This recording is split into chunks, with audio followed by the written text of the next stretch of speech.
My lungs screamed for air, a deep, burning gasp that found nothing but thin mountain atmosphere.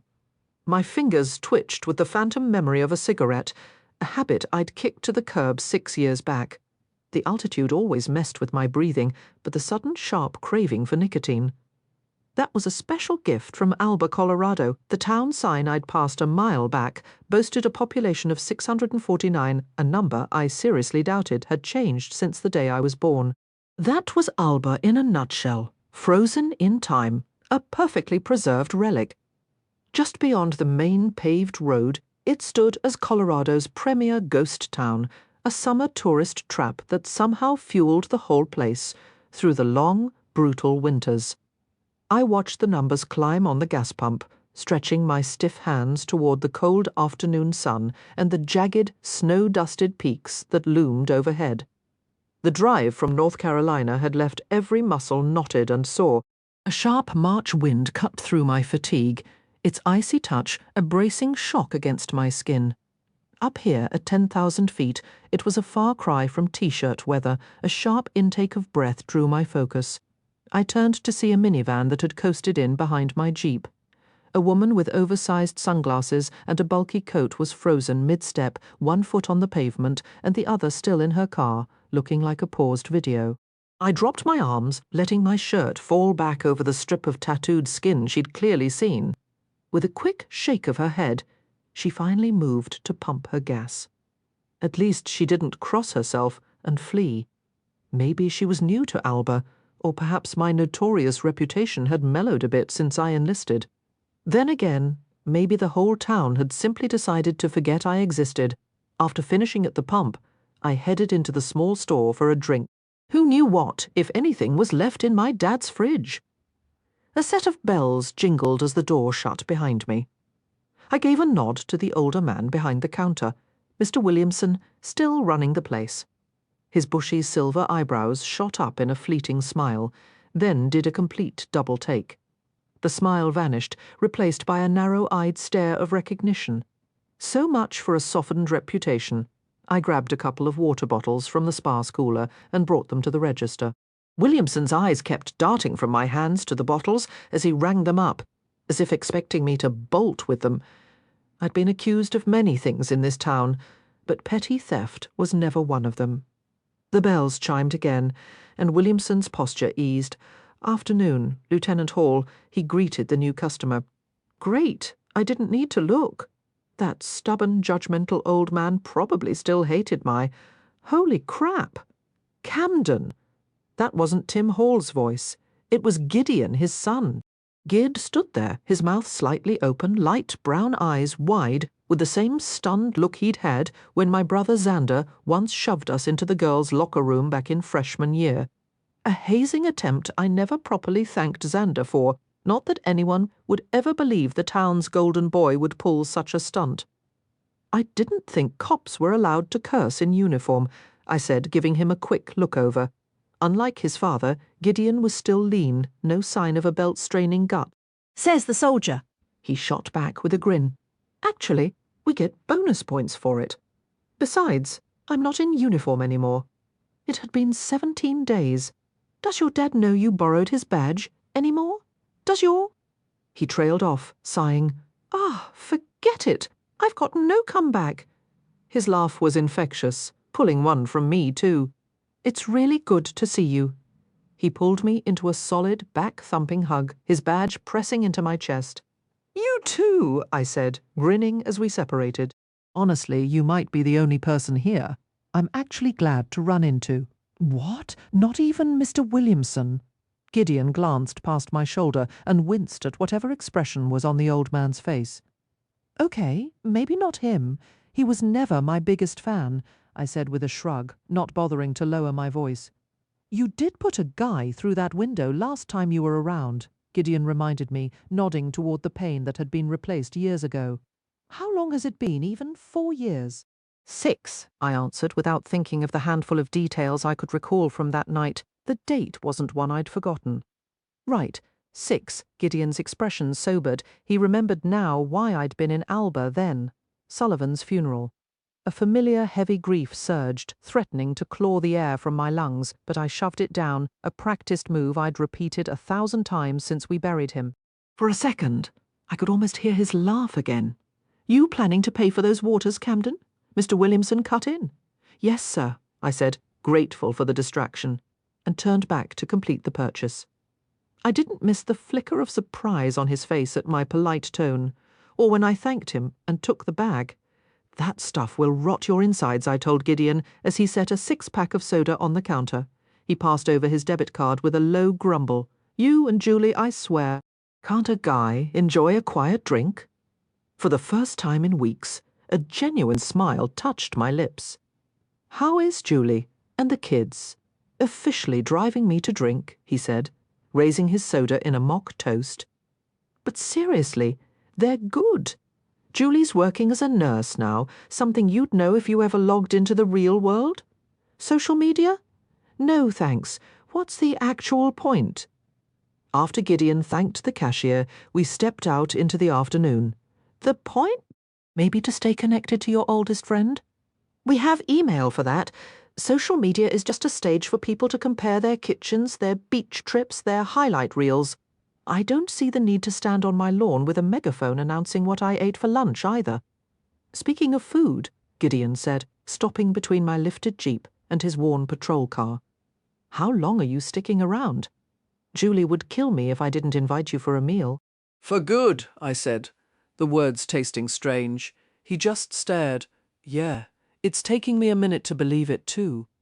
My eyes lifted to the familiar peaks cradling the town of Alba, a view I'd promised myself I'd never see again. "You left the force. I thought you were in it for life. So did I. Just one more loss to add to the list. Officer Malone," a crackly voice came through his shoulder radio. "Is that Marilyn Lakewood still running dispatch? She must be, what, 70? 77, Gideon corrected. "And before you ask, yes, Scott Malone is 25 and a constant thorn in my side. What did you expect from the mayor's son?" "Mayor's son? When's the last time you actually—" "Officer Malone." Marilyn's voice cut in again, sharper now. I nodded toward the radio. "Malone should probably get that," he muttered, shaking his head.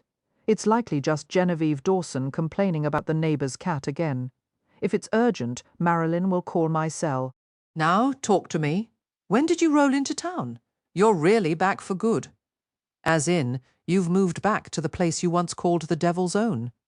Xander called, I interrupted, stopping him before he could list all the reasons I'd vowed never to return. It was only half the truth. After 6 years, I picked up. "Your dad?" Gideon said, his voice softening. "My dad?" A heavy, quiet understanding settled between us. "Gideon Hall." Marilyn's voice snapped over the air. He sighed, looking skyward before keying the mic. "Yes, Marilyn. Since your rookie isn't responding, it appears Dorothy Powers has lost track of Arthur Daniels again. She woke from her nap, and he's nowhere to be found." A cold knot tightened in my gut. My gaze instinctively travelled up the mountain road. According to Xander, Dad gave his home nurse the slip a couple times a week, but never strayed far. It didn't help that Dorothy Powers was older than Dad and probably needed watching herself. "I'm on it." "Notify the usual volunteer crew." Gideon met my eyes, his hand dropping from the radio. My dad? How far could he have possibly gone? "Second time this month," Gideon added, his mouth a tight line. "I need to swing by the station for the search truck. My cruiser won't make it up your road. Just get in. I'll drive you up," I said, more a command than an offer. Waiting wasn't an option. My Jeep was built for worse, lifted with oversized tires and a powerful V8, practically ready for an apocalypse. The road to Dad's place wasn't even that rough this season. He agreed, and soon we were rolling onto Gold Creek Drive, the town's main thoroughfare. No traffic lights necessary, though snowmobiles were a common sight in winter. "How long were you gone today?" 6 years, I said, glancing at him. "Hadn't we just covered that?" "No, I mean earlier. When did you leave the house?" "Was Dorothy awake? Was your dad?" He was already scrolling through his phone. "I wish I could give you a clear timeline, but I haven't even been home yet." I gestured toward the back seat of the four-door Rubicon, where a forgotten half-packed duffel bag lay, a stark reminder of my own sudden, unplanned arrival. He'd just watched me roll in, hadn't he? His eyes swept over the bags and boxes that had kept me company across 2,000 miles of empty highway. Straight off the road? He asked as we left the last building in Alba that looked like it belonged in this century. We bumped over the short bridge, crossing Rowan Creek, and the ploughed pavement gave way to snowpack, like passing through a portal into the town's preserved past. "Thought I'd better fill up first," I said. "An old piece of advice. It's always smarter to face trouble with a full tank." To my left, Main Street unfolded. Weathered wooden buildings with tin roofs flanked the dirt road that would soon be crawling with tourists, chasing the ghost of an 1890s mining town. "Look at you, all responsible now," he remarked. "But do me a favor and don't test that theory. This cruiser's a tank. My wife might decide it's her dream birthday gift. She'd need a step stool to get in." I shot back as we turned past the Hamilton property, its preservation funds long gone, leaving skeletal frames half buried in snow. Hey, not everyone's built like a basketball player. Blame the gene pool. At least it'll make spotting Dad easier. Finding him isn't the problem, Cam. He's gotten worse, Gideon admitted as Rose Rowan Road began its climb. Last few visits, he either didn't recognize me or he was convinced I was our father. My grip tightened on the steering wheel. Xander hit his breaking point. He made it clear. Either I come handle this, or Dad gets moved to a facility in Buena Vista. "That would wreck his whole, I'll die in this house like your mother did promise." "Hang on," Gideon interrupted, putting his phone to his ear. "Hi, Mrs. Powers? Yes, it's Gideon." He listened, pinching the bridge of his nose. "I understand. I know you're worried. We've got people looking." "She did?" "Good. That'll help. We're almost there, about 4 minutes out." I swung onto my father's land and immediately swore under my breath. Spring thaw was brutal on this driveway every year, but this looked like years of neglect. The washboard ruts hidden under the snow were one thing, the deep gullies carved by runoff like a small river eating away the right side were another. I'd driven worse in Afghanistan and other places I wasn't supposed to be, but this was my driveway, damn it. Gideon ended the call as I stopped to shift into four-wheel drive. "How does Dorothy make it up here daily?" I asked, starting the lurching climb. The Jeep rocked violently, shifting the cargo, and Gideon grabbed the roll bar as we navigated a shaded, icy bend that never seemed to thaw. "She comes in from the Bradley side," he said. "You know the judge keeps his pavement clear? Their land bordered ours, but taking that route would have added 10 minutes, and I wasn't in the mood for a scenic detour or any reminders of the Bradleys. Honestly, if anyone on earth had earned the right to despise me more than I despised myself, it was a glimpse of blue in the mirror snapped my focus back. Gideon looked over his shoulder. "That's Xander's truck," he said, answering the question I hadn't asked. "Well, this ought to be a real party." "Welcome home," he offered dryly. I didn't bother replying as we took the last switchback and broke into the clearing. I'd only been back once in 10 years, but this view haunted my dreams almost nightly.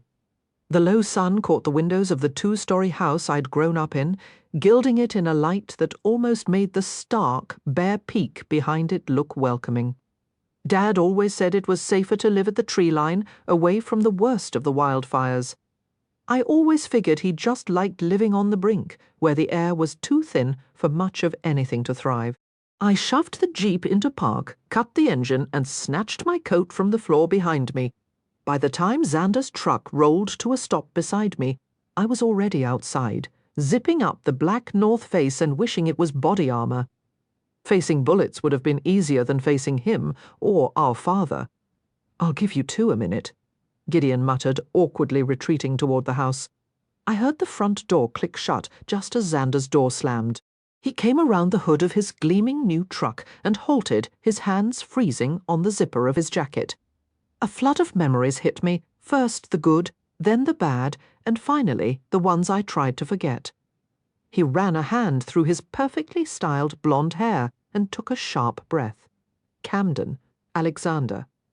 I adjusted the brim of my cap. We both had our nervous habits, it seemed. He looked almost the same, those clear blue eyes, the lean build, still our father's golden boy. Still my polar opposite in every conceivable way. He shook his head, searching for words, and then, instead of listing my failures, he crossed the gravel drive and pulled me into a hard hug. "I'm so glad you're back." His kindness cut deeper than any accusation. I was braced for anger, for blame. But the way he stepped back, gripped my arms, and looked at me, his smile strained, his brow furrowed with an emotion I couldn't even name, left me completely defenseless.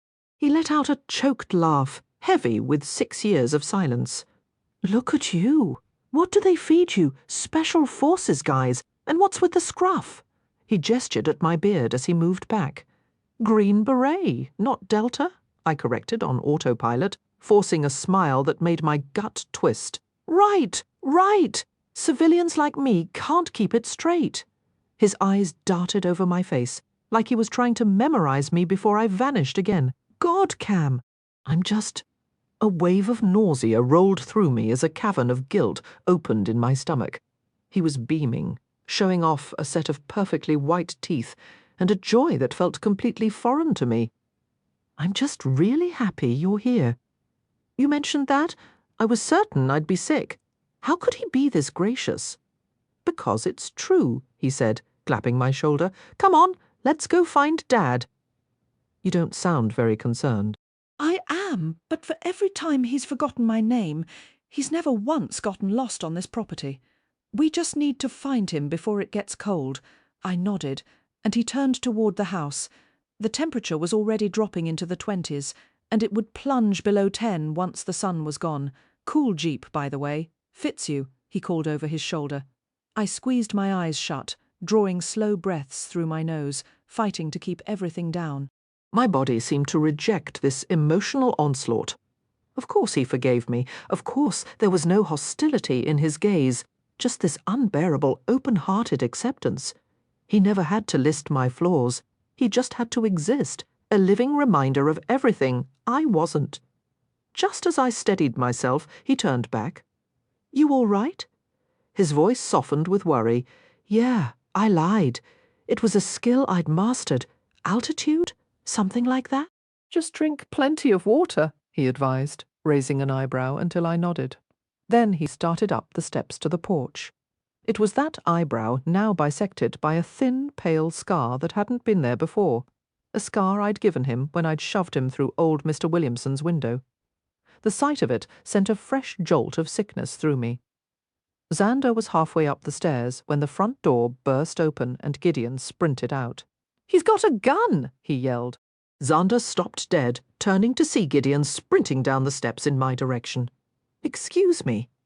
I fixed Gid with a hard look, willing him to take back that ridiculous claim. "He's got the shotgun, Dorothy just told me. We've got search teams coming in from the Bradley side."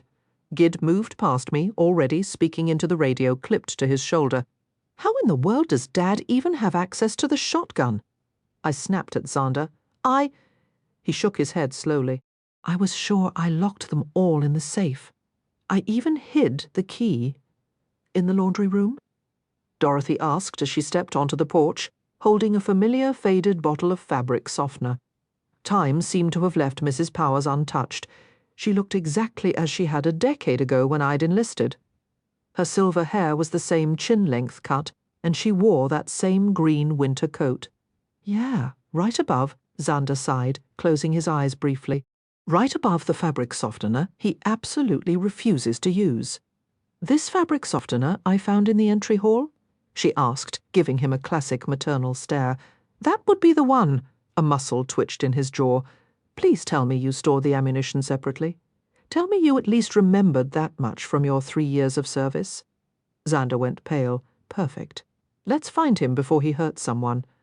I spun around and headed back to the Jeep. Strangely, I felt more at ease with firearms than I did with emotional reunions.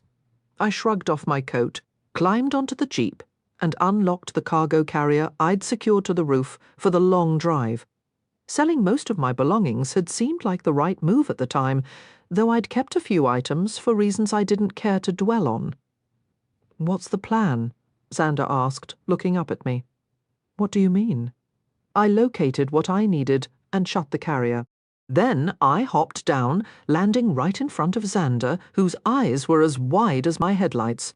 2 more trucks and an Alba PD cruiser came up the drive and parked. Xander glanced at the newcomers as they spoke with Gideon, then lowered his voice as he turned back to me. "What are we going to do? He has the shotgun and doesn't recognize me most of the time." A familiar, steadying weight settled against my chest as I geared up, zipping my jacket and lacing my boots. "I figured we'd go find Dad."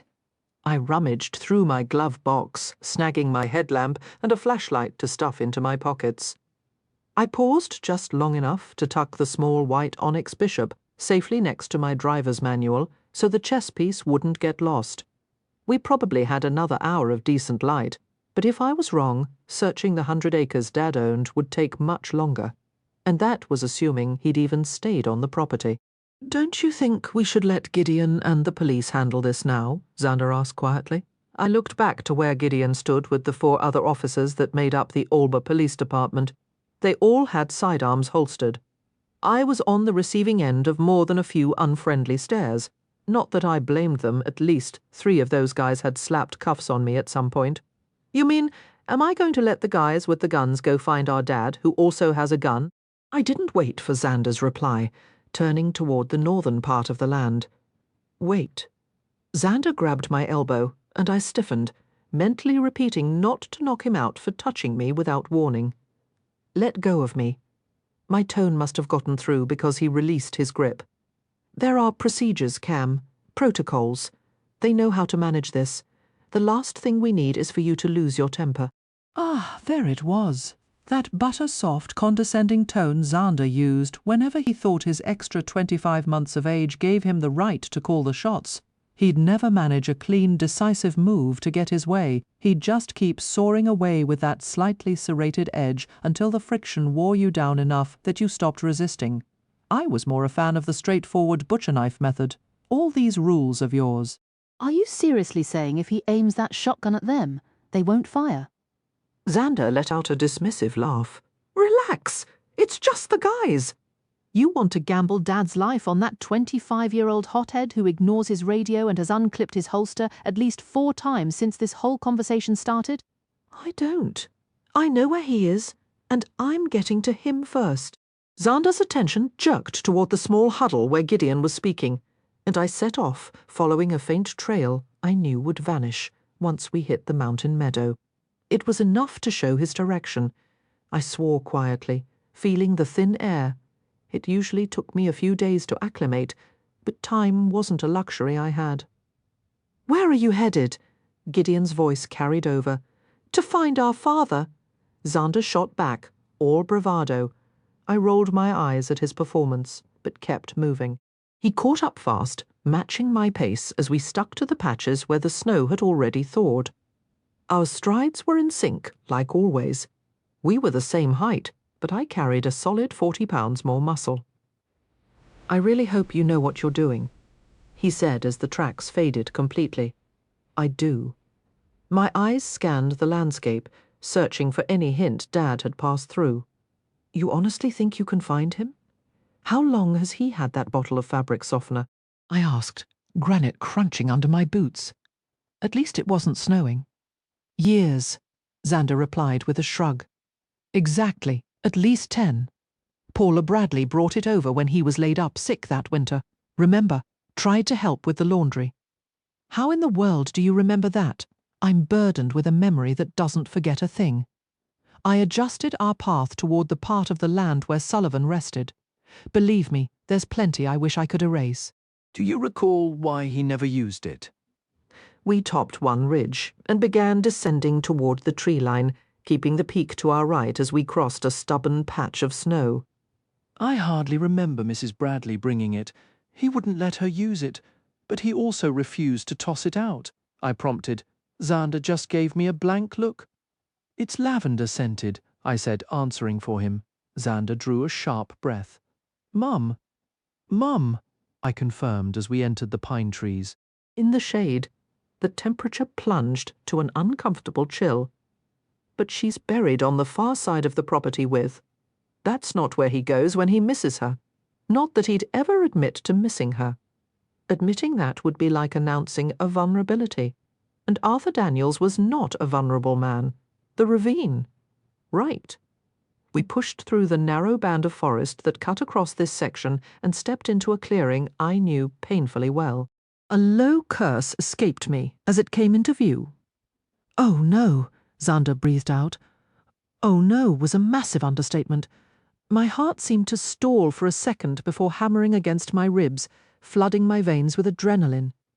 Dad stood about 30 yards to our left in the middle of that open space, his shotgun raised and aimed at the one person I'd prayed I'd never see again. I'd recognize that build, that thick chestnut braid, that profile with the slight bump in her nose anywhere.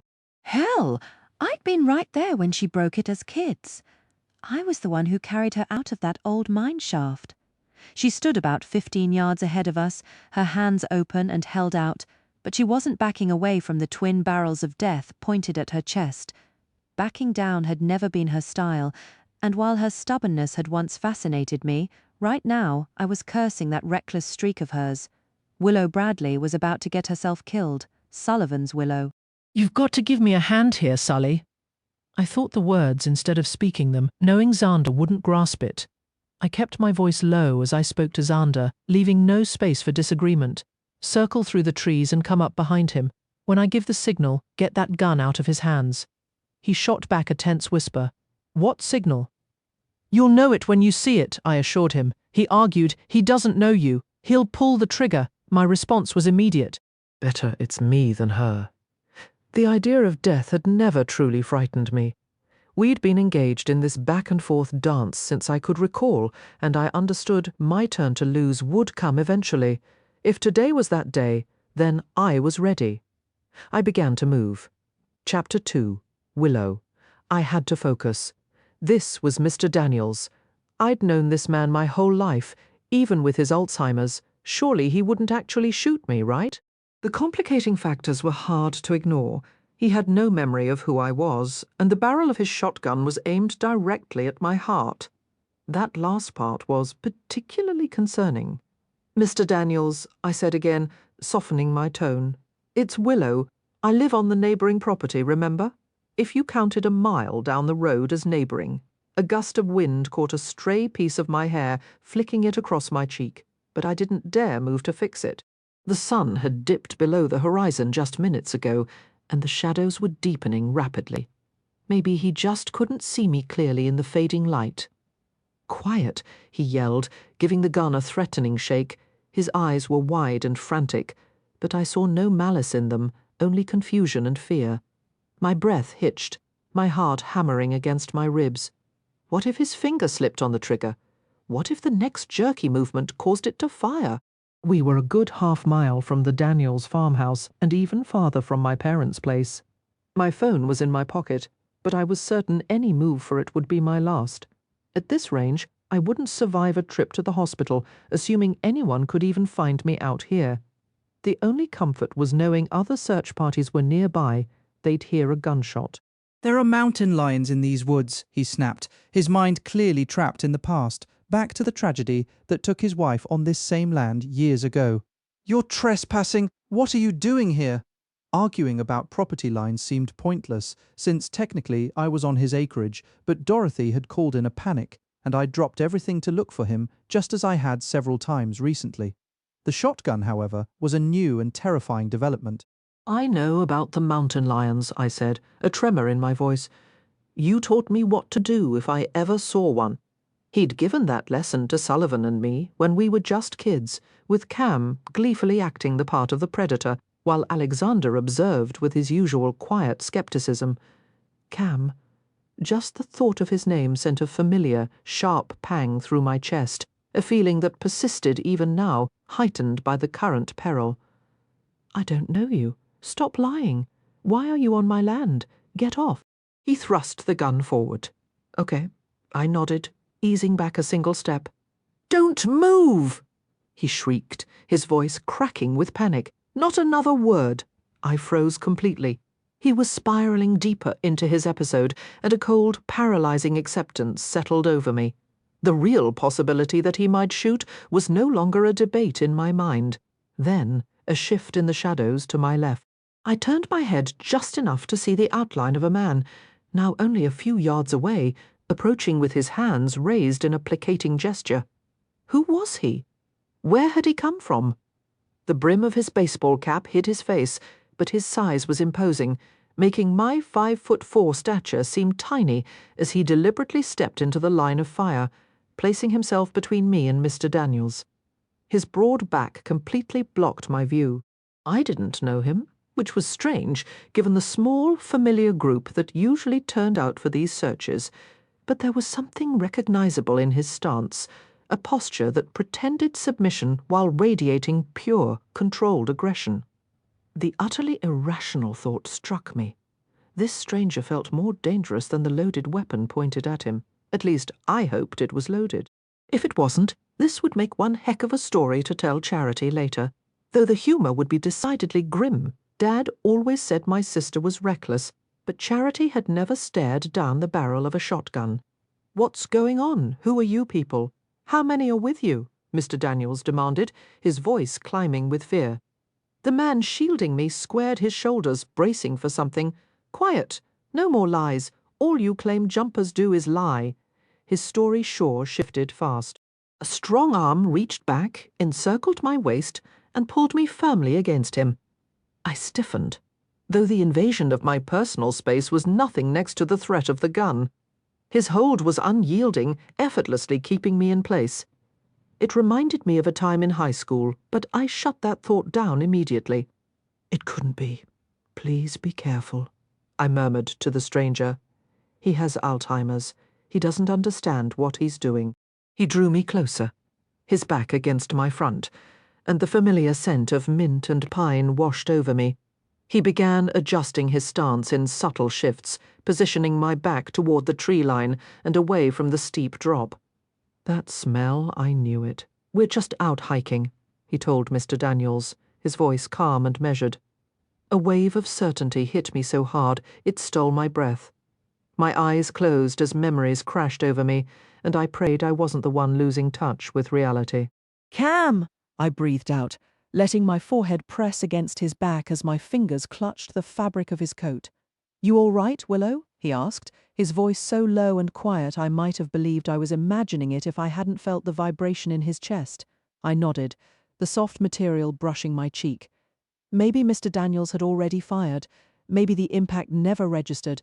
Maybe I was killed instantly. That was the only explanation that made sense for Camden being here. Because Camden Daniels had vowed the only way he'd return to Alba was in a coffin. Yet he felt utterly real solid. He smelled exactly as I remembered. And if I were truly dead, wouldn't it be Sullivan holding me? Not Cam. It could never be Cam. Not for me. I moved with Cam's nearly invisible guidance as he eased us backward, away from his father. Cam couldn't be here. He hadn't set foot here in years, and he certainly couldn't stop a bullet. But an unexpected sense of safety washed over me anyway. It never mattered if the rest of the world saw him as trouble. Cam had always been my improbable sanctuary, even when he'd fully earned his rough reputation. He'd looked out for me for one simple reason. I'd been part of their family my whole life. The girl who followed the Daniels boys everywhere. The naive teen who stayed behind when 3 brothers went off to serve. The woman who fell apart when only 2 returned. Cam might be here now, but one wrong move, and we'd both end up buried beside Sullivan. "Stop, right there, or I'll shoot!" Mr. Daniels yelled, and Cam froze. "Turn out your pockets, don't you dare steal from me! I'm going to let you go, and I want you to slowly back into the woods, and then get as far from here as you can," Cam instructed, his voice barely a whisper. I could faintly hear Mr. Daniels's agitated rambling somewhere behind us. "I'm not leaving you here," I argued. "For once, just listen to me, Pika. I'm trying to save your life. Alexander is coming up behind Dad, and help is on the way. But you need to go now." The old nickname stuck in my throat, a lump I couldn't swallow. "He doesn't know you, Cam. He'll shoot. It's been 6 years. He doesn't recognize me, and I see him almost every day. He'll remember me. Yeah, that's what I thought too, until he aimed a shotgun at me. You impossible fool. What was that? He whispered, a hint of dry humour in his tone. I thought I heard a little squeak, but my coat must have rustled. Under any other circumstances, I would have pinched him for that. He's not going to remember you, I insisted, and you'll only make him more upset if you try to explain who you are. Mr. Daniels's muttering grew louder until he was shouting again. Trespassers, trying to take what's mine. You can't have it. Camden's heartbeat remained steady, his breathing deep, and even if I hadn't seen Arthur Daniels with my own eyes, I'd never believe a gun was aimed our way. You can't have it. A shot cracked the air, sending birds scattering from the woods behind me. I froze, my fingers tightening in the fabric of Cam's coat. His hand pressed firmly against the small of my back. Cam, I whispered, the sound strained. If he was hurt, if he'd returned only to be lost. I couldn't bear losing another Daniels. I tried to lean around him, but his hold tightened, keeping me securely behind him. I'm all right, he murmured back. He fired into the air. Well, at least we know it works, I said, my heart hammering against my ribs, fear leaving a coppery tang on my tongue, always looking for the bright side. A faint, grim smile touched my lips. There's still one round left. Do what I said. Move back toward the trees, slowly. I won't, I argued. You will, he insisted, and his hand fell away from my back. Now, Willow. A chill shot through me.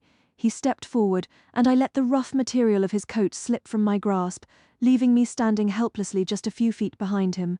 Dad, Cam called out, his voice deceptively calm. Pretty sure you taught me never to aim a gun at someone you care about.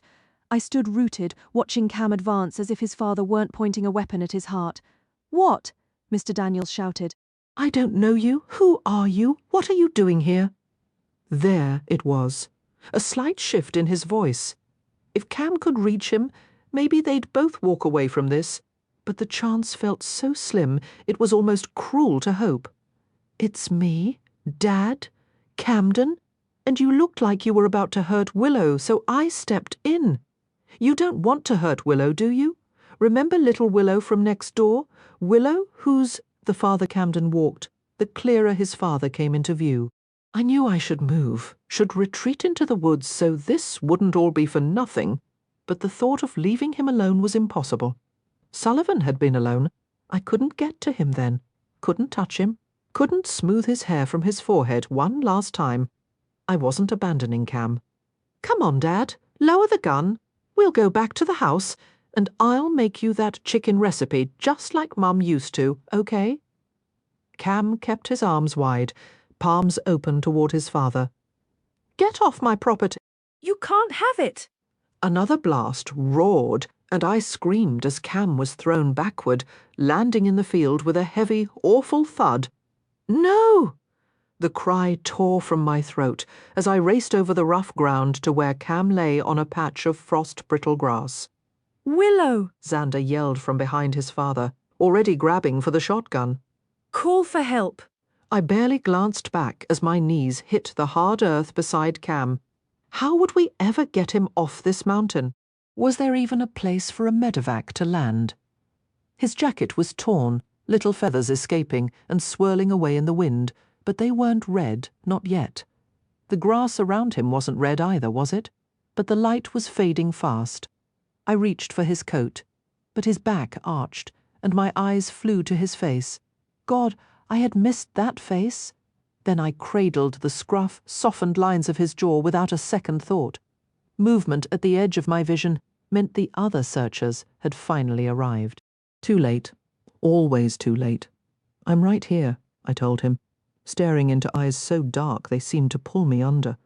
We'll get through this, I promised, with no right to make such a vow, forcing a confident tone into my voice with a wobbly smile and a firm nod. Help is on the way. His eyes were wide, struggling for a breath that wouldn't come. His panic, tangible as his gaze swept down over my white coat, searching desperately. I'm fine, I'm not hurt. You are, I said, the words feeling foolish, even as I spoke them, as if that would ease his fear. I need to see how bad it is. His hands moved clumsily between us, grappling with his coat. I shifted back, gently moving his hands aside. Let me do it. He's okay. He's okay. He's all right. You can't take him as well. Do you get it? You already took Sullivan. You don't get to have Cam. Cam's breath hitched, a rough, wheezing sound as the first gasp of air filled his lungs.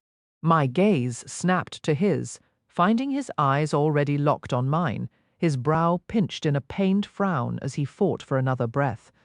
I yanked the zipper of his coat down in one swift motion, bracing myself for whatever damage lay beneath. Good Lord, Cam, Gideon swore, dropping to his knees beside him. Arthur shot him. My trembling hands parted the coat, exposing a stretch of dark fabric riddled with small shredded holes where the buckshot had struck. But where was all the blood? It's too dark out here. I can't see a thing. I'm fine. Cam ground out each word a strained rasp. A sharp click cut the air as Gideon switched on his flashlight. "Just be quiet," I snapped. "Foolish man doesn't even know when he's been." The beam landed on Cam's chest, glinting off tiny embedded flecks of metal that sparkled like a sparse cluster of stars against a black night. "Hold on! What is that? You've got to be kidding me!" Gideon burst out laughing, the flashlight shaking in his grip as he sucked in a heaving breath and glanced behind him. "He's perfectly fine. I told you. I'm fine," Cam growled, irritation sharpening his tone. "But how? You were shot." And I could see the pellets, the buckshot. Against all reason, I touched a fingertip to one of the small holes and felt the cool resistance of solid metal beneath. I let my hand slide down the rigid, unyielding plane of his chest. "Pika, enough!" Cam caught my wrist, then turned my hand, pressing my palm flat against the impossibly hard surface. "I'm okay. Just had the air knocked out of me." He released my hand and unfastened a clip near his shoulder and another at his hip. The sound of Velcro tearing apart filled the silence. A large panel of "What on earth is that?" "Not bad. What's the rating on that thing?" Gideon asked, nodding toward the slab of armor as it slid aside, revealing Cam's simple black flag t-shirt underneath. It was clean, stark white, and completely untouched. I blinked once, then again, forcing my mind to accept what my eyes were seeing. This wasn't some desperate fantasy. There was no wound, no blood, no injury at all. "It's a level 4, Cam said, his voice steady and strong again. He passed a hand over his chest and stomach, then exhaled deeply, letting his head fall back against the cold ground. "Impressive. And you just carry that around with you." Perk of keeping all your worldly possessions in your car. Cam replied with a dry, humourless smile. "So you're prepared for your father to take a potshot at you?" Gideon scoffed. "Something along those lines," Cam said, wincing slightly as he pushed himself up to sit. "You're really okay?" I sank back onto my heels, the hard soles of my boots pressing uncomfortably beneath me. The voices around me blurred into a distant hum, growing louder yet meaning nothing. Everything in my head buzzing white noise except for the single, staggering fact: Cam wasn't shot. He wasn't bleeding. He wasn't dying. I believe I mentioned I was fine. He tugged his shirt aside and peered down the collar. "Might have an ugly bruise tomorrow, but it's too dark to tell now. All I'm saying is it's a good thing you were here," a voice remarked to my left. "The way you disarmed him." "That was downright heroic." Xander Sergeant Acosta moved into my line of sight, giving Xander a firm, approving pat on the back. Though they were around the same age, Acosta wore his sidearm with an ease that contrasted sharply with Xander's awkward grip on Arthur's shotgun. "No, I didn't really do anything," Xander insisted, crouching down to meet Cam's eyes. "Cam took the full force of it." "You sure you're all right?" he asked, his glance flicking to the discarded vest. Cam gave a short nod and rose to his feet. "Sure, if the full force means annoying your dad enough to make him pull the trigger." Acosta chuckled, and I felt my fingernails dig sharply into my own palms.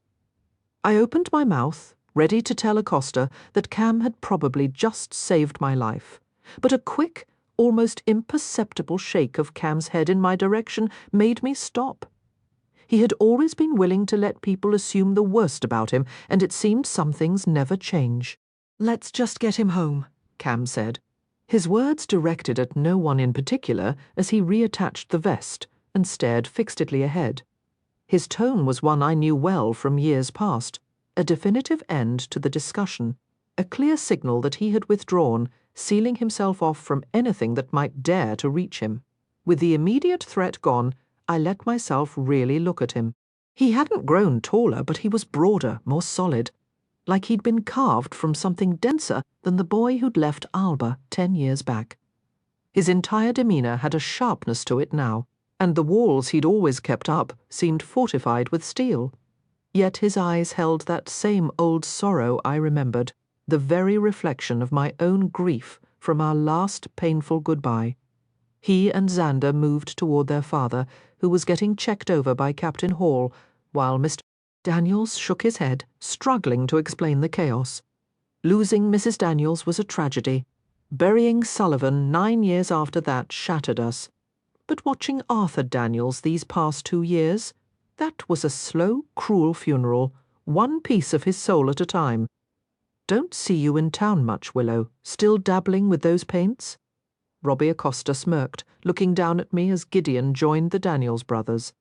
You still pretending this town has enough action to justify your badge? I shot back, my tone dripping with false sweetness. My graphic design work paid the bills just fine. But nobody ever mentioned that. It was always the painting, or my supposed lack of it, that folks wanted to poke at. Guess picking at my old wounds was more entertaining for them than facing their own. Whoa! Easy there. Robbie put his hands up in mock surrender, a gesture that reminded me eerily of Cam's stance in the field earlier. Retract the claws. Just some friendly teasing. Yeah, not really in the mood. I kept my gaze fixed on Cam's back. A familiar, hollow ache settled in my chest. When had he gotten back? How long was he staying, and what, or more accurately, who was going to be left broken when he left again? You should get out more, Robbie said, his voice oddly high as he rubbed the back of his neck. Especially if your main social event involves a confused old man and a firearm. Hey, maybe I could buy you dinner sometime. I'm sorry. I tilted my head, genuinely baffled. You're asking me out? Yeah. He shrugged, offering a sheepish grin. You don't even like me, I said, slowly, shaking my head. He'd always chased the prom queen types girls who had their contouring down by 8th grade, the kind from our old school in Buena Vista who lived for their curated Instagram feeds. I was 25, without a personal Instagram to my name, and zero interest in Robbie Acosta. I mean, you're single, I'm single. Makes logical sense, right? Sure. If we were the last 2 people on Earth or something, I instantly regretted the sharp words as he glanced away. Robbie, there's a whole world outside Alba. You don't have to shop for dates locally just because you're officially an adult now. True, He admitted, wincing. Oh, man. Wait, you're probably not ready, huh? That was a jerk move of me. What? Asking me out right after Art Daniels waved a gun around. He blinked. No, I meant not ready to date since... His eyebrows lifted meaningfully.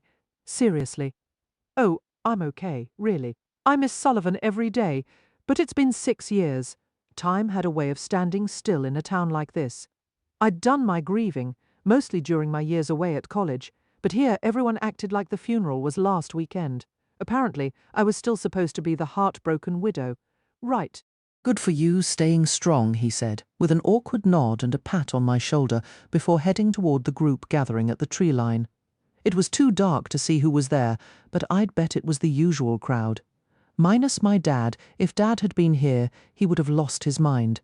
Xander approached his father, and as if pulled by a magnet, I found myself stepping next to Cam, just like I had 1,000 times in the past. I still can't believe you're actually here, I said, the words escaping before I could stop them. Think before you speak, Willow. Me either, he muttered, his eyes never leaving Xander and his dad. What were you doing out here? He demanded, his voice tight. Looking for your father, I said, my own temper flaring at his tone. Well, you found him all right. I help with the searches whenever he wanders. It's what we do here. The words came out defensive, and I hated how small they made me feel. It's not a big deal. A muscle in his jaw tightened. And how many times has he pointed a gun at you? His gaze shifted slowly to meet mine, and the darkness felt more like a comfort than ever. I could see enough in his eyes to know he was furious. Never. I'm sure Xander will secure the firearms, and it won't happen again. Cam let out a dismissive sound. Right, he could have killed you.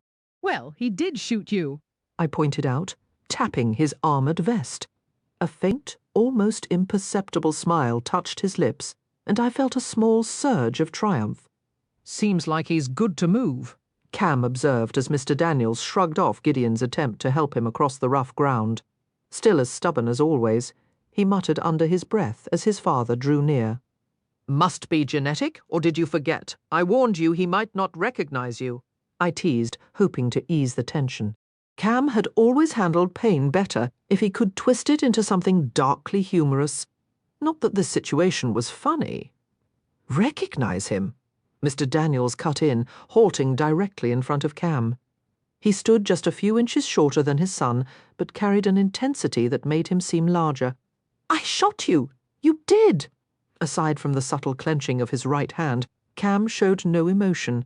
Some things, it seemed, never changed. Art, Captain Hall interjected, placing a hand on Mr. Daniels's shoulder. Not sure if you can see clearly in this dark, but this is.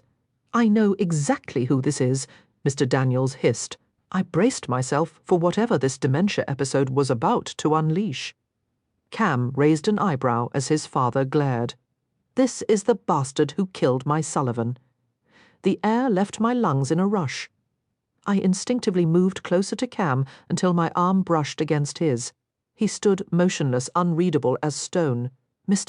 Daniels, I don't know why you're here, but you can turn right around and leave. He spoke over me, effectively dismissing the son he hadn't seen in 6 years. Then he turned his back on Cam and walked toward the tree line, Captain Hall beside him. Cam, Xander said quietly. Whatever he saw in Cam's expression made him shake his head and walk away, following his father. I'm so sorry. He doesn't understand what he's saying, I whispered, my throat tight. Oh, he understands, and he's right. Cam looked down at me with an empty, bitter smirk that instantly transported me back to high school. He had always been able to create an impossible distance with just a glance. Told you he'd remember me. He walked off toward his family. Cam, I called out, a desperate attempt to hold on to the version of him who had stepped in front of his father's gun to protect me, but that Camden was already gone, replaced by the cold, detached man who seemed to care about nothing. Go home, Willow. And just like that, it was over. I watched him vanish into the trees and fought the deep, aching urge to follow. So much for the peaceful homecoming I'd naively imagined all these years. But he was here, he was back, and I desperately needed to know why. Chapter 3. Camden. It was foolish to think I could last a day or even a few hours before someone brought up Sullivan's death, or my part in it. I managed about 20 minutes in my father's presence before he shot me and accused me of killing my own brother. Welcome home. Silence accompanied our hike back to the house, our flashlights and headlamps casting bouncing beams along the path. There were 11 of us now, since Acosta had walked Willow back. Willow. I shut that thought down immediately. No, I wasn't going there, but the relief in her voice when she whispered my name and leaned in. She didn't hate me. I deserved her contempt, her utter disgust. Yet she had trusted me, as if the last 6 years had never happened. It was a quiet, unexpected kindness that felt more painful than anger. I think he's fairly lucid at the moment, Gideon said, falling into step beside me.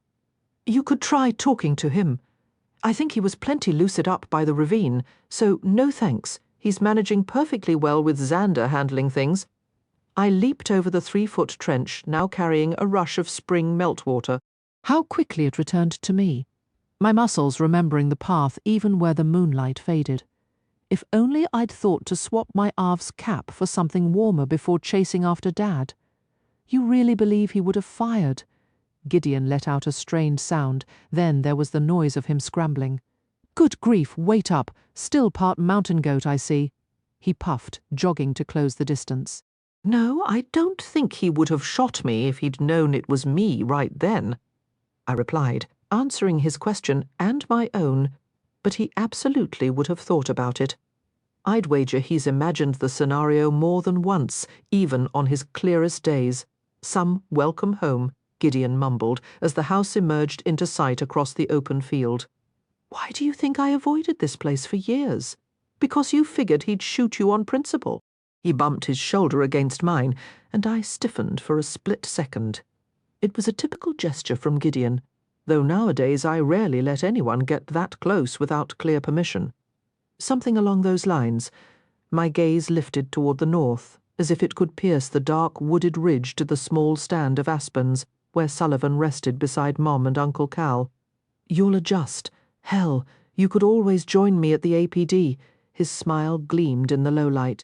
Last I counted, our small town already has 5 of you, and since my last name isn't Hall, my prospects for promotion are practically non-existent. Jerk. Gideon muttered through a feigned cough. Never claimed to be anything else. Maybe I wasn't well liked. Maybe I was the difficult son, the recurring problem, the outcast, every tired cliché in the book when stacked against Xander's infuriating competence. I'd stopped worrying about that 2 decades ago and just leaned into it. There was a strange freedom in not caring. The house lights glowed from the windows as we reached what used to be Mum's gardens, where she'd spend her mornings. The formerly vibrant beds were nearly gone, surviving only as stubborn volunteers sprouting from last year's decay or had been swallowed by wild mountain grass. Dad had called it a fool's errand to garden so near the tree line. Mum had just shaken her head and done it anyway. As we came around the side of the house, I noted the spots where the siding had pulled away. The gutters sagged and the drainage was a wreck, judging by the miniature gullies forming below the downspouts. Dorothy met Dad on the front porch, and they slipped inside while Captain Hall and Xander talked at the foot of the steps. "That doesn't look friendly," Gideon observed, as we neared my jeep. I opened the passenger door and stripped down to my T-shirt, shrugging off the chill as I tossed the armoured vest onto the seat. When I'd chosen to keep my old gear, it was from some vague sense of sentiment, not because I ever thought I'd actually need the thing again. I pulled on my battered coat as we walked toward Xander. This cannot be repeated. Captain Hall was instructing my brother, which instantly put me on alert. It won't be. I never imagined he'd find the key. You have my deepest apologies. Xander's mouth was a tight line, about as visibly upset as he'd allow himself to be in front of someone in authority. I stepped up beside him as Gideon moved to stand by his father. I respect what you've accomplished, Alexander, truly. The captain's brow furrowed in what might have seemed like concern if the porch light hadn't cast half his face in shadow, giving him the look of some old Western antagonist.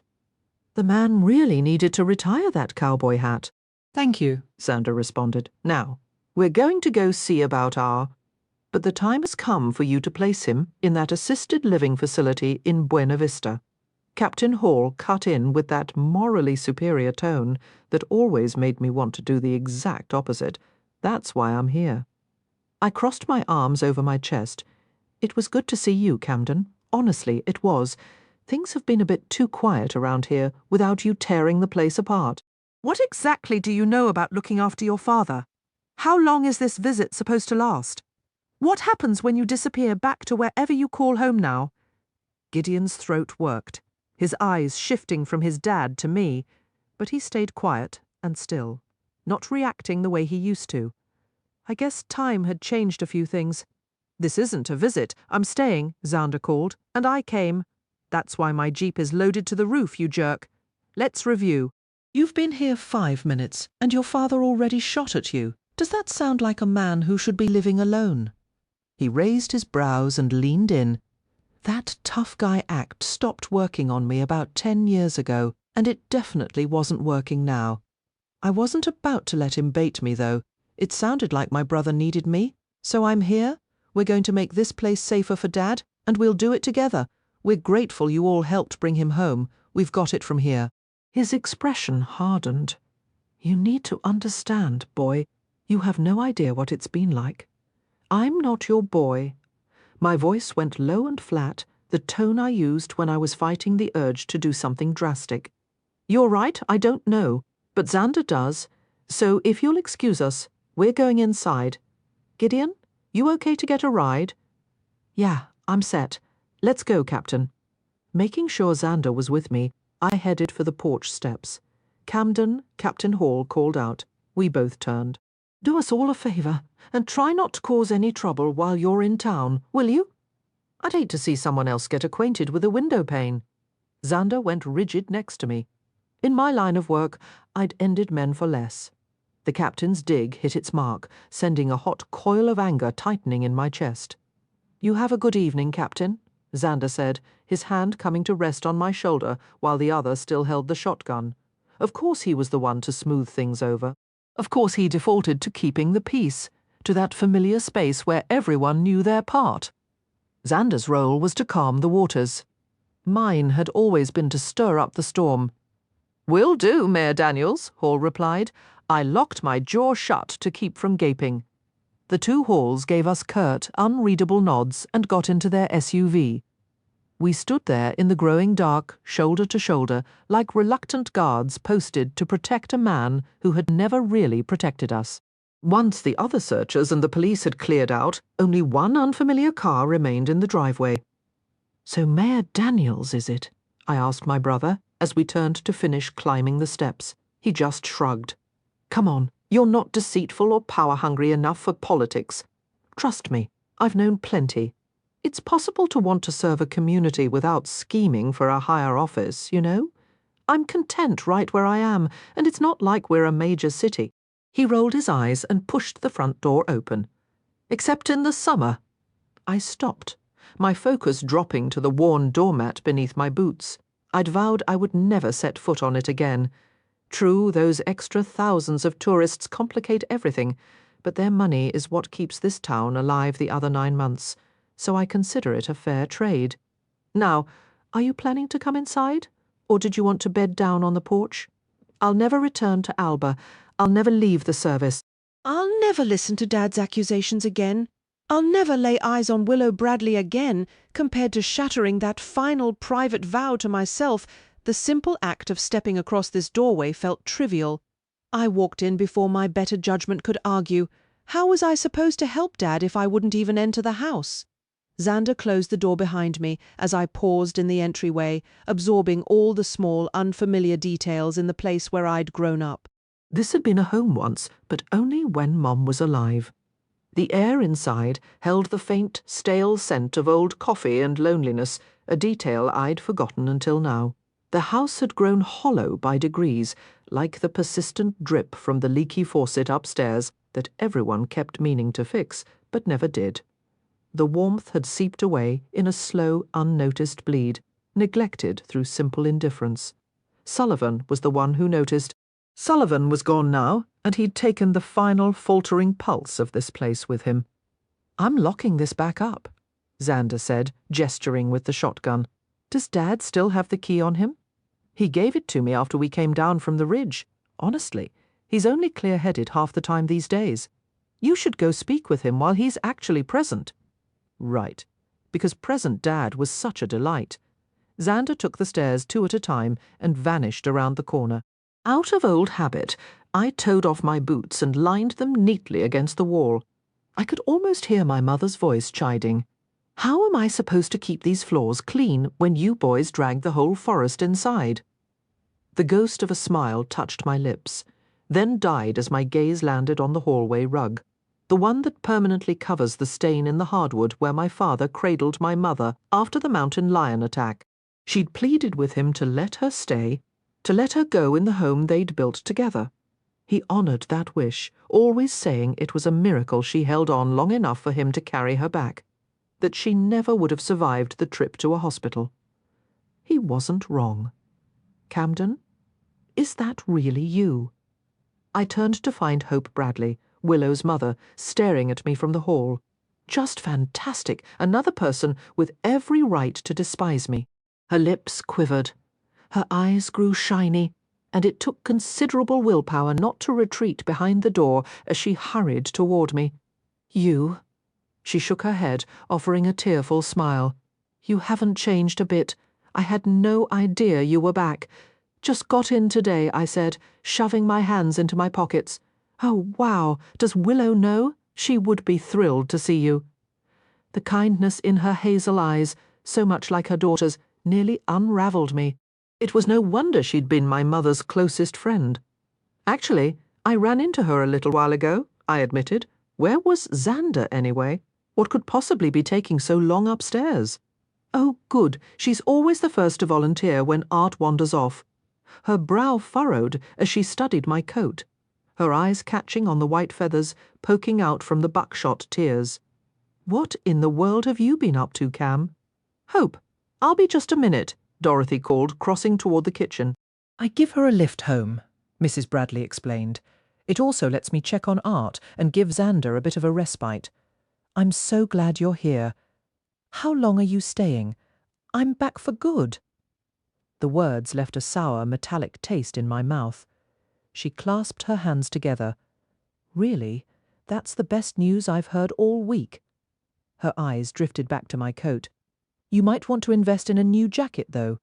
All set, Dorothy announced, emerging from the kitchen. Now, Cam, I've given your father his nighttime medication. Perhaps you could take a turn staying in Art's room tonight, so Xander can finally sleep in his own bed? That boy is running on fumes, and how are you holding up after all that excitement?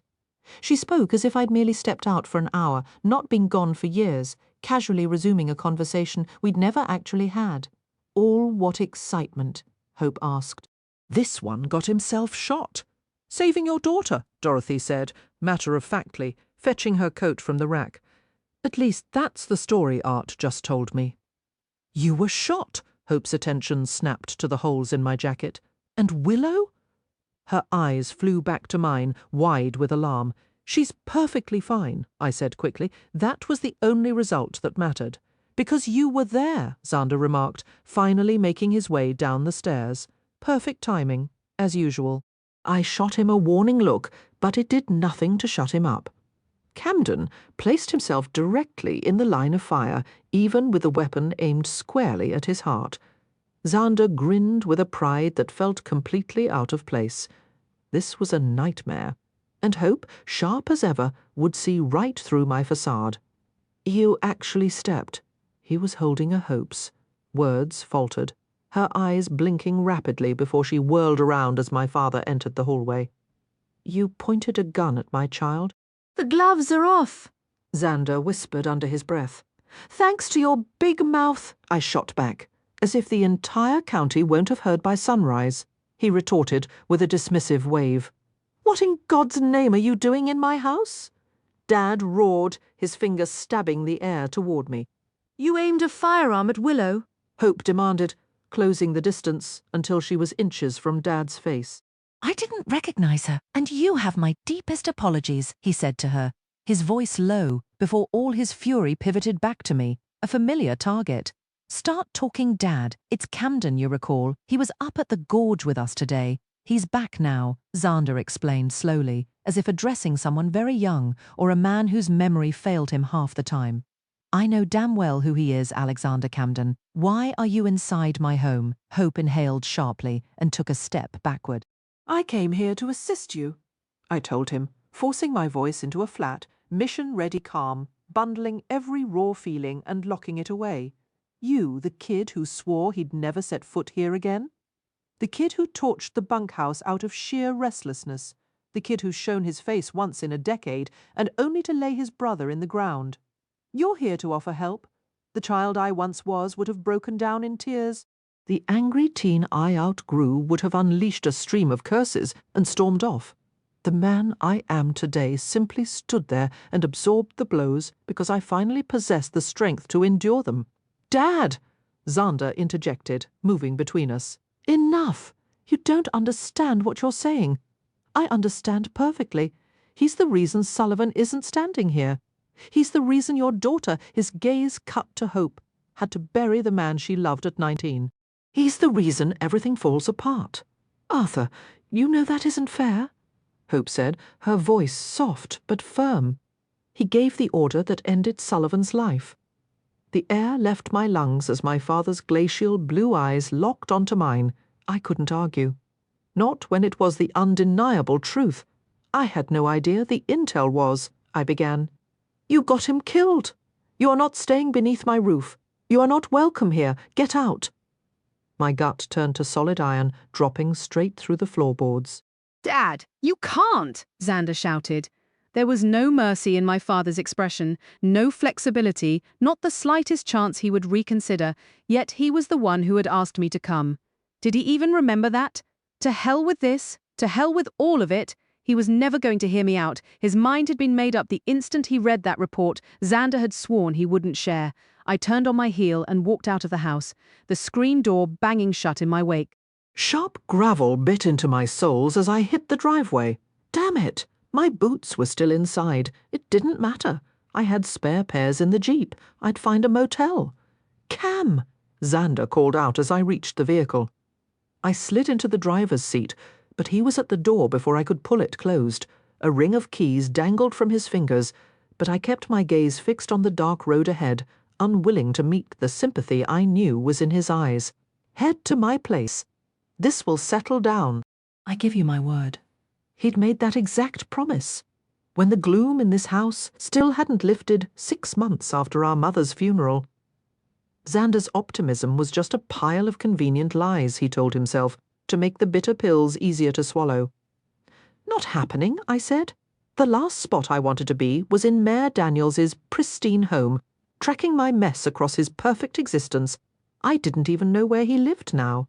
Come on, man, he pleaded. I've got all the premium channels. I don't really watch TV. You're still impossibly stubborn, he grumbled, fishing in his pocket and pulling out another keychain, this one sporting a faded Denver Broncos horse from the 80s. Then at least go up to Uncle Calvin's place. Well, technically, he left it to you, so I guess it's your house now. Uncle Cal, the one person I ever felt I could truly rely on. The memory of his quiet cabin by the lake, a place untouched by all this family turmoil, offered a sudden, unexpected sliver of calm in the storm. Xander was the one person who truly got the simmering anger that always seemed to lie just under my skin. He jingled the keys in his hand. Seriously, skip the hotel. Nothing's open for tourists this early, and it's a 45-minute haul back to Buena Vista. The cabin still has power and running water. I check it every month. It's not spotless, and it's no luxury resort, but it's yours. Do this for me. I can't watch you drive off and wonder if it'll be another 6 years before I see you again. I'm not leaving Colorado, for heaven's sake. Just Dad's place, I assured him.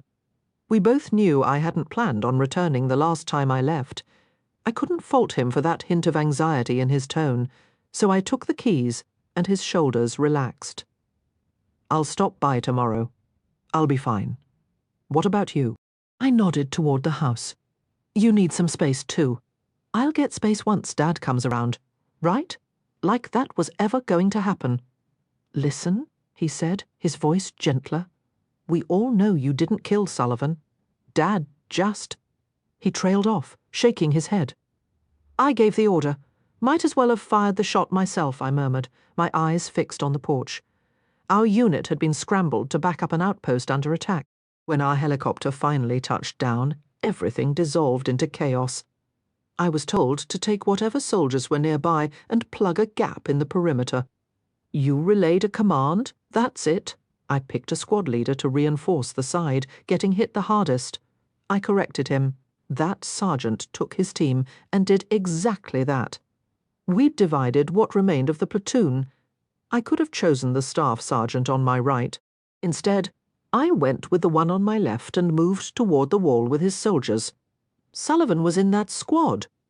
You had no way of knowing that, he insisted, shaking his head. I've read the report. In that kind of mess, there's no chance you would have seen him. By the time I recognized Sully, it was already over. My grip tightened on the steering wheel. He'd been shot just 10 feet from me. If I'd simply picked the guy on the right, Sullivan would still be alive. That was the point where Dad stopped listening. I need to go. The back route is still clear, he said. When I didn't answer, he muttered something about my stubborn streak and closed the door. I waited until he was inside, then started the engine. Instead of heading back toward Alba, I took the worn dirt road west, shifting the Jeep into four-wheel drive and tracing the edge of the Bradley property for a while before climbing the next ridge and turning north. I eased through the open, rusted gate and crossed onto Uncle Cal's land. According to the property taxes I'd been paying, I guess it really was mine now, but it still felt like his. He'd passed away the year before Sullivan, and I was deployed again, unable to bury the man I'd loved more than my own father. A few minutes later, I put the Jeep in park. In daylight, I'd be able to make out the remains of the hot springs ruins along the ridge and the edge of the old Rose Rowan mine below. But given what my headlights revealed, maybe the darkness was a mercy. The yard had swallowed the sprawling single-story house, and the roof was missing so many shingles it seemed more like a vague idea than an actual roof. Uncle Cal had tacked on rooms whenever he felt like it, giving the place a lopsided, quirky charm I'd adored as a kid. Now, as an adult, it just meant there was a ridiculous amount of roof to fix. I could only hope the solar panels had held up better. Sure, it was going to be a ton of work, but at least I wouldn't have to sleep in body armor. The same couldn't be said for the house I'd grown up in. I stepped out of the Jeep and walked toward the front door, pausing at the porch. My thumb brushed over the markings Uncle Cal had carved into the upright stone he'd always joked was his address, Elba, I said again, shaking my head with a quiet chuckle at the family joke nobody ever mentioned out loud. Napoleon's Island. Well, I was officially in exile now. How was I supposed to do the one thing my father had asked of me if he refused to even speak to me? Chapter 4. Willow. My phone lit up with a security alert for the front door, and a short video began to play automatically. I slid my headphones down around my neck, cutting off the Banners album I'd been listening to, and saw my best friend on the screen trying to balance a tray of coffee while fumbling with my house key. I was about an hour from wrapping up this project for Vaughan Holdings, but a gut feeling told me my focus was about to be completely derailed. Thea never showed up unannounced without a purpose, and I had a strong hunch that purpose involved Cam. Willow? Thea's voice echoed from the entryway. In the office. I said goodbye to my productivity in my head and placed the headphones on my glass desk. There you are. She greeted me with a smile brighter than the morning sun and handed me a cup from Alba Perks. I thanked her, took a sip of the rich chocolate mocha, and braced myself for her reason for stopping by so early. She liked to be at her yoga studio before 9, even during the slower months. I was really hoping you'd be home, she said, her light blue eyes widening with exaggerated surprise. It's 8:30 on a Tuesday morning, I replied, taking another slow sip. Where else would I be? I'm working. I savoured the mocha, wondering just how many seconds it would take for her to steer the conversation toward him.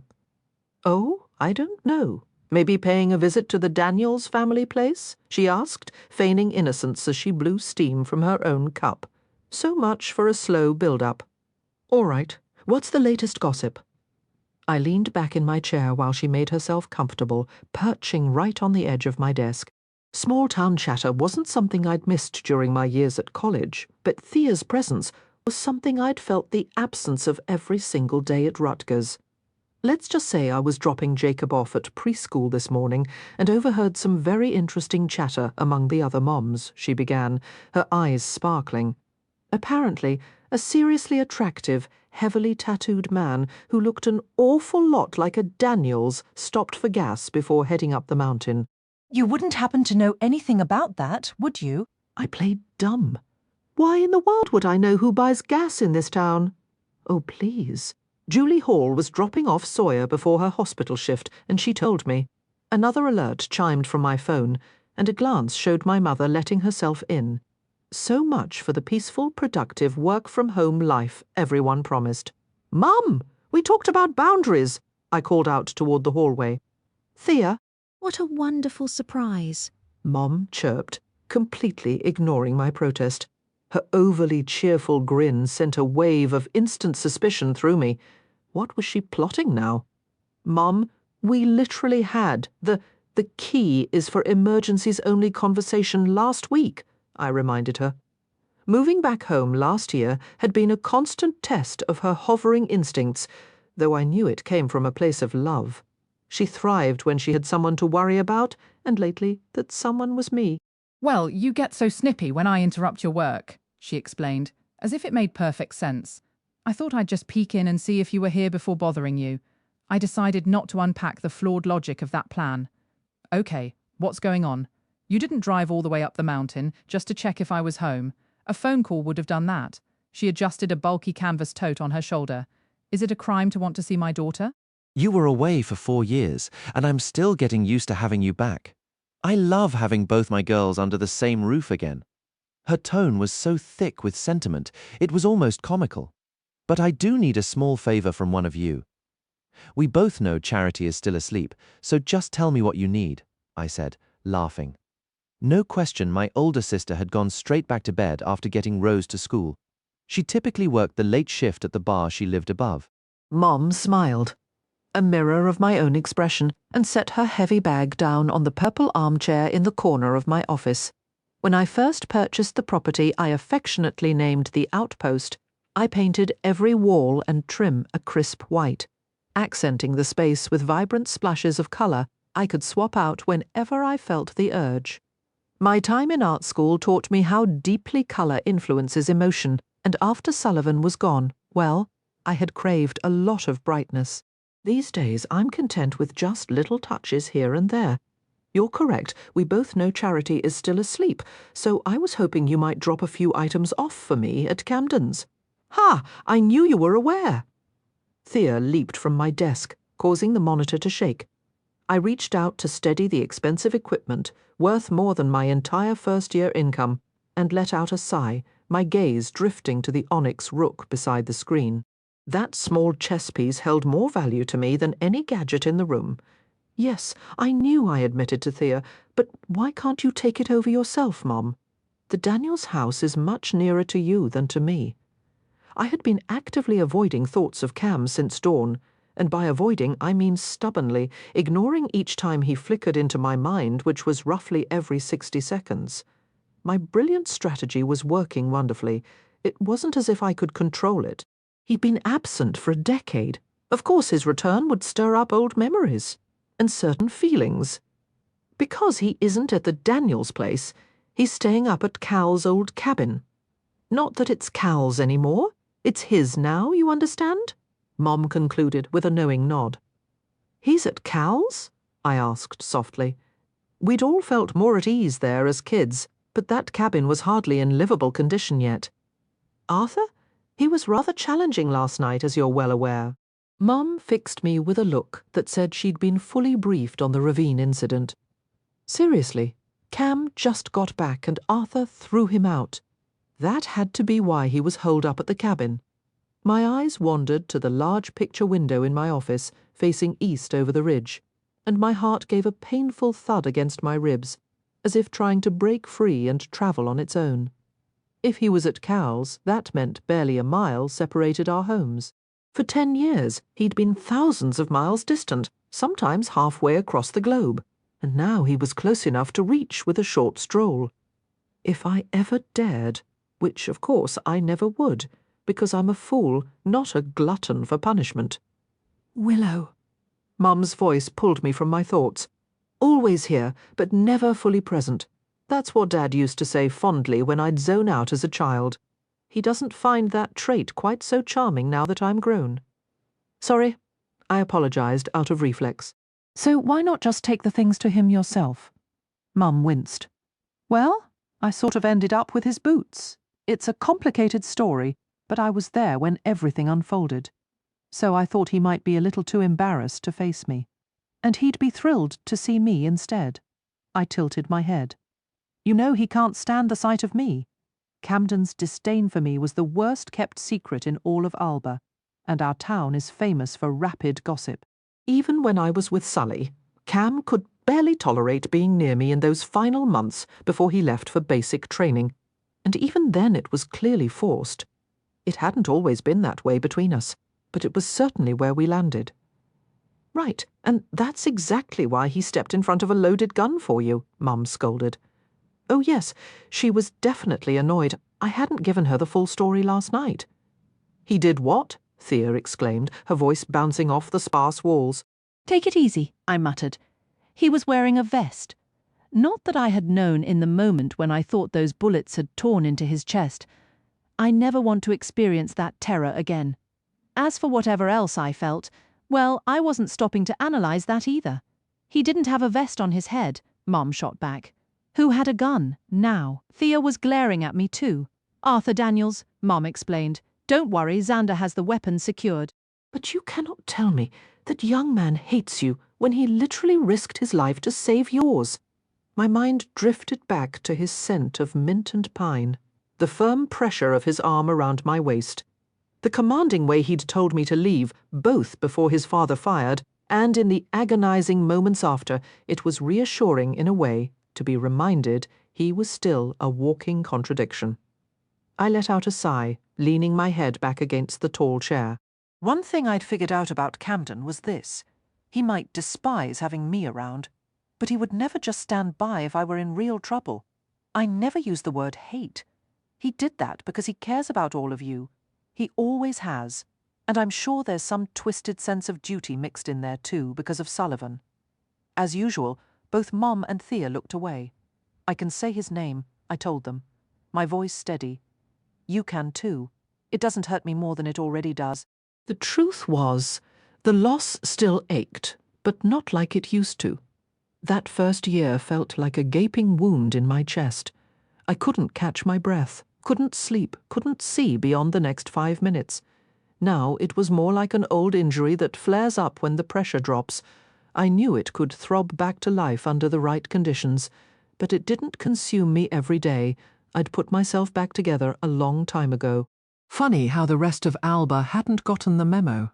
They still treated me like I was one wrong word away from dissolving into a sobbing mess. We know, Mom said softly, offering a sad smile.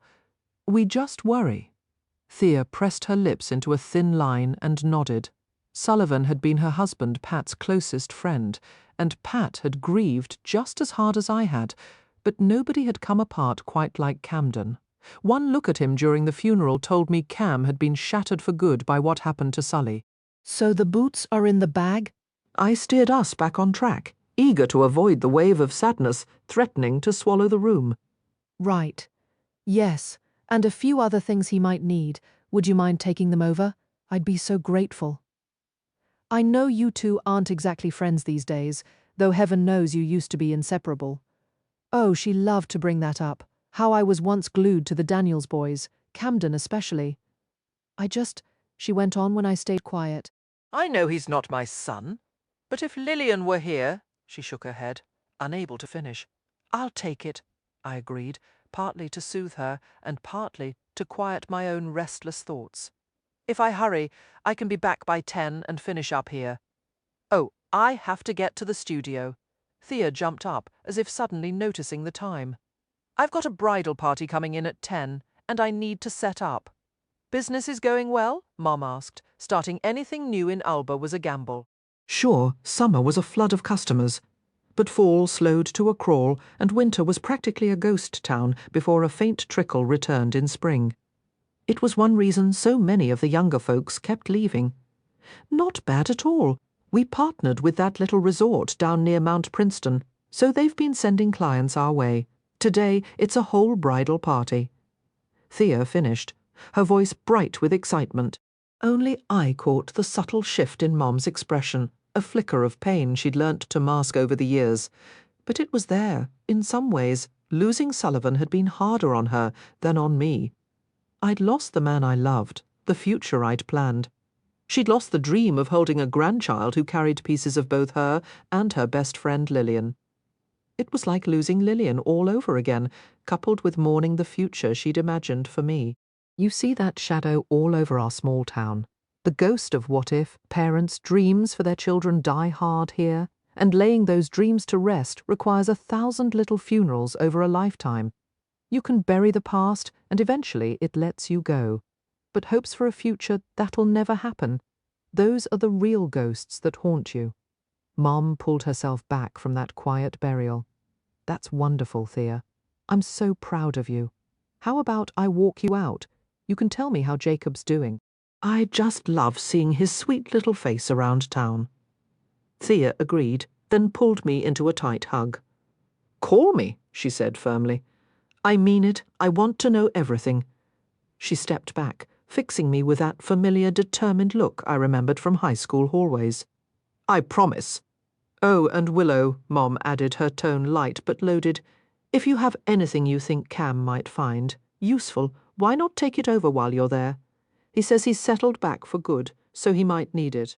Heat rushed to my cheeks. Sure, I'll handle that. See you later.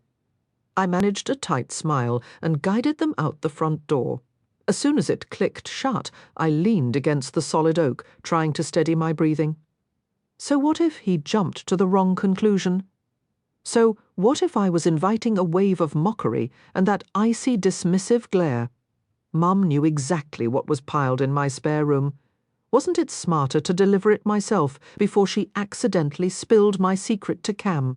The only thing more mortifying than this would be him showing up and demanding it.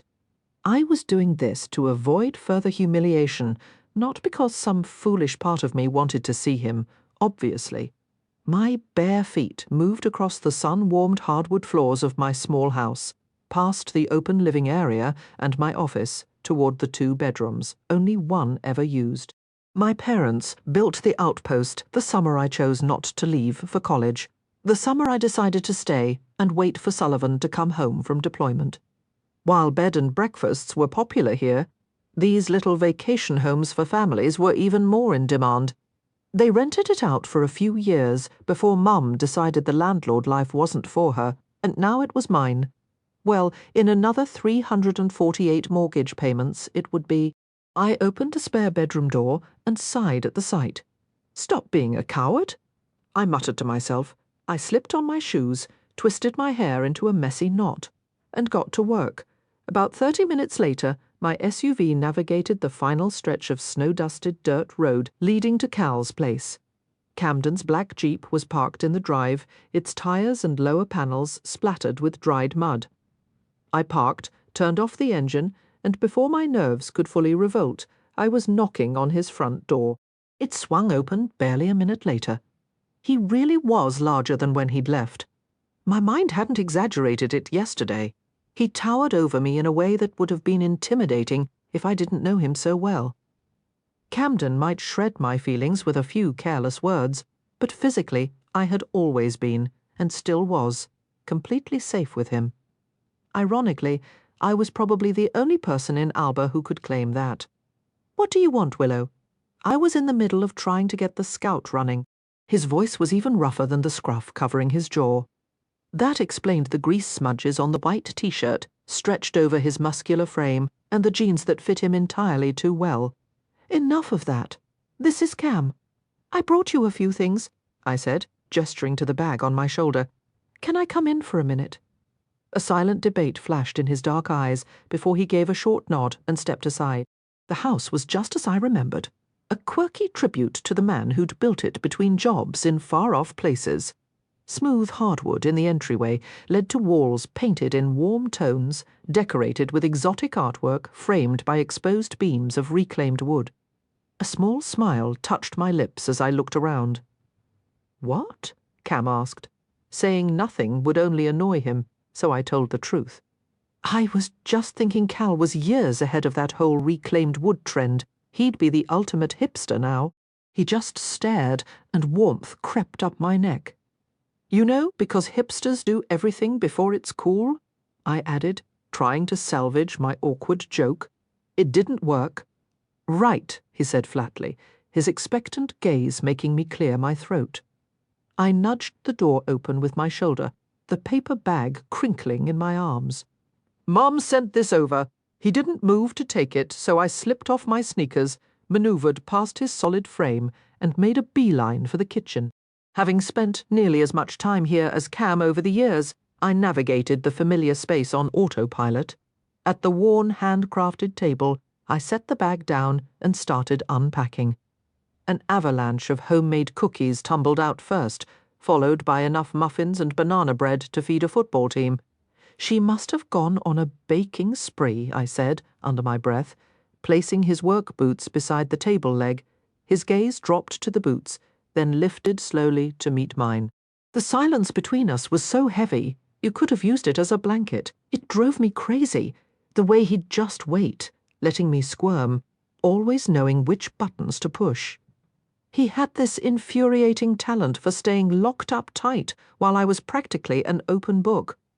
"So, you're really living here now?" I asked, finally breaking eye contact to look around the kitchen.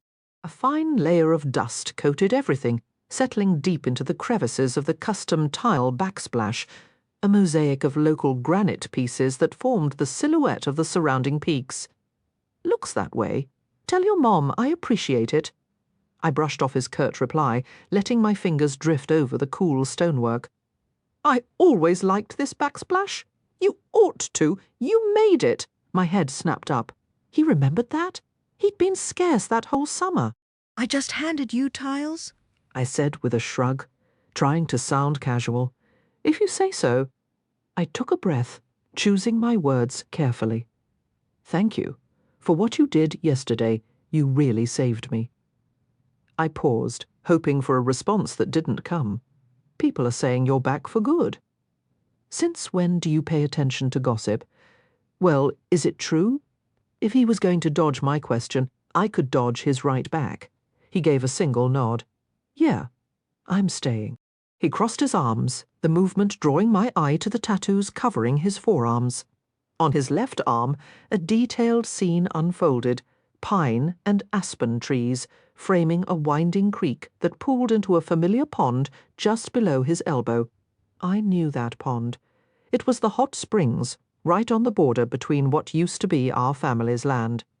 "What's on your mind?" he asked in that old familiar way. Most people either left me to my thoughts or dragged me back to the conversation.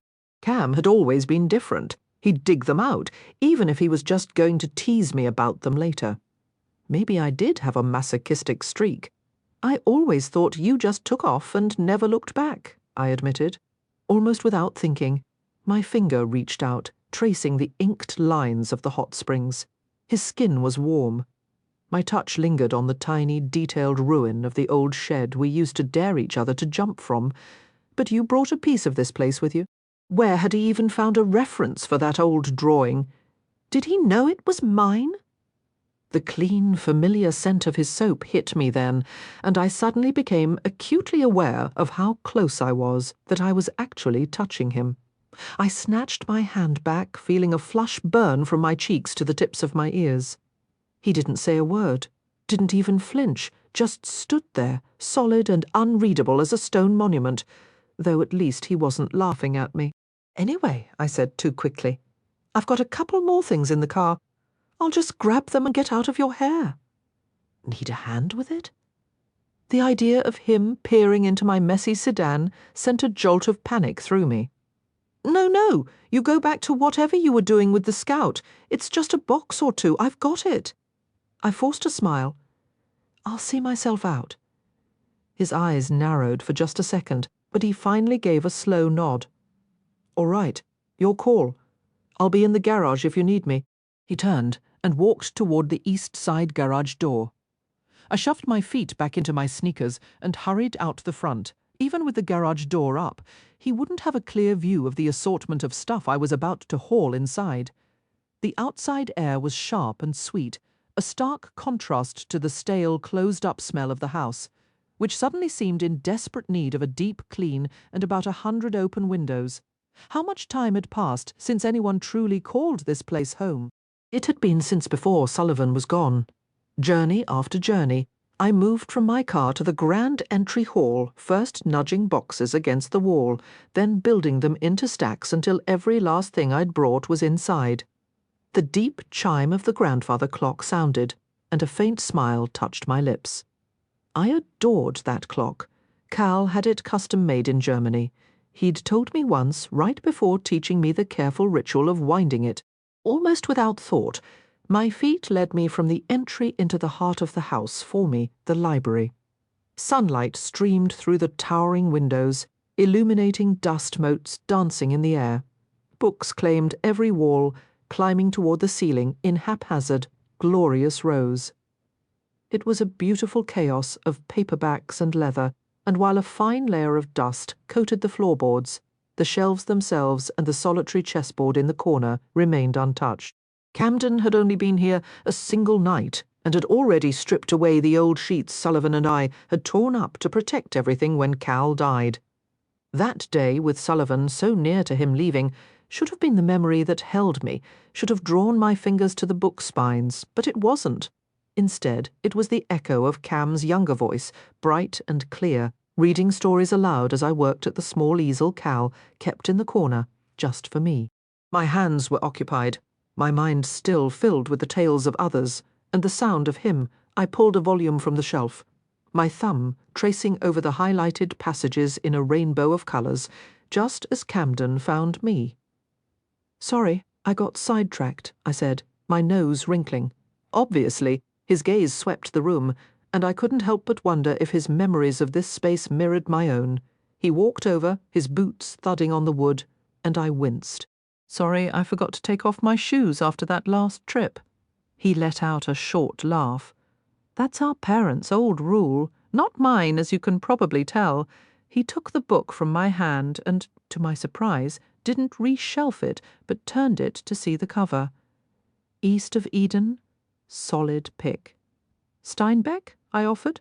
"So it says," he replied, the ghost of a smile at his mouth. "There is more beauty in truth, even if it is dreadful beauty." The quote fell from his lips with an easy familiarity.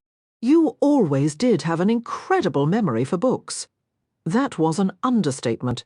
He could recall passages and nuances most people read right past and instantly forgot.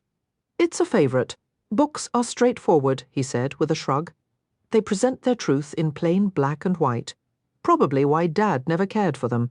He preferred crafting his own narratives so they'd fit what he already decided was true." "People are more complicated," I murmured. Then the question that had gnawed at me since last night surfaced. "Are you really all right? I mean, he shot you." Right as rain, he declared, a smug little twist to his mouth as he lifted his shirt. It revealed a landscape of defined muscle, down to the tattoos that spread across his side and chest, centered just below his pectorals. The skin was an angry red, dotted with a constellation of deep, violent bruises. Satisfied. "Cam," I breathed, stepping forward. He retreated instantly, the smirk vanishing as he dropped his shirt. "All good here. I wasn't just worried about the physical damage," I muttered to his retreating back as he left the library, knowing full well that was the only answer I'd ever get. Camden would insist he was fine, even if he were bleeding out. "Jesus, how many boxes did you haul in here?" he called from the entryway. Damn it! I should have been long gone by now. I desperately didn't want to be here when he understood what his father had done. What I had allowed. "Just a few," I said, making a swift path across the hall as he popped open a random box. "This is my varsity jersey." My hand froze on the doorknob, so close to escape. "Yeah," I said, softly, silently cursing my own stupidity as I turned to face him. His brows knitted in confusion while he sifted through the contents. "My trophies! My cleats!" His head snapped up, his eyes locking onto mine with dawning clarity. "This is all from my old room," I gave a slow nod, but he shook his head, disbelief etching his features. "But Xander told me Dad packed it all up and trashed everything after." His voice faded into the heavy silence. "After Sullivan passed away," I said, finishing his thought. "You knew about it?" He nodded slowly. "Xander phoned me that night and explained what your father had done. He mentioned it was all left by the end of the driveway, set out with the garbage." I forced my gaze away from his. That stare was always too much to handle for long, and focused instead on the stack of boxes. I waited until just past midnight so no one would notice, then drove over and collected everything. You took everything. Doesn't it look like all of it? A tightness spread through my chest, a desperate urge to escape this painfully awkward moment. "Willow?" I shook my head and reached for the door. A large hand appeared above me, pushing it shut and trapping me beside it. "Willow?" Look at me. Reluctantly, I lifted my eyes, tracing the line of his shirt, the curve of his throat past his mouth, until I met his dark gaze. Those eyes had always undone me. People who didn't really know him called them empty, and I used to brush it off, letting them believe what they wanted. The truth was, those eyes were so deeply filled, there was no space for anything light, already overflowing with every feeling he never allowed himself to show. Why would you do that? Drag yourself out of bed in the middle of the night to rescue my things? Defy both our fathers? Because Sullivan would have done it for you. He took a step back, a faint wince tightening his mouth. Thank you, he finally said, his voice low.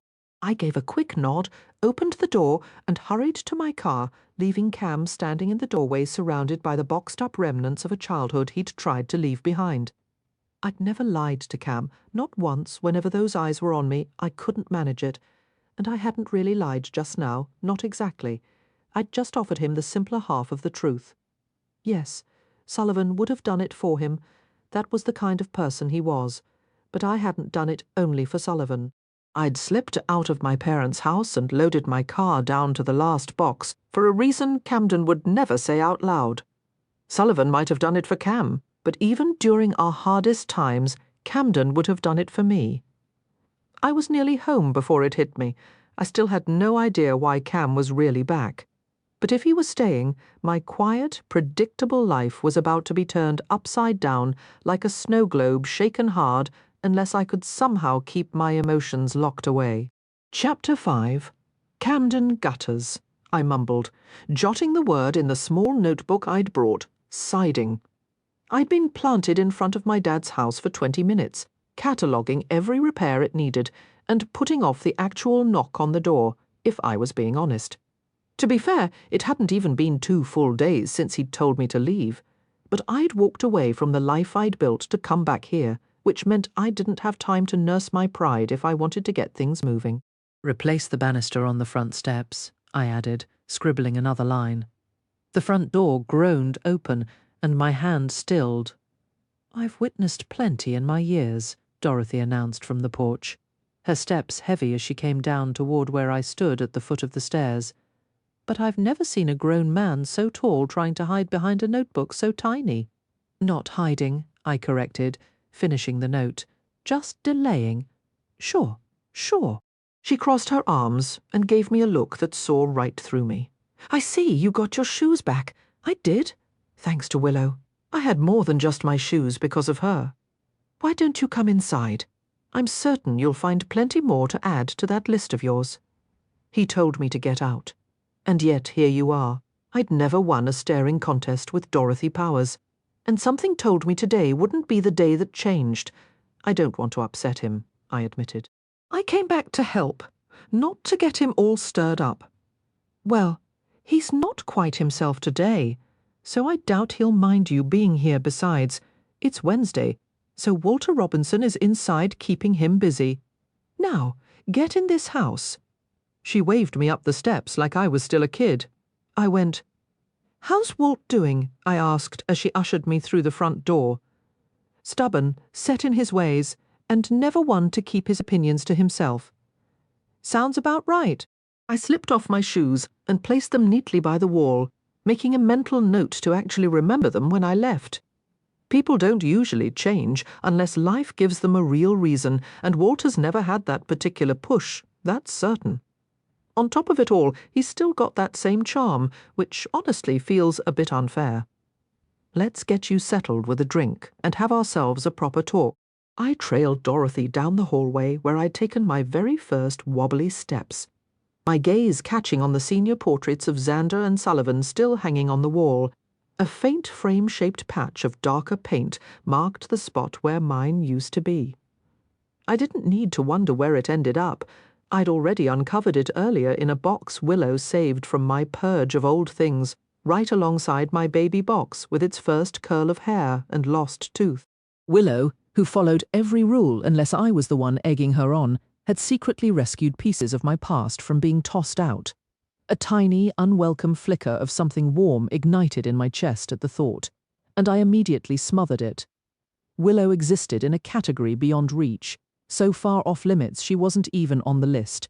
She was in the don't even go there zone, and yet here I was, going there. You planning to join me? Dorothy called from the kitchen. Yes, Mum, I replied, glancing toward the living room where Walter's hearty laugh echoed before heading in. The kitchen was a time capsule. Mum's cherry cabinets were sun-bleached in patches, and the apple print wallpaper she'd loved was curling at the seams, but otherwise it was unchanged. Coffee? Dorothy gestured to the old drip machine, a pot steaming beneath it. No thanks. I took the chair tucked against the wall. Suit yourself, she said, pouring a cup and sitting across from me. What happened earlier with your father? And that rifle was certainly unfortunate. That's one way to put it. I set my notebook on the table, covering the faint, permanent stain where I'd spilled a bottle of nail polish remover 2 decades prior. I'd say I'm sorry, but if I apologized for every awkward thing your father has ever done or said, I'd never stop talking. She gave a little shrug and took a sip. I felt a smile tug at my lips. You're sharper than I remembered. I've always been this sharp. You just weren't old enough to get the joke back then. I wasn't old enough to appreciate a lot of things. The words came easily because my thoughtlessness had never really hurt her, saying the same to Dad, or to Xander, or to Willow. I wasn't that evolved just yet. Dorothy's eyebrows lifted. And now you're back to help. I am. She gave a slow, considering nod, her appraisal making me sit up straighter and take my elbows off the table. All right, then. A knot of tension I hadn't fully acknowledged began to loosen in my chest. Tell me what he needs, I said, clicking my pen open to a blank page. What I can actually do, and what he'll absolutely refuse to let me do. Dorothy offered a small smile and started explaining. He needed overnight care since he might decide to throw me out on a whim, and Xander deserved to sleep in his own bed. She could manage the daytime, but bringing in some extra help was a smart move too. The reality of Dad requiring constant supervision settled heavily as I swallowed. I gave Xander a list of recommended nurses from Dr. Sanderson, but he said they were all too pricey. My pen stilled. I looked up at Dorothy. She had to have that wrong. I know, she said, waving a hand. Unless Dad had suddenly developed a wildly extravagant streak in the last 10 years, there was simply no way he couldn't afford it. We were raised acutely aware of the family's finances and the importance of managing them wisely. I'll speak with Xander, I said with a firm nod. Dorothy went on, and my modest list quickly grew into something much more substantial. Xander does everything he can, she added, her tone softening. That boy is a genuine saint. No argument here. Guilt settled like a stone in my gut, but I managed another nod. The sainthood of Alexander was, after all, not exactly breaking news. I had just jotted down Dorothy's final suggestion when the sound of Walter and my father's voices grew nearer. Thanks, I told Dorothy, rising from my chair in a hurry. Walter's eyebrows lifted toward his greying hairline as he stepped into the room. Welcome home, he said quietly, extending his hand. Dorothy had been correct. Walter hadn't changed much over the years. His dark skin was smooth except for the crow's feet framing his eyes, and his brown gaze still carried an easy warmth. Thank you, I answered, shaking his hand. He was positioned between me and the doorway, making the kitchen window seem like a viable escape route, if not for the sheer drop to the yard below. I cursed the walkout basement design. Doesn't he look well, Walt? Dad chimed in, giving his old friend a hearty slap on the back. Both Walter and I turned to him, startled. Dad's grin only broadened as he held my eyes.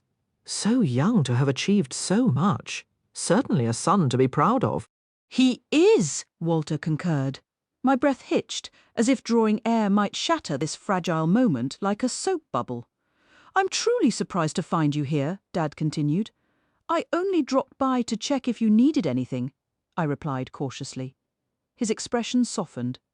Always such a thoughtful boy, Dorothy. Why on earth didn't you mention Rich was back from school? The air rushed from my lungs as if I'd been punched. Rich was a decade older than me and ran the sole auto repair shop in Alba. This meant Dad not only failed to recognize me, but he'd also lost track of the current year. Art? Walter started, his voice lowering. I caught his eye and gave a slight shake of my head, arguing the point was useless. Walter's shoulders slumped, but he nodded in understanding. I can never quite keep up with that boy's comings and goings, Dorothy said, soothingly, giving my shoulder a pat as she moved toward Dad. He's just on his way out now.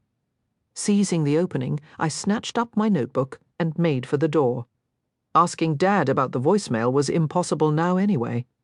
I needed him clear-headed and preferably not viewing me as an enemy. Honestly, in that moment I would have settled for either. It really is good to see you, Dad told me, his smile genuine and warm. For that fleeting instant I allowed myself to believe he was speaking to me, that he had missed me and was glad I was here. You too, I managed. I slipped out quickly, collected my shoes, and carried them onto the porch, sitting on the steps to put them on. The door opened and closed behind me just as I fastened the second one. That couldn't have been easy, Walter said, settling beside me and resting his arms on his knees. Which part? Him not knowing me, or him being pleased to see a stranger? I stared past the driveway to the gap in the pine trees, where the mountains stood in the distance. It's all fine. He glanced at me and let out a long breath. You know, I don't think it matters how old we get. There's always a piece of us that craves a father's acceptance, his approval. We might deny it or even battle against it, but it still hurts when it's absent. I stopped hoping for that years ago, Walt. Even so, I'm glad you're here, Cam. That makes one of you. Art is happy about it too. He just can't always express it. He literally shot at me the day before yesterday. A sharp ache bloomed in my chest. Walter winced. All right, well. He met my gaze. Truthfully, I've got no good response for that. It's fine. I stood up, feeling the bite of the rising wind. I prefer how he acted just now. I can actually help him if I'm not busy avoiding gunfire. I won't lie. He's very unpredictable these days.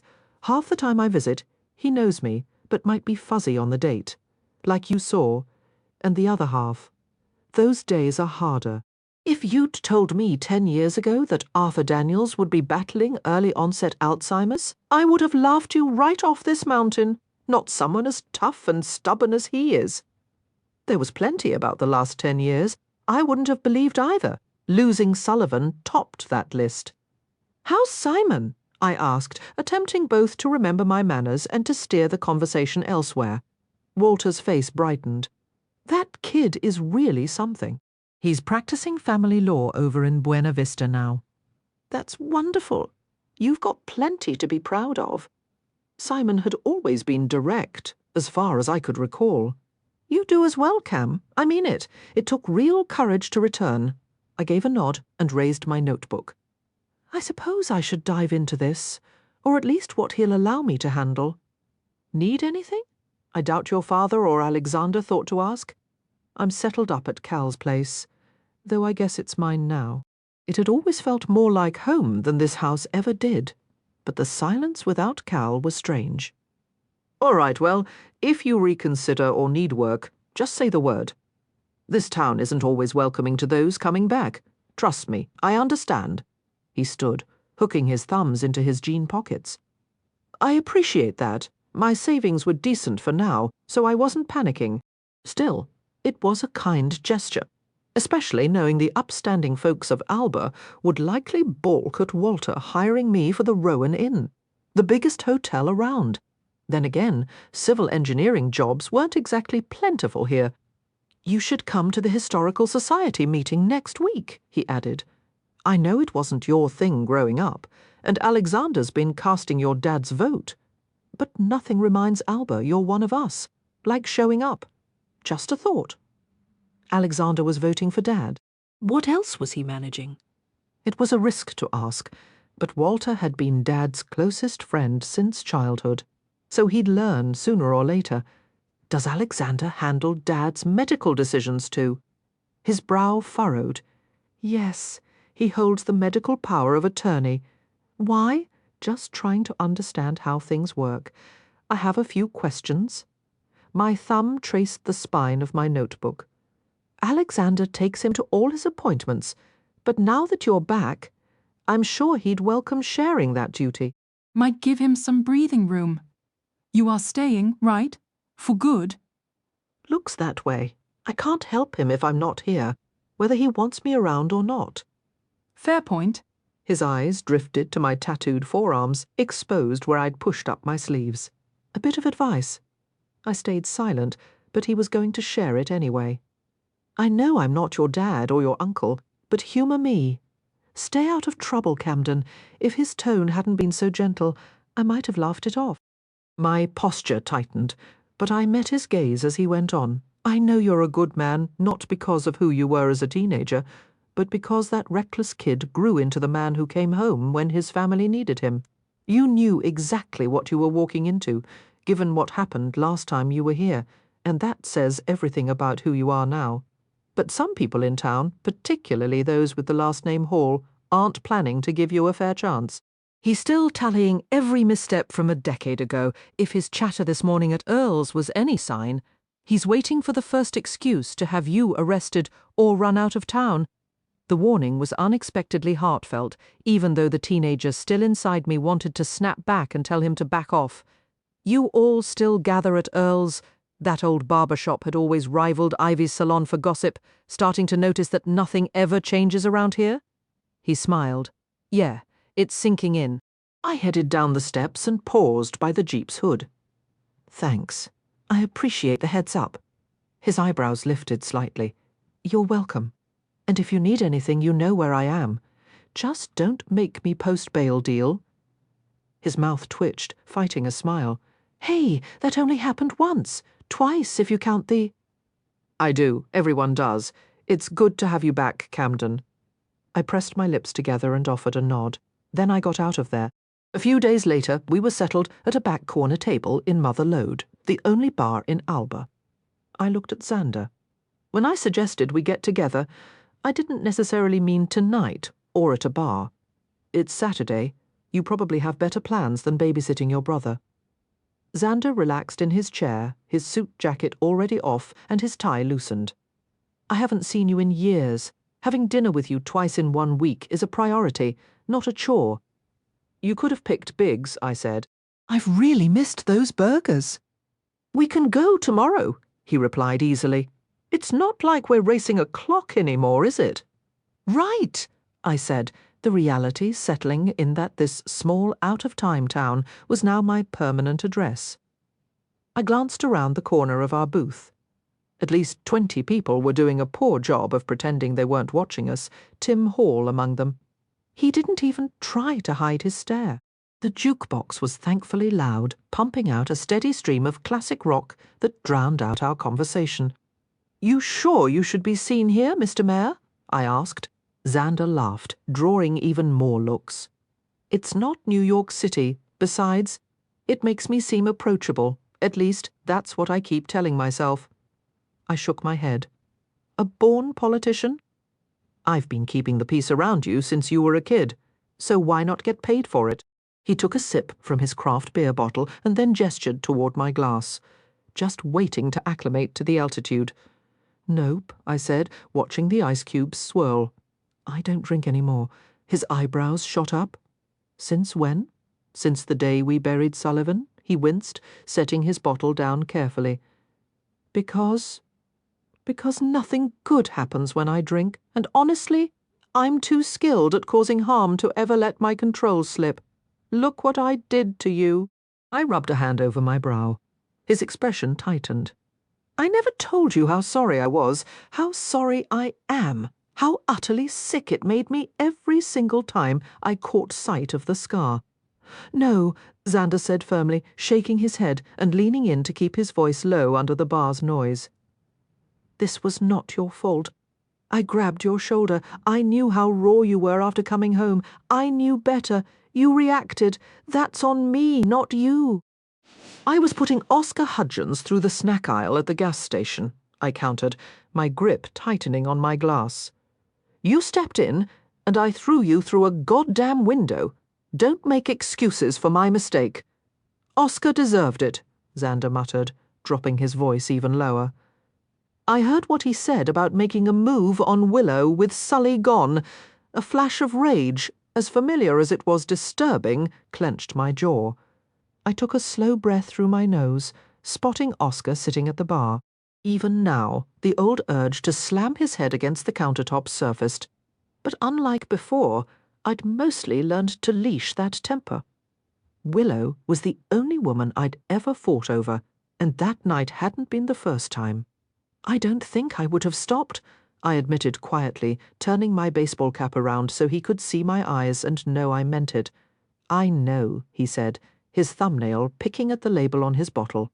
You know, Charity owns this place now, right? I didn't, I said, grateful for the shift in topic. He nodded toward the bar. I leaned to the side and saw an attractive brunette talking with our waitress. Never thought I'd see the day Judge Noah Bradley's daughter owned Mother Lode. Did he finally have that heart attack? Nah, Xander replied. He doesn't talk to her much, though. Not since Rose was born, I guess. That all went down while I was away. You know how he is when he's perched on that moral high horse. His daughters and his granddaughter be damned, I suppose, I muttered. The news of Charity's pregnancy had spread through town right before I left for basic training, splitting people into sides as cleanly as a sharp blade. Nobody defended Gabe, the guy who walked away from his high school girlfriend and their baby for years. My thumb rubbed against my fingers, the ghost of that small onyx chess piece I'd left on Willow's windowsill still lingering in the memory. Not that she'd ever needed my clumsy gesture. She had Sullivan, and she was far better for it. Fathers, Xander sighed, taking a long drink from his beer. Speaking of fathers, I started, but paused as our waitress, a woman named Jenny who looked a few years younger than me, arrived with our plates of eggs and bacon. Xander thanked her warmly. She shot me a nervous look, and I managed a quiet thanks, which earned me a fleeting, shy smile before she turned away, her steps deliberate. "You seeing anyone?" Xander asked, watching her go. "Nope," I said, reaching for the salt. There was something deeply satisfying about eating breakfast food at night. Not planning on it either. You. He gave a small, private smile at his plate. Sort of. She lives near the resort. Nothing too serious yet. He took a large bite, clearly ready to move on. So, you were saying about fathers? Right. This might seem like it's coming out of nowhere, but I was wondering how much Dad has talked to you about his medical wishes, his advanced directive. Xander stopped chewing, his fork hovering. He swallowed hard, his expression turning guarded. What are you talking about? I'm talking about him asking me about a DNR. The words landed between us on the worn wooden table, heavy and undeniable. A do not resuscitate order? Yeah. I thought you said he didn't recognize you when you visited. His brow furrowed in confusion. He actually left me a voicemail about a month ago. Xander straightened in his seat, his food forgotten. He left you a voicemail. He did, to be honest. That's what finally got me on the road. Not that I wasn't way overdue in coming back to help you, but it was the first time he'd reached out in 6 years. His face was a mask, utterly still. And in this voicemail, he asked you for a DNR. I pulled my phone from my jeans, found the saved message, and set it on speaker between us. My father's voice, thinner and more uncertain than I remembered, filled the space. Camden. It's your father. I don't even know where you are anymore. This isn't easy for me to say, but you need to come back. Alexander is carrying too much. He takes on everything for me for this town. You know how he is. I'm losing more of myself every day, and it's wearing him down. Your brother needs you. He's a good man, but he's stubborn. He sees the world in stark terms, no room for grey, not like you do. I want a DNR, Camden.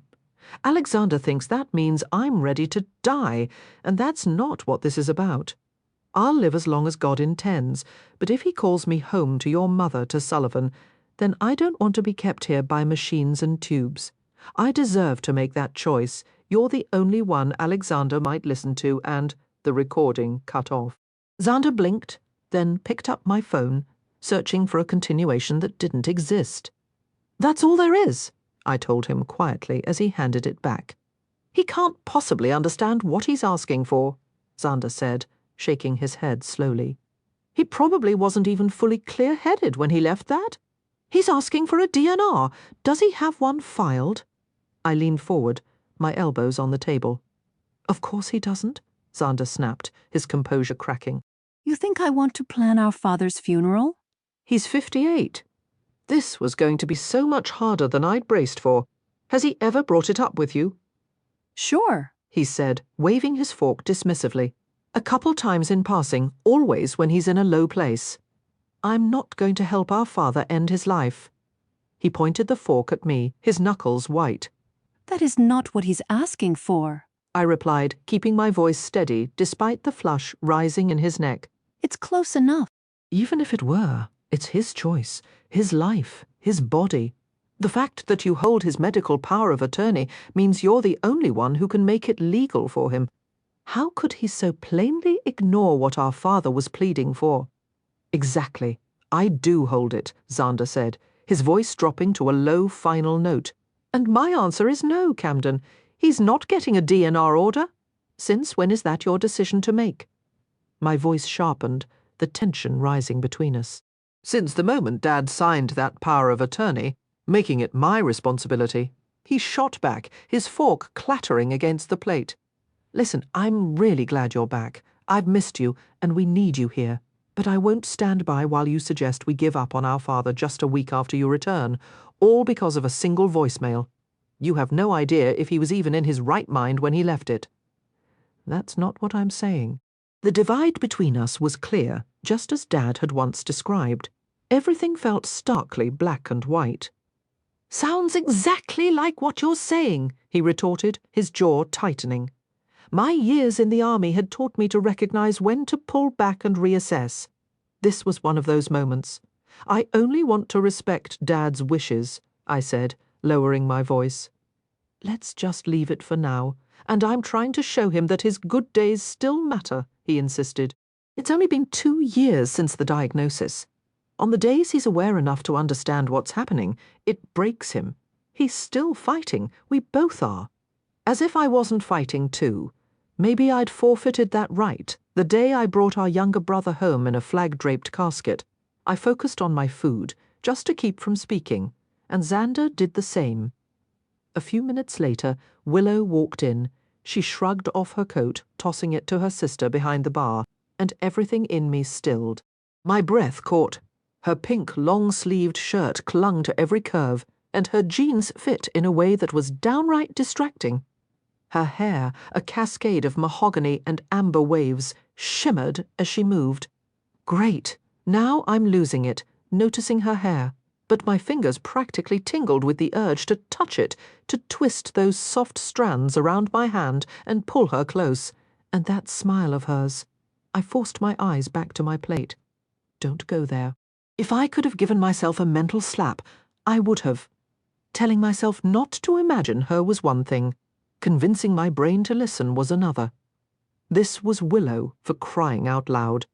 The same girl who used to play in the hot springs between our houses every summer. The one who pressed an ice pack to my bruised face when I was 12, after I'd gotten into my first real fight, a fight she'd tried to stop by stepping between me and Scott Malone, who'd been teasing her relentlessly. The same Willow who let me sleep on her bedroom floor the night my mum passed away, quietly linking her fingers with mine when she heard me crying. And the same Willow who fell for my little brother the summer she turned 17. That single fact overshadowed everything else. She had been Sullivan's. So, are you planning to come to the Historical Society meeting? We could really use your input, Xander said, breaking the heavy silence. Since when do I have any expertise you'd find useful? I replied. You're a civil engineer, aren't you? That's what the diploma says. The same diploma that took me 8 years to finish, juggled between deployments and missions that gave me more real-world knowledge than I ever wanted. Then you're basically the most qualified person in Alba, he said, raising his beer in a casual toast. In case you haven't noticed, half the buildings here aren't exactly up to modern code, probably because they were constructed in the 1880s. Willow settled onto a bar stool, and Oscar Hudgens immediately took notice. Leaning back so far, I half hoped gravity would do us all a favour. Cam? Xander's voice pulled me back. Yeah, I'll be there. Good. Oh, look. Jonathan Young just sat down. He gestured toward a nearby table. "Give me a minute, will you? I need to talk to him about a council vote." I nodded vaguely as Xander walked away. Just then, Oscar stumbled off his stool and started toward Willow. Without thinking, I was already crossing the room. Leaning on the empty stool beside her, I called out to her sister behind the bar, "Hey, Charity, any chance I can settle my tab before my ever-responsible older brother tries to cover it?" "Cam, I thought that was you." Willow's face lit up with recognition. Charity gave me a cheerful grin. "Of course, just let me grab Jenny for a second." She headed off to locate our server, and I shifted my attention to Willow, who was already studying me. I met her quiet, curious stare while the jukebox switched songs. "Willow Bradley," Oscar mumbled, his words thick and clumsy. "You are really looking—" "Wait, Cam." I turned, feeling an unexpected rush of sympathy. He was a mess. "You're back," he stated, wobbling closer. "Seems that way," I replied. "Good." He lunged, putting his whole weight into a swing that was shockingly fast for someone so intoxicated. I could have avoided it. I chose not to. His knuckles connected. My heart jumped into my throat when Oscar threw that punch. Cam's head jerked sideways, that awful meaty sound of a fist hitting flesh. I'd prayed I'd never have to hear it again. The bitter irony. The only times I'd ever heard it before were because of Camden Daniels. Except back then, Cam was always the one throwing the punches, not catching them. "I've been waiting 6 damn years for that," Oscar yelled, pointing a shaky finger at Cam while he listed to one side. "I probably had it coming," Cam said, straightening up slowly. "But that's your one and only free shot." He didn't bother checking his cheek for blood. He just shifted, putting himself squarely between me and Oscar. Chairs scraped loudly on the wooden floor as people stood up, and I spotted Tim Hall charging over, clearly itching for any excuse to haul Cam off to jail. I got to my feet, but Xander was quicker. "Hey, he didn't throw a punch," Xander said, stepping into Tim's path. "Oh, really?" Oscar slurred. I craned my neck to see as he swung at Cam again. The crowd gasped, but Cam caught Oscar's fist mid-air, stopping it cold. Good grief. The man was quick. While Oscar was still blinking in confusion, I grabbed Cam's other hand. "You're coming with me?" He glanced down at me with that infuriating, amused half-smile. Now, I insisted, letting my eyes convey everything my words didn't. The smirk vanished, and he let me pull him past the bar and into the back of the mother lode. I caught Charity's eye. She gave a slight nod toward the ceiling, and I returned it.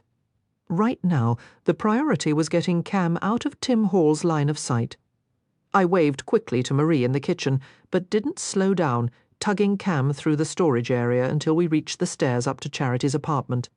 I punched in the 4-digit code, unlocked the door, and pulled him inside, shutting it firmly behind us. "Rose is sleeping upstairs, so keep it down," I warned him. "Who even says, 'keep it down' anymore?" he muttered. I shot him a look that could curdle milk and guided him through the living room and into the kitchen, flipping lights on as we went.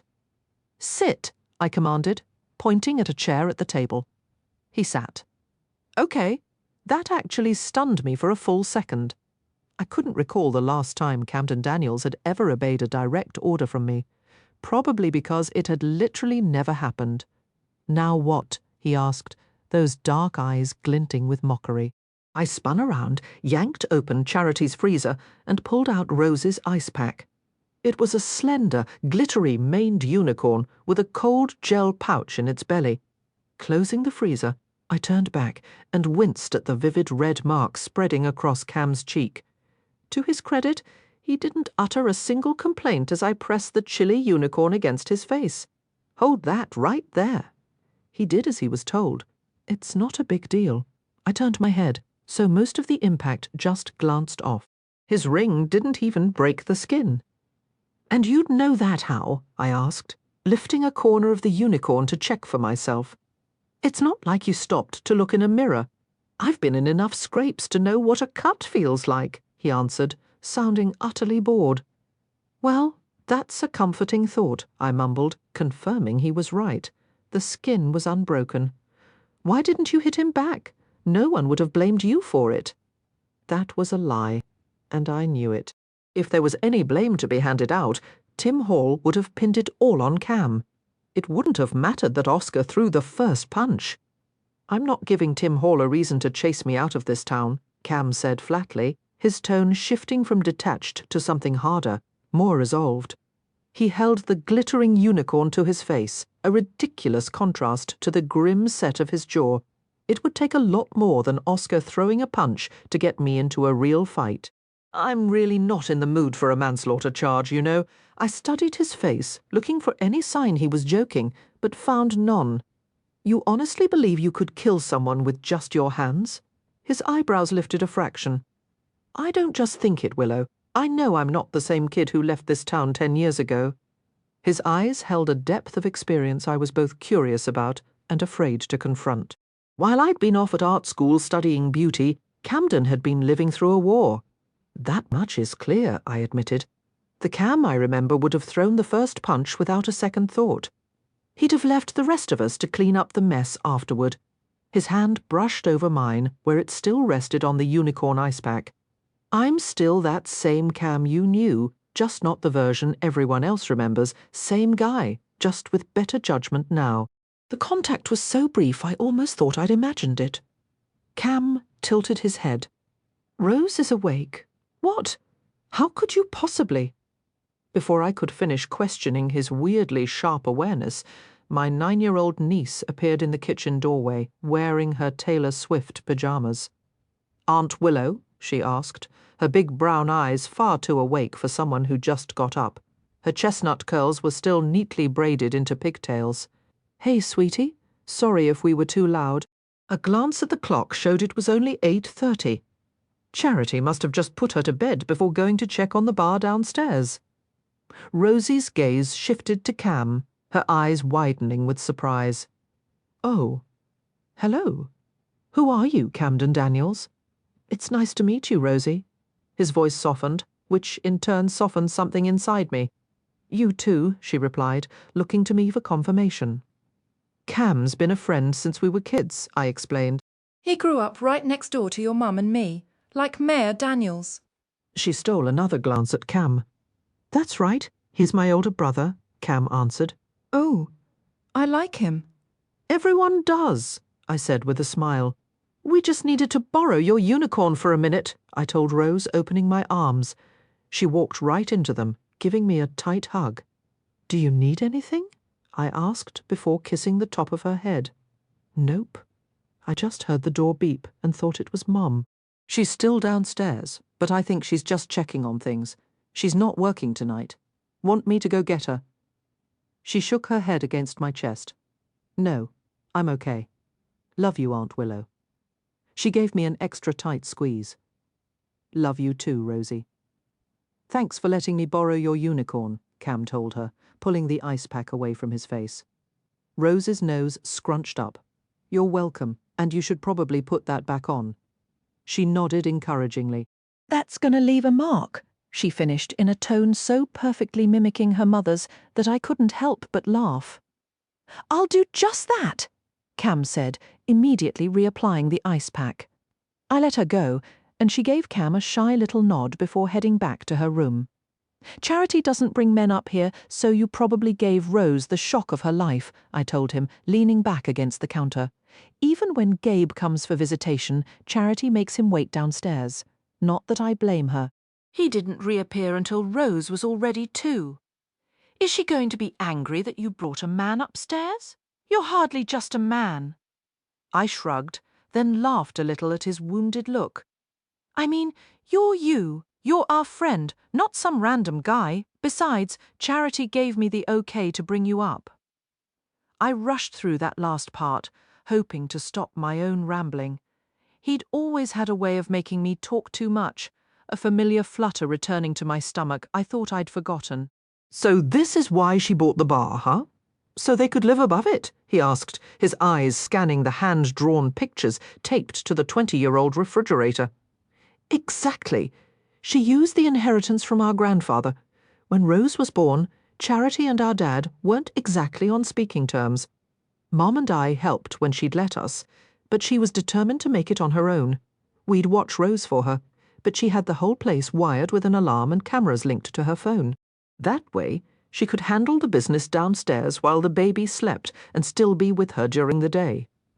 "I get that," he said, his eyes drifting to the small camera mounted in the kitchen corner. "The need to stand on your own. You're just as stubborn as she is," I replied, shaking my head. "But I guess that's the black sheep's way. When you refuse the road everyone else is on, you have to hack your own trail through the woods. Is that what we're calling it?" I hoisted myself up to sit on the counter's edge, bracing my hands behind me. "What did you do with your share of the inheritance?" he asked, sidestepping my own question. "Why did you turn away from that expected path?" I shot back, crossing my arms over my chest. He studied me, and the silence stretched, thick and heavy. I held my breath, feeling the tension coil in my muscles as he weighed how much of himself to reveal. He kept me perpetually off-kilter, switching our roles so often I could never find solid ground. I often wondered if it was a deliberate tactic or if he was just as lost as I felt. Charity made her choice for love. First for Gabe, then for Rose. "But you," I pressed, my voice softer. "Why did you walk away?" "The path walked away from me first," he said, the words quiet but clear. "It made it clear I wasn't wanted, so I decided I didn't want it either." I swallowed hard, my mind racing through all the ways that philosophy could have shaped his life, wondering how often that cool disdain of his was just a cover for a deeper, unspoken yearning. "Your turn," he redirected. "The inheritance. I went to art school. It took me nearly half a year after Sully died to finally accept that he wasn't coming back to Alba, no matter how long I waited." I looked away, my stomach tightening. Would Cam view it as the betrayal my father had? So all those plans we'd made, to go off to college together, once his 3-year commitment here was done, they just evaporated. I was left staring at this empty future, forced to ask myself a question I'd been avoiding. How much of that future was truly yours, and how much of it was built for Sullivan? Cam's question pulled my gaze back to his. My heart hammered against my ribs, my tongue feeling thick and reluctant to voice the confession I'd buried for years. "Yes?" I finally whispered, the single word feeling like a release, shedding 6 long years of quiet guilt. And I saw how much of myself I'd quietly surrendered just to keep things smooth. And it was smooth with Sully. It really was. I don't want you to think it wasn't, or that he wasn't good to me. I don't think that. Okay, good. My fingers trembled slightly as I pushed my hair behind my ears. We were happy. I believe I could have been happy, following our blueprint, going to Boulder. Maybe law school after. Coming back here to settle. I could have been perfectly content. My voice faded into a thin, unconvincing whisper. But you wouldn't have been you, the intensity of his look felt like it was stripping away layers of a carefully applied finish, or maybe that obedient version was the real me. And all of this is just some messed up alternate timeline where I took a wrong turn. He stood up, and it was more than his physical size that seemed to expand and fill the kitchen. Cam carried a presence that simple walls couldn't hold. I wasn't sure anything could. The girl who painted those sprawling murals on the old Hot Springs foundation wouldn't have found happiness on that other path. Satisfaction, maybe, comfort, sure, but not happiness. There's a canyon of difference between the two, Willow, and I'd like to believe Sullivan would have seen that gap in time. You would have found your way to art school eventually, one way or another. I shook my head, a sad smile touching my lips.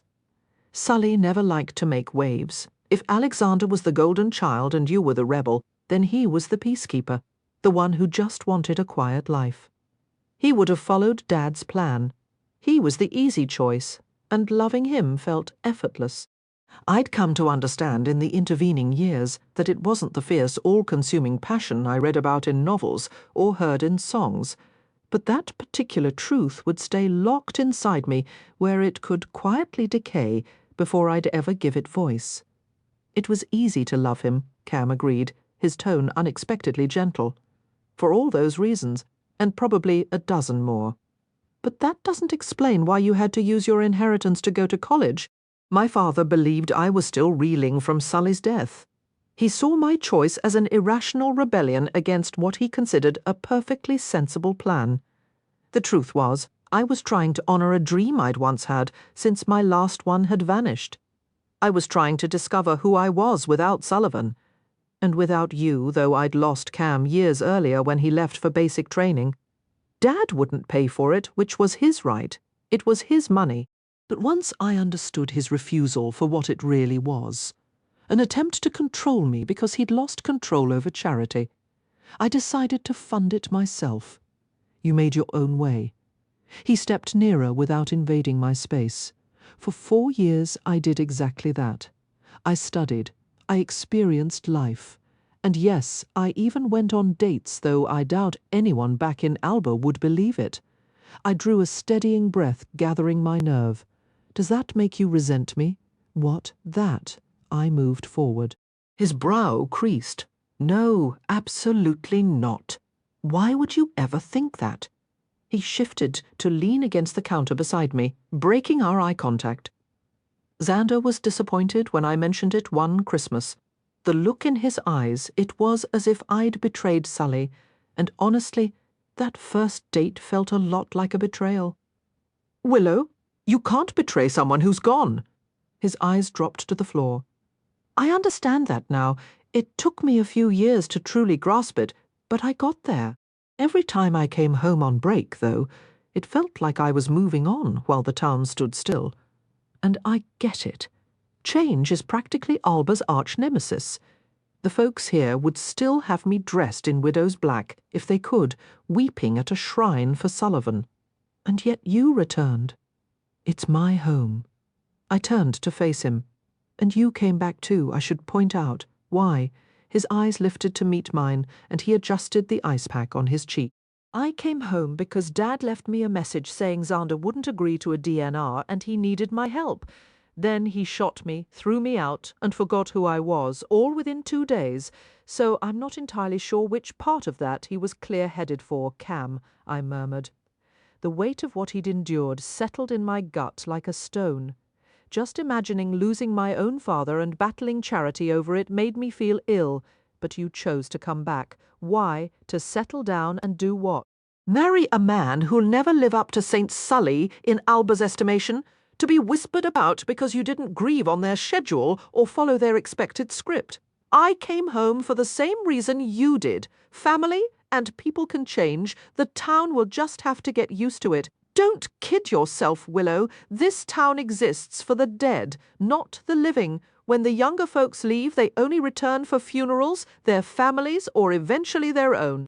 Alba is one giant museum, funded by tourists who come here to see the relics we refuse to release. We're all just exhibits.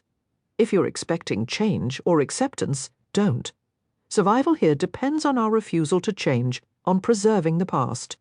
Change and progress are the very things that would destroy this place. His words pierced something deep within me, a truth I wasn't prepared to accept. That's a terribly limited view of our home. And it is ours, like you said. If you can change, they can too. That's just it. He pushed away from the counter and put a few paces between us before turning back.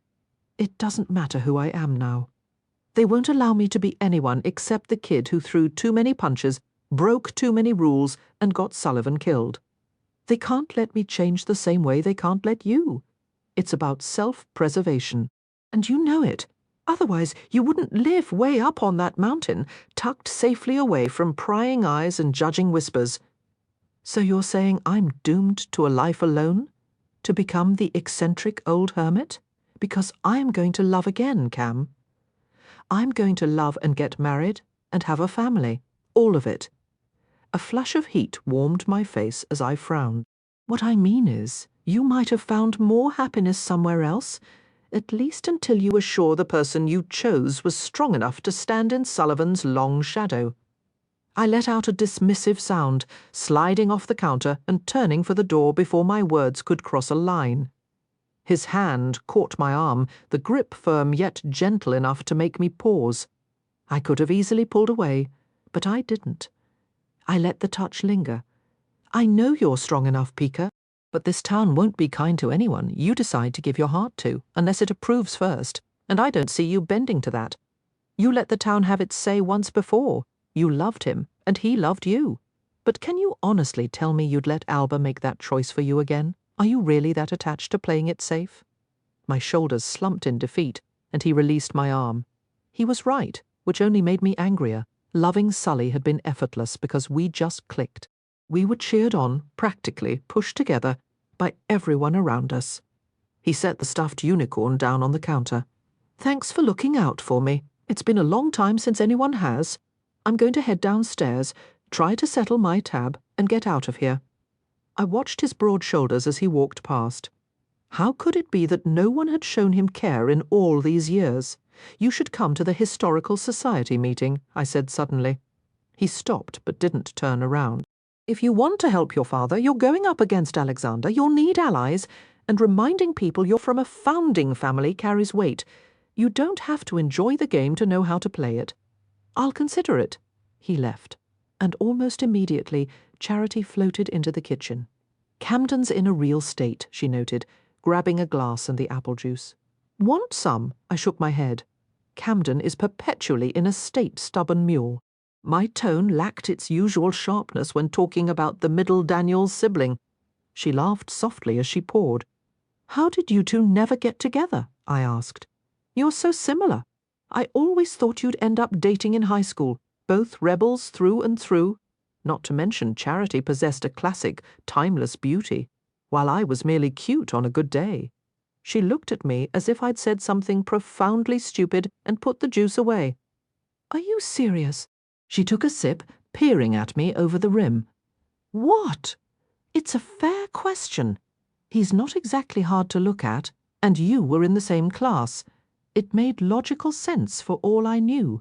Maybe they had a fling I never heard about. I rubbed a hand over my chest, trying to ease a sudden, unwelcome ache. Oh, Cam was attractive, and somehow he's only improved with age.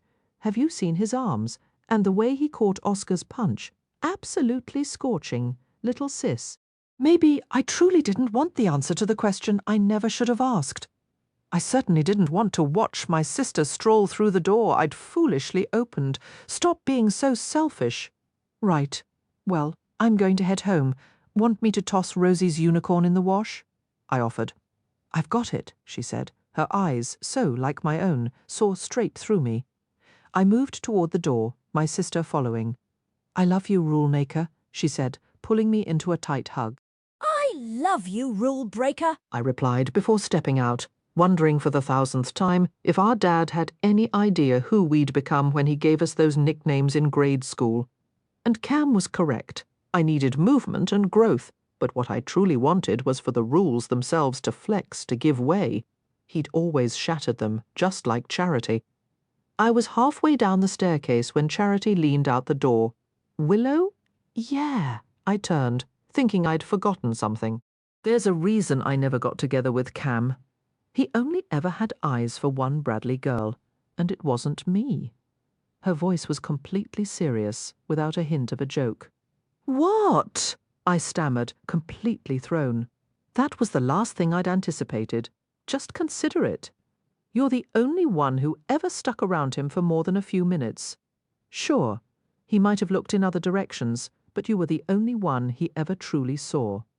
No, that's not. Yet part of it was true, just not in the way she believed. He sees me as a sister. That explained why he'd always watched out for me when we were kids. Why he made sure to walk me to the bus stop after Scott Malone decided to pick on me. Why he always took the seat across from me on that 30-minute bus ride from Buena Vista back to Elba. He did all those things until we got older and he just stopped. Because you almost were his sister, but don't be naive, Willow. He watched you for years. He only quit when you started dating Sullivan. That couldn't be right. No, you're mistaken. Cam never cared that Sully and I got together. He was hardly talking to me by then. I mostly just got on his nerves.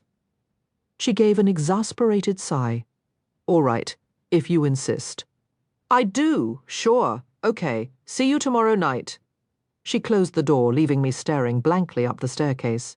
"You're wrong," I said to the empty hall, but having the final word didn't make me feel any better. She was so incredibly off base, it was almost laughable. I fumed the whole drive home, muttering under my breath as I pulled into my garage. Charity didn't have a clue what she was talking about. Cam had been utterly indifferent that final year. He couldn't have cared less what I did.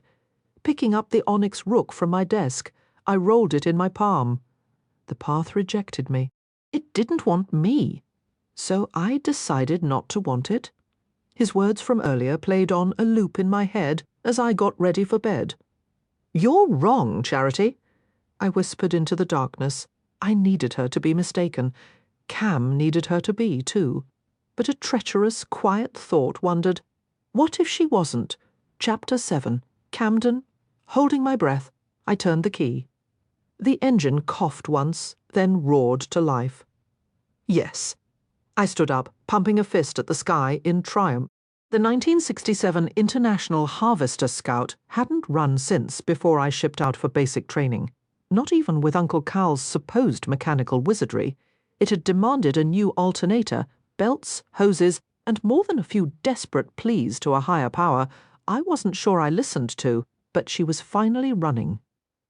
I rested my hand on the bar across the windshield and let out a slow breath, soaking in the rare feeling of accomplishment. I'd been back in Alba for a full week. In that time, I'd scrubbed the house from top to bottom, changed the oil in both the Scout and the snowmobile, scheduled the roof repairs, and stocked the pantry. It was the most settled I'd felt since, well, ever, of course. It had only been 7 days, and I'd already shattered my promise to stay away from Willow 3 separate times. That's precisely why I'd chained myself to the house today. My noble vow to let her live her life was rapidly deteriorating into a vague, well-intentioned idea. Now, if I could just get her out of my head, that would be a real victory. I hopped down from the driver's seat, letting the engine idle to charge the battery. Which reminded me, batteries were next on my list. The door to the power shed stuck, but a solid shove from my shoulder got it open. Stepping inside from the garage, I let out a low whistle. Apparently, Uncle Cal had gone full survivalist in his later years. No fewer than 20 solar batteries lined the industrial shelves, all wired from the roof panels into the house's grid. 3 would have kept the place running around the clock without the generator. 25, that was doomsday bunker level of preparation at that point. He really should have just dammed the creek and installed a micro-hydro system. Those things are clean and incredibly efficient. My phone vibrated in my back pocket. Pulling it out, I saw Dorothy's name on the screen and answered. Camden. Hi, Dorothy. Did you get that list of home care agencies I left for you yesterday? I asked, glancing at the expiration date on the nearest battery. You mean the one you dropped in the mailbox because you didn't have the nerve to come inside? A faint smile touched my lips. That's the one. I did, and I gave it to Alexander.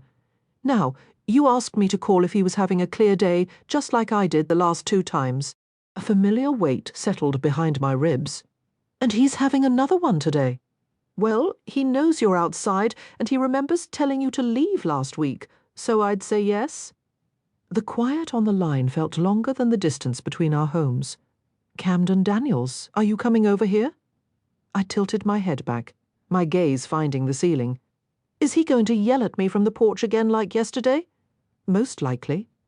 I could almost picture her indifferent shrug through the phone. All right, I'll be there in a bit. I'll tell him you're coming. Let me just grab my emotional armor. Hanging up, I noted the solar batteries were stamped from 9 years prior. That left about 6 more years before they'd be useless. You really were planning for a life off the grid, weren't you, Uncle Cal? I said to the empty room. Depending on other people is your weakness, Cam. You need to stand on your own 2 feet in every way. The advice he'd drilled into me when I was a teenager echoed in reply. After a quick shower and securing the Scout in the garage, I took the Jeep over to my father's place. The wind had started to gust, setting the pine trees into a restless dance. A storm was probably rolling in, 1 point for not being tied to the municipal power lines. I eased past the tree line and came to a stop in front of Dad's house, shifting into park. With a weary breath, I mentally buckled on whatever defensive layers I could muster and walked toward the door. I hadn't even reached the top step before the front door flew open. Dad stood there, hair neatly combed, wearing a flannel and jeans, already jabbing a finger in my direction. "You're not welcome here, Camden. I made that perfectly clear yesterday." I swallowed my immediate sharp retort, pausing on the step below him. "I'm just here to help." "The hell you are!" "Everything you touch turns to trouble, so forgive me if I'm not interested." His eyes blazed with a fierce, lucid anger. "You know, you're significantly more pleasant when you don't recognize me. Get off my property before you what? Take another shot at me." I raised my hands in a gesture of surrender. "We've already checked that box, so maybe try a new threat, could you?" Something flickered in his gaze, something I knew better than to name. "Listen, Dad." "I'm here because you requested my help." "That's a lie," he snapped. "You'd be the absolute last person I'd ever ask." I tucked that barb away into a mental compartment labelled "Forget Immediately" and offered him a wry, challenging smile. "But you did, and maybe once you're finished with this performance, I'll show you the evidence. Get off my property." "Fine," I conceded, turning back toward the Jeep and pulling my coat tighter. By the time I reached the tailgate, his front door had already slammed shut. "Impossible, old man," I muttered under my breath, pulling out my folding camp chair. I set it up beside the Jeep, settled in with my water bottle and my worn copy of East of Eden I'd brought from home. Opening the book to its familiar crease, I lost myself in Steinbeck's portrait of the land between the mountains. "I told you to get off my land." Dad bellowed from the porch, with Dorothy watching anxiously from just inside the door. "I am off your land," I replied, not looking up from the page. "What did you say?" "According to the county property survey, this little strip here is part of the easement you sold to Uncle Cal for access to his place." My eyes moved over the words in my book, but my entire focus was tuned to my father's silence. Go to hell." I braced for the door to slam, and the sharp crack of it still made me jump when it came. About an hour later, Dorothy appeared, carrying a steaming mug. "To warm you up. The temperature is supposed to fall sharply tonight." "Thank you," I said, accepting the coffee. She pressed her fingers to the bridge of her nose, searching for the right word. "That's just how he is," I said, trying to sound reassuring. "Try not to stress. He raised the one guy who might actually be more hard-headed than he is." She let out a slow, frustrated sigh. "Xander is refusing to cover the in-home nursing, claims it's less expensive and more secure to move him to the assisted living facility in Buena Vista, where he'd have supervision day and night. For crying out loud, was every single thing with Xander going to be a battle? "I'll have another conversation with him," I assured her. She gave a tight nod, her mouth a thin, disapproving line, and fixed me with a gaze so saturated with sympathy it was physically uncomfortable. I just hate that. Art has let all this misguided anger take root in him. You've had your moments, Cam. Nobody's denying that.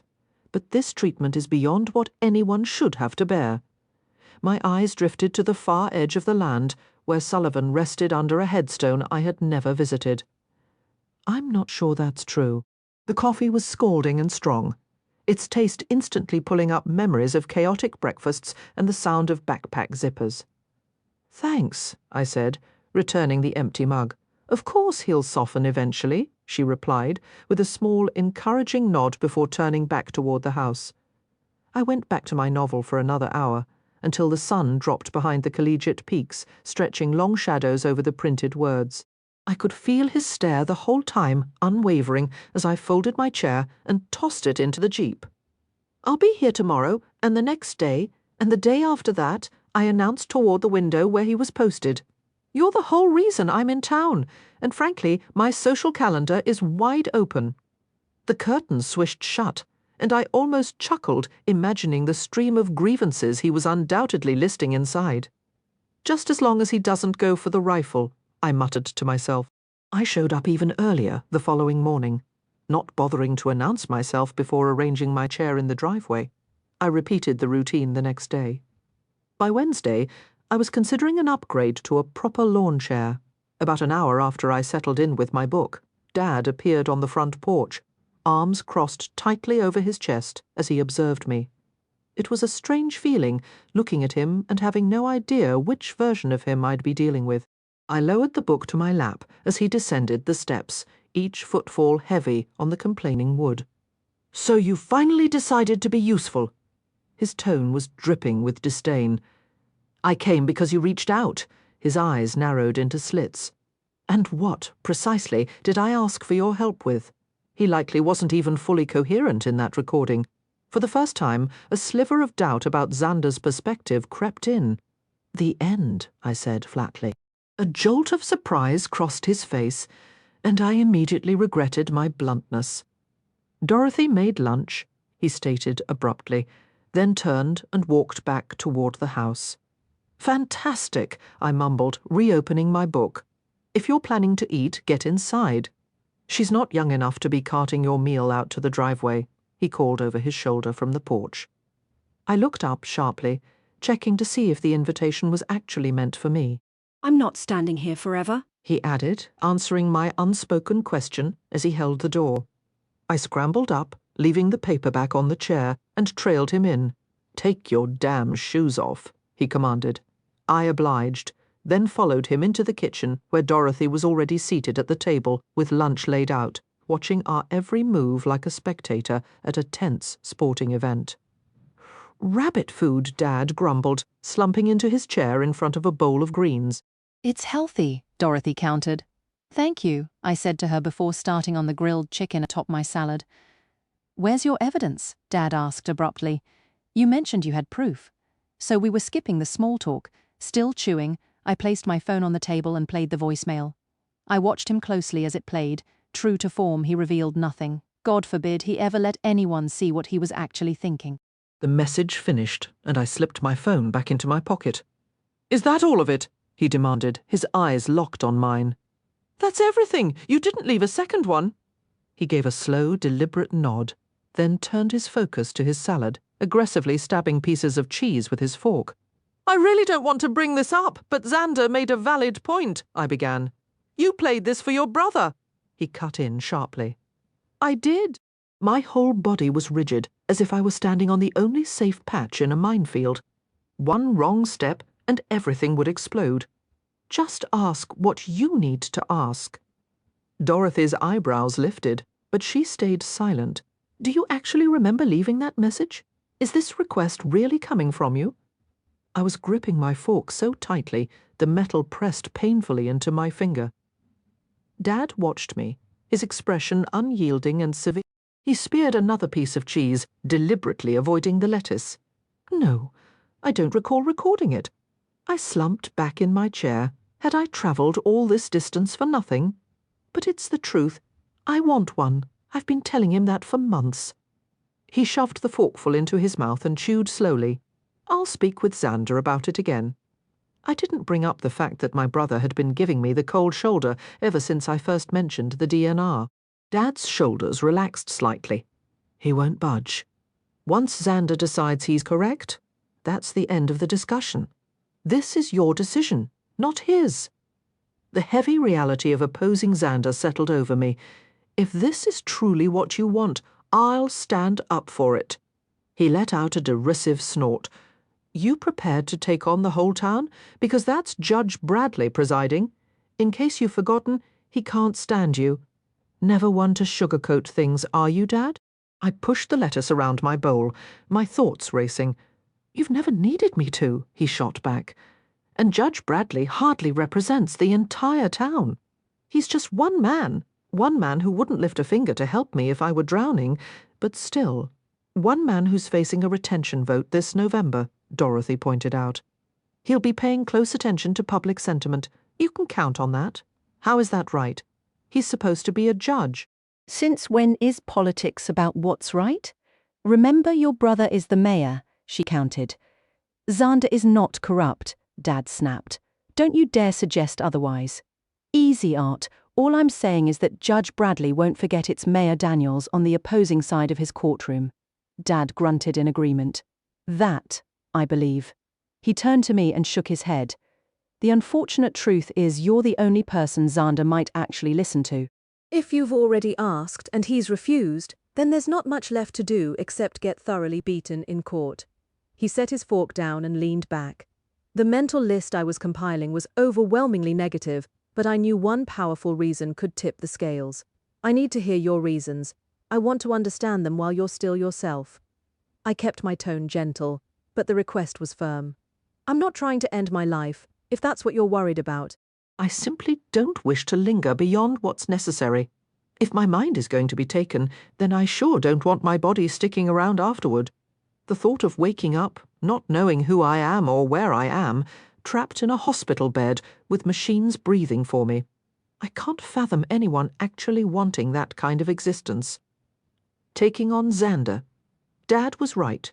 It would mean confronting the entire town, and I was hardly the returning hero. Judge Bradley loathed me. Xander had likely already hired Milton Sanders as his lawyer, and there wasn't another attorney in Alba. I'd be painted as an even greater monster than before, the damaged soldier who came home only to argue for his father's death, pitted against the town's beloved golden boy mayor, fighting to preserve his dad's life. I'd never find peace here again. Maybe that was my sentence, to live a long, conflict-ridden life as payment for the one I couldn't save. "I'll do it," I said, meeting Dad's gaze.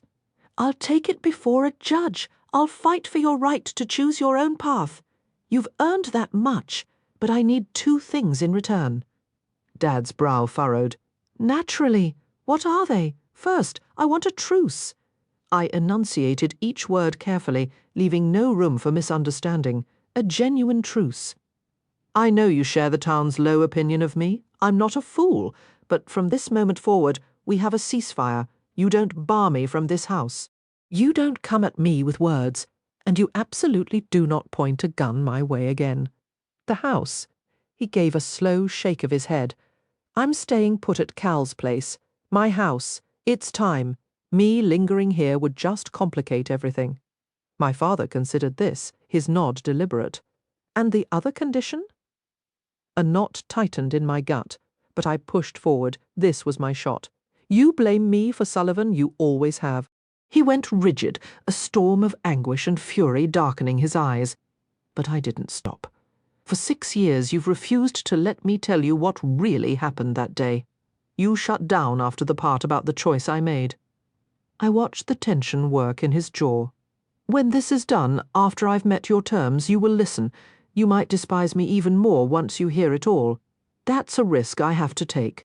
At least then, any hatred will be rooted in the full story, not just the pieces you've held on to." It was the most I'd spoken about Sullivan's death since it happened. I could see the fight in him, the clenched fists, the flared nostrils as he wrestled with himself. "If you get to decide your future, then I get to explain my past." Our eyes locked, a silent battle of stubborn will and shared grief, until he finally gave a terse nod. "All right, but I have one stipulation." "Naturally," I said, throwing his own phrase back at him. "There will be days, moments when I can't hold up my end of this bargain. There are times I don't remember who I am, let alone who you are, and even on the days I do recognize you, it might not be the you standing here now." He gestured vaguely toward me. "Understood. I can deal with that." I wasn't prepared for the wave of sorrow that hit me, thick and choking, as he admitted he wasn't always himself anymore. Not entirely reliable, not fully in command. The man who built his life on the strength of his word could no longer fully trust his own mind. "Then we have an agreement." He extended his hand. I took it. His grip was as firm as ever, and the shake was brief. "So where do we even begin with this taking on the town project?" I asked, turning my attention back to my uneaten salad. Dad glanced toward Dorothy, who was wiping her eyes with a napkin. "Don't look at me, Arthur Daniels. I can't recall the last time you listened to a thing I suggested." "Oh, come on, Dorothy," he coaxed, a faint familiar spark in his eye. "You already know what I'm thinking." "The Historical Society," she guessed with a sigh. It felt like every path in this town eventually led back to that insufferable group. It's the quickest way to remind people who he is, where his roots are. Out of the 35 voting members, only 5 founding families are still in Alba, and your boy here is from one of them? She turned a stern look on me. But you'll have to start pretending you don't loathe everyone and everything this town represents. I can manage that. I didn't hate everyone, just most of them, and cover those. She flicked a finger toward my arms. Long sleeves for a month at least. You're frightening the children. I almost laughed, thinking of little Rose and how she'd fearlessly handed me her unicorn-shaped ice pack. You mean I'm offending the regulars at Ivy's during their morning coffee? She sniffed. Don't underestimate the power of gossip and a strict morning hairspray schedule, and how am I supposed to win over the Historical Society? I asked. When Xander is already using your proxy vote and sitting in your council seat? On top of that, they already can't stand me. Xander and I wouldn't be eligible for full voting memberships until Dad was gone, and even then, I owned no property in the historic district. It was all tied up with the mining company. Dad's gaze drifted out the window toward the ridge that led to my place and the wild lands beyond. Burning down the old bunkhouse didn't exactly earn you any favours with them, that's for sure. My teeth ground together. You have to offer them something they've wanted for years, he concluded, his voice low. Dorothy's eyes went wide. Arthur, you said that was too dangerous. He shrugged. For most of that land, it is, but I know it better than anyone in this county. The only person who comes close is Camden. I followed his gaze out the window, and a cold dread washed through me, leaving my face numb. You cannot possibly be serious. That location is an absolute catastrophe. It is, came the reply. But it's the single property they've never managed to get their hands on, and you're the only person who can hand it over. Think of it as the centerpiece of their entire tourist attraction. And when Xander inevitably blocks it, he will never agree. He's always called it a death trap, and we both know that place terrifies him. He always avoided it. The Rose Rowan mine was a labyrinth. Unless you knew its passages intimately, you were hopelessly lost. Xander had never cared to learn. For me, it had been a sanctuary, my private adventure, my first real brush with risk. Did you ever actually read the legal documents after Cal passed, or was that too tedious for you? My father pressed. Go home and read the entire file, Camden, not just the will, the mining corporation records, the land deeds, everything. Then propose the mine to the town and take my word for it. You genuinely want me to reopen that mine. Not want, no. But it's the only path to making them see you as something more than a problem they need to manage. Damn. That mine had been sealed off from the public for 3 decades, for excellent reasons. Some structural supports were remnants from its final operational days in the 1950s, while other sections relied on original timber from the 1880s. It was a treacherous puzzle of unstable ground, potential collapses, poor ventilation, and who knew what else lurking in the dark. Do you have any concept of the restoration cost? Just leave the funding to me, Dorothy said, a confident smile on her face. I'm anticipating a call from the State Historical Preservation Board. I believe I can reroute certain grants. This is completely irrational. You've engineered and constructed projects in Afghanistan, in Somalia, in countless other places, but you doubt you can manage one in your own hometown? My father challenged, a new edge in his voice. I was under the impression you didn't know where I'd been working. His gaze sharpened. Are you going to agree or not? Because I'm half expecting Xander to have me shipped off to a retirement community any day now. Then the realization struck me. Unsealing the mine could solve 2 pressing issues at once. All right, I'll do it. Much later.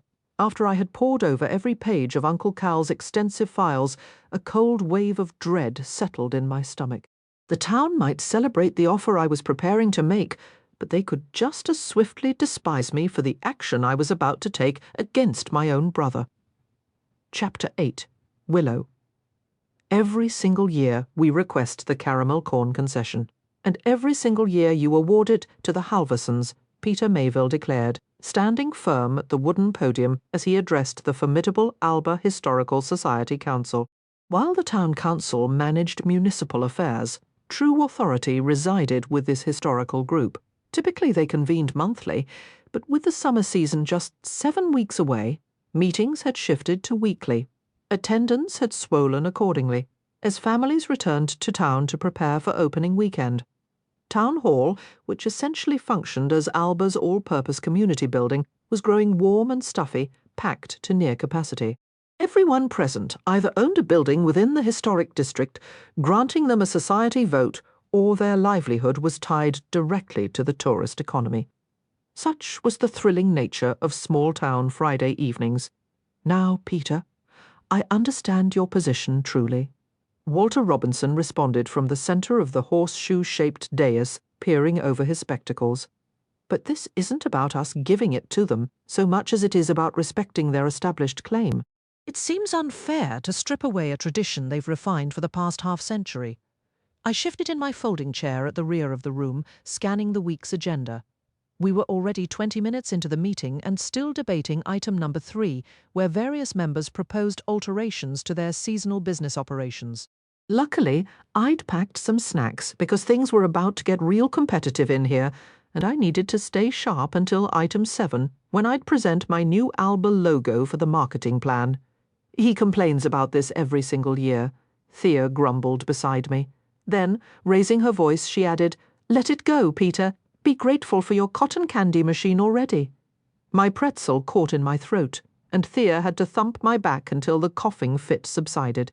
"Mrs. Lambert, please refrain from commentary," my dad said smoothly into his microphone. As a founding member, he'd held his council seat ever since Grandpa passed. 5 seats were permanently held by the eldest members of the founding families, with the other 4 elected each year from the general membership. In short, if the founding families wanted something or didn't, they usually got their way. "I'll refrain when he stops bringing up the same request year after year," Thea shot back, crossing her arms. Oh boy, I recognized that defiant look, and Dad was clearly not amused.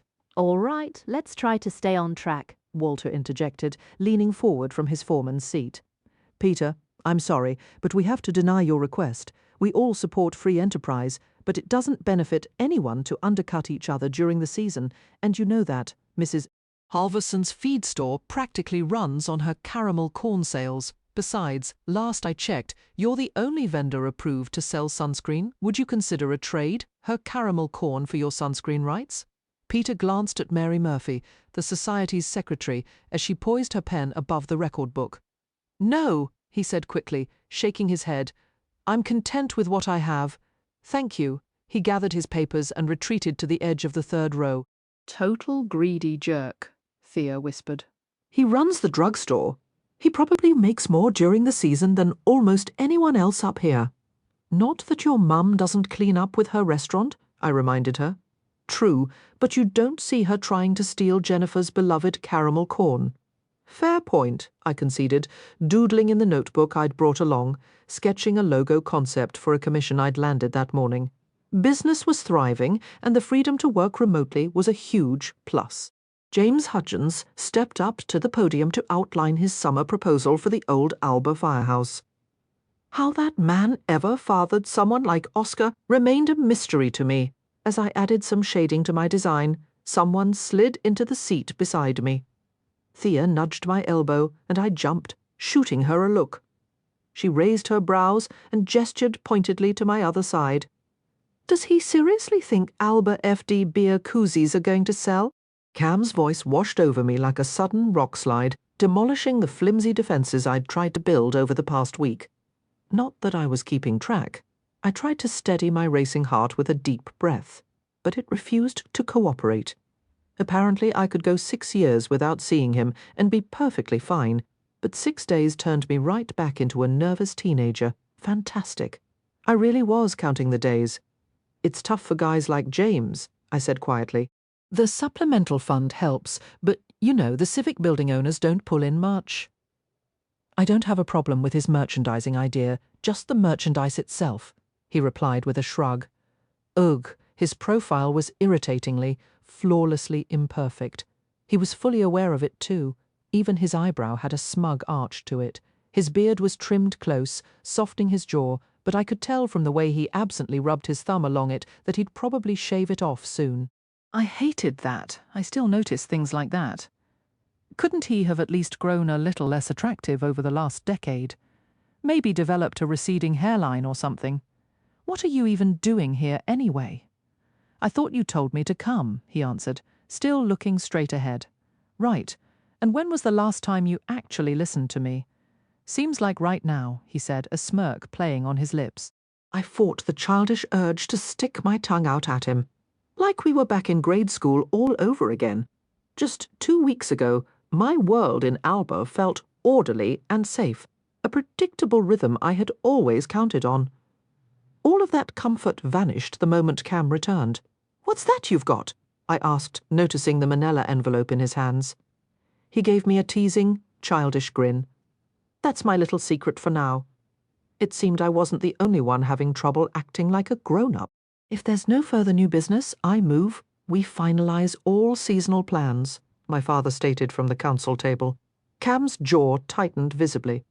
"Actually," Mary Murphy interjected from her council seat, her fingers toying with her strand of pearls, "I believe Dorothy Powers has an item that could impact the summer agenda. I suggest we keep this portion open." "Mrs. Murphy has a seat now?" Cam asked, voicing the surprise we all felt. "She was elected 5 years back," Thea answered kindly.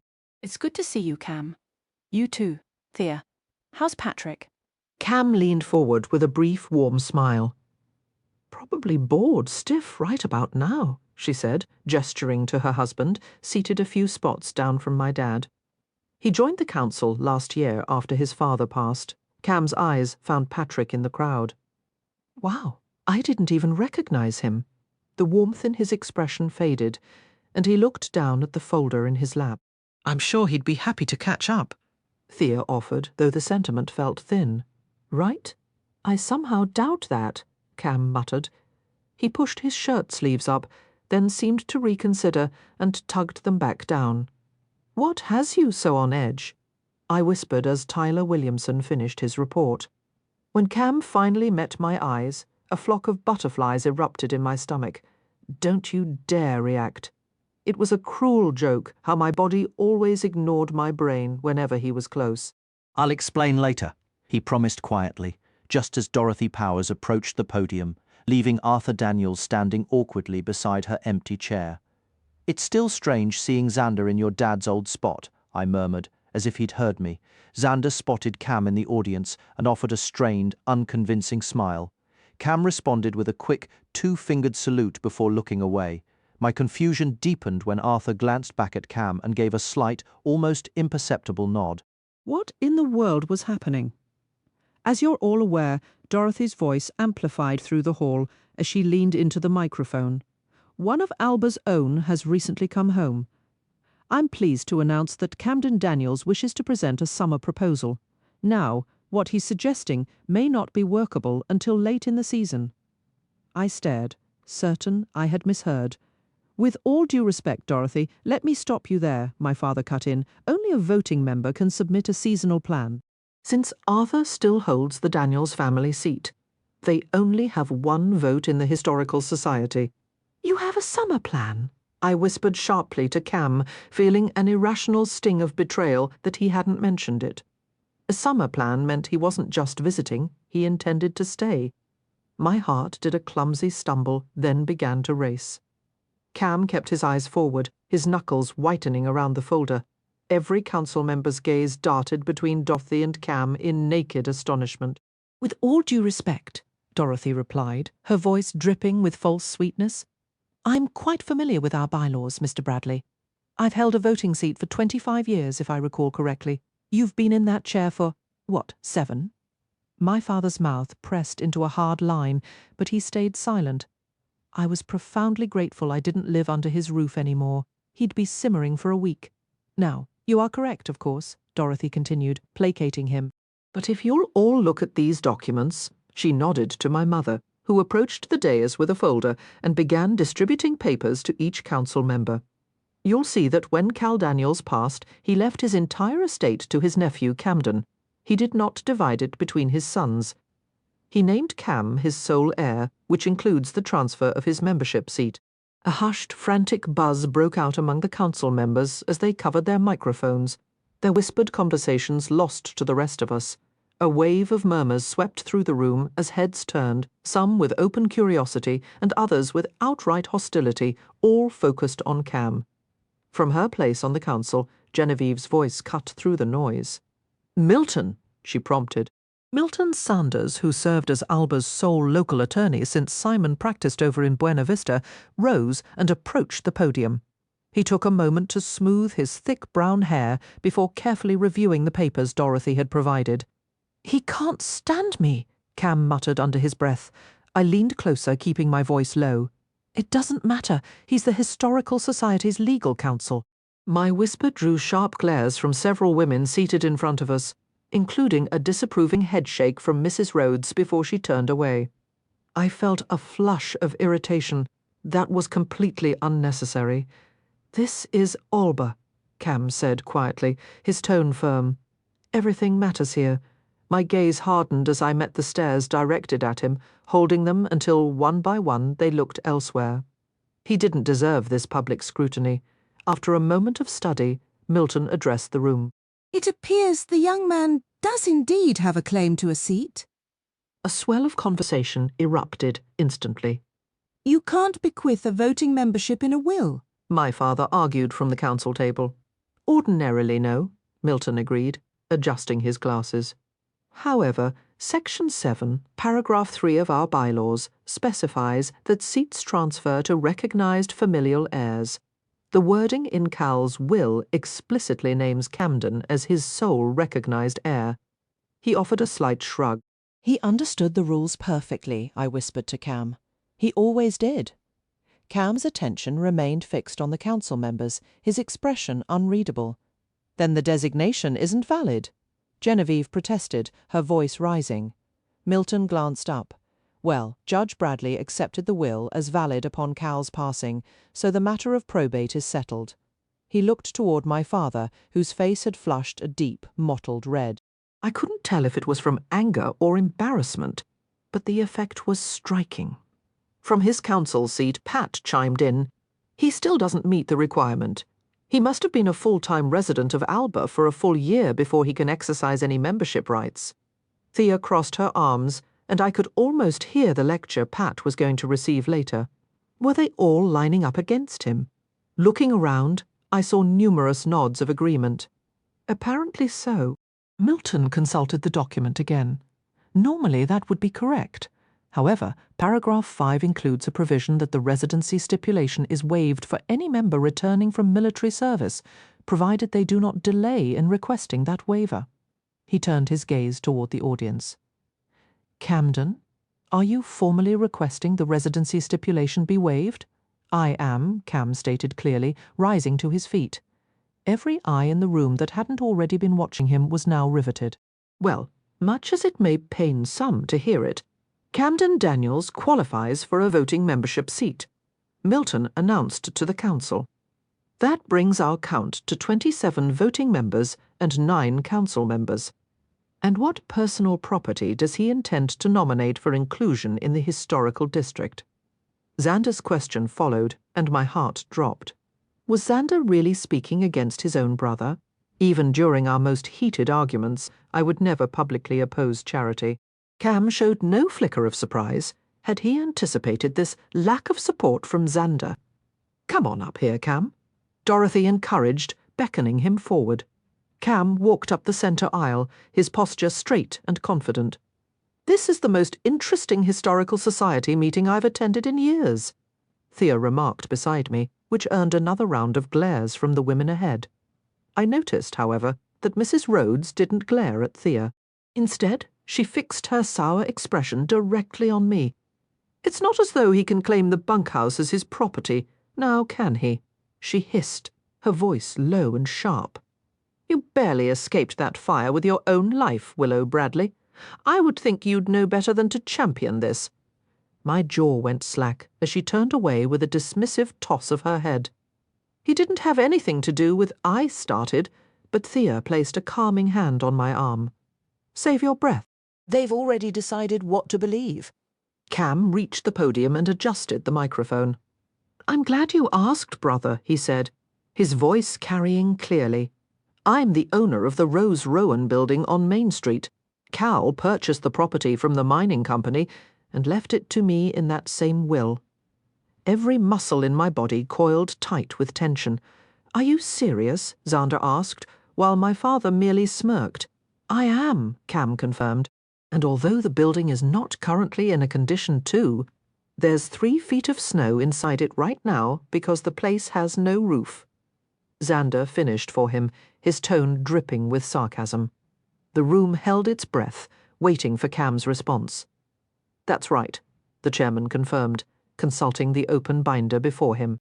Per Section 2, Paragraph 4 of our official regulations, a property owner seeking to exercise their voting rights has 2 full seasons to complete renovations that would qualify for Historical Society benefits. However, their status as a voting member is effective immediately. What could he possibly want with it? Mrs. Rhodes hissed from the 3rd row. A voice from somewhere near the back chimed in, "Probably just wants to torch the whole building." That boy never gave a single thought to this town. I didn't bother to look and see who had spoken. It would have required a divine intervention to pull my gaze away from Cam. You do understand, my father's voice crackled through the microphone, that you'll be required to hire a restoration expert, one who is formally approved by this society. A cold prickle ran across the back of my neck. Oh no, please no. They weren't going to make me say it, were they? Surely, well, I for one am certainly not volunteering my services, Genevieve announced, tilting her chin upward. You've caused enough harm to this community, Camden. I refuse to lend my expertise just so you can dismantle the very institution that keeps Alba running. A low rumble of assent travelled through the crowded room. This was terrible. I cherished my simple, predictable life. I enjoyed designing logos and brochures for the society from a comfortable distance, without ever getting dragged into its deeper dramas. I was a firm believer in clear boundaries, and yet I had a sinking sensation I was on the verge of shattering every single one of them for the boy I'd vowed to never offer another thing to. Except that reckless boy was now a man, standing alone and trying desperately to demonstrate he'd changed to a town that seemed determined to hold his past against him. I believe that settles the matter, my father said, a note of finality in his tone. Doesn't it, Foreman? Walter's expression was weary as he regarded Cam. I'm sorry, son. Unless you happen to have a society-approved restoration specialist ready to go, my hands are tied by the bylaws. Even if, he added with a pointed glance around the room, some folks are motivated more by old grudges than by the rules. My father's lips curled into a smug, ugly smirk. It was a look so cruel it ignited something inside me, a roar of defiance I couldn't silence. I was on my feet before I realized it, my notepad tumbling to the floor with a dull slap. Heat flooded my face. I'll do it, I announced, my voice cutting through the murmur. The noise only swelled, so I clambered onto my chair, put 2 fingers to my lips, and let out a piercing whistle. Sudden silence fell, every head in the room swivelling toward me. I said, I'll do it. I think they heard me clear over in Buena Vista. Willow Bradley, you get down from there this instant. My father roared. Old habit made me obey, stepping down automatically. Then I drew a deep, steadying breath and started down the aisle, walking the seemingly endless path to where Cam stood. He watched my approach with an intensity that made my knees feel weak. What are you doing? He whispered harshly as I stopped beside him. You took a bullet for me once, I whispered back, my voice low but firm. Consider this me returning the favour. Now move over. I didn't try to hide my determination as I stared up at him. In that moment, I didn't care about the town's gossip or my father's impending fury. Just when I thought Cam would refuse to budge, he took a single step to the side, then fell into step beside me as I walked the final few feet to the podium. My hands trembled as I adjusted the microphone. I'll be his restoration expert. My voice, thankfully, sounded far more confident than I felt. They already saw me as a kid. The last thing I needed was to sound like one. Willow, we all know your heart is in the right place, Genevieve said, her voice oozing a patronizing sympathy. Camden is Sullivan's brother, after all. I'm sure you feel some obligation to help him, for Sully's sake. But, sweetheart, how in the world can you be a restoration expert? Don't you just draw pictures on the computer? That's not exactly historical preservation, dear. My resolve didn't just harden, it turned to something unbreakable. This has nothing to do with Sullivan. This is about Cam. More importantly, it's about fairness. He has a right, and you're all trying to block him out of pure spite. I shook my head, my disgust evident.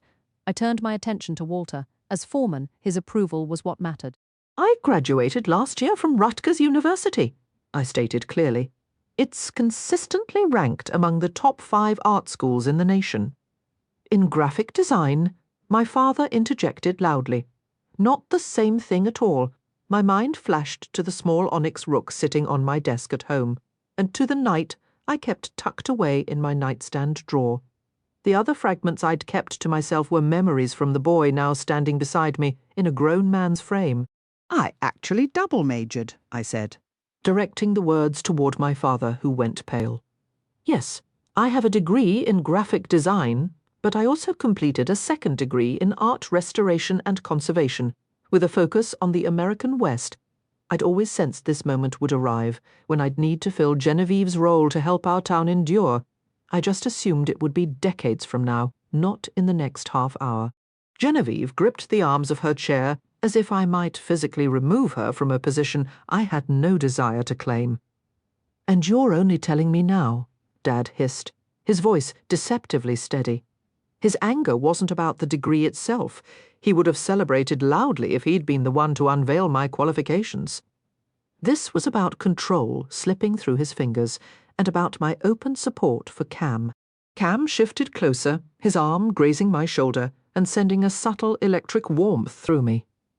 "Dad," they announced it at graduation. It wasn't a secret. Mom recorded the whole thing. He hadn't been there, of course, still nursing a grudge because I'd dared to step off the path he'd laid out. A low murmur rippled through the room, but I kept my eyes fixed on him. "I assume you won't object to your own daughter offering her skills to the Historical Society. It wouldn't be very charitable to stay silent and let the town pay the price. Thank goodness I'd bought my house this year, otherwise I'd likely be spending the night on Charity's sofa. In just a few minutes, I'd managed to undo all the goodwill I'd built since returning. If he'd resembled a tomato earlier, he now looked like a deep maroon balloon, inflated and ready to burst. "I'll accept your expertise," Walter stated firmly, and I let out a breath I didn't realize I was holding, my posture relaxing slightly against Cam's solid presence. "Camden, I'll also accept the Rose Rowan Mining Company building as your designated historical property. Welcome to the Society." Now, regarding his summer proposal, Dorothy interjected, leaning past me toward the microphone and filling the air with the distinct scent of grape-scented hairspray. One battle down? Now on to the next conflict, whatever it entailed. It cannot be presented at this time.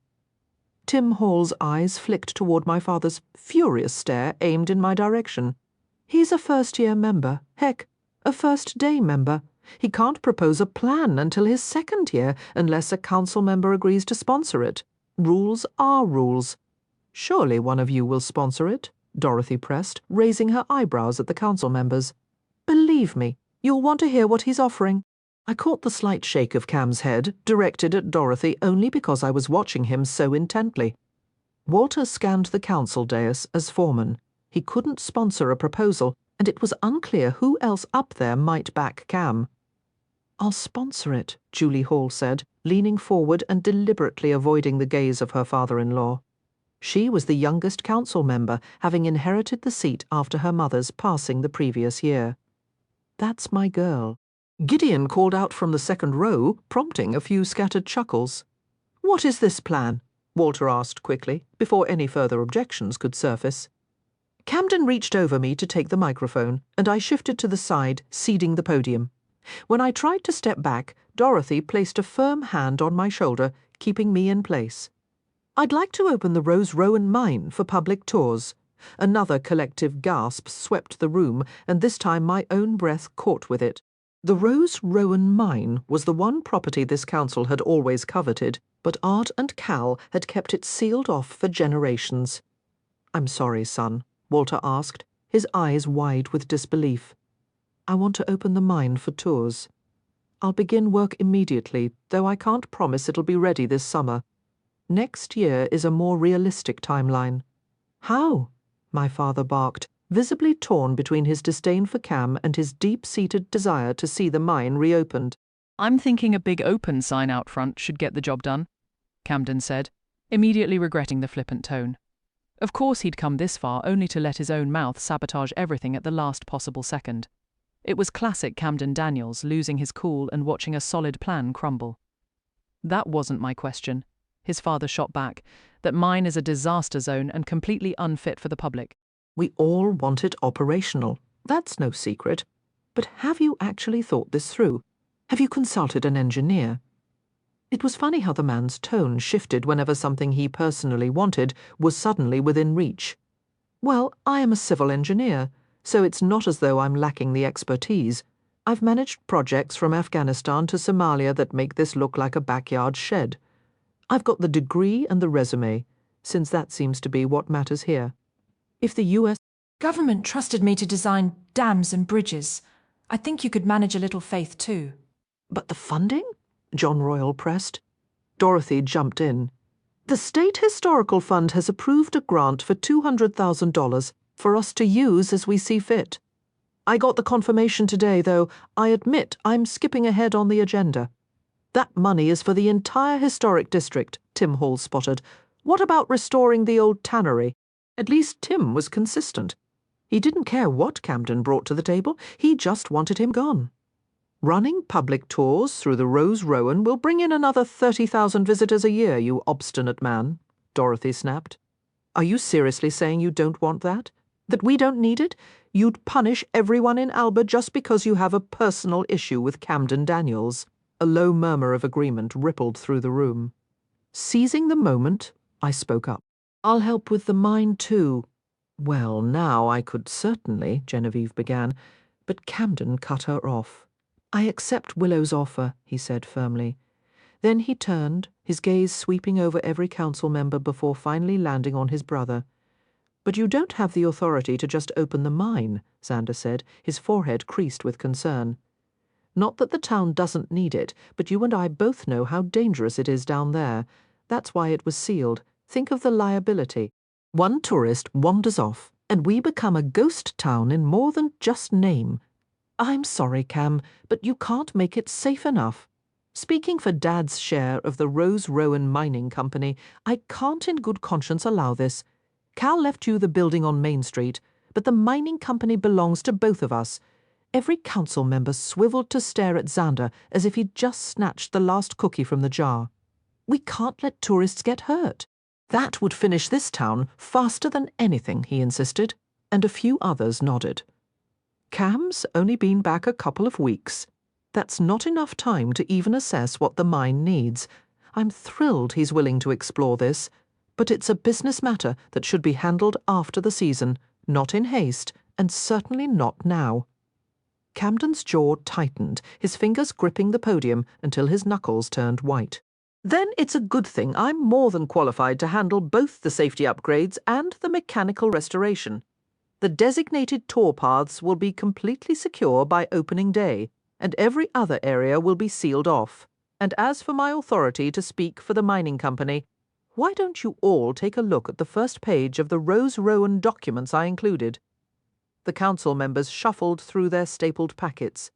"Are you kidding me?" Xander exclaimed, his voice tight. "Afraid not, big brother. Easy to overlook, I suppose, since the company hasn't turned a profit in 70 years. Xander shook his head, reading the page again and again. "What does it say?" someone shouted from the audience. "It says that Uncle Cal was the majority owner. You can exercise Dad's vote, but I still own 55% and I say we open the mine." Camden held his brother's gaze, his expression unyielding. "Give us a moment," Walter said. Then motioned for the other council members to huddle. They muted their mics and leaned in close, voices dropping to a conspiratorial hush. "Look at you, defying the whole town," Cam murmured, his tone a mix of admiration and disbelief. I shook my head slightly. It's more like creatively interpreting the rules. But why not just tell them you wanted the mine open from the start? They would have folded instantly instead of putting you through that whole spectacle.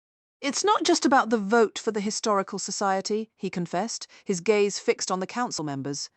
"The mine is leverage for something much bigger. Your father, I guessed." He gave a single solemn nod.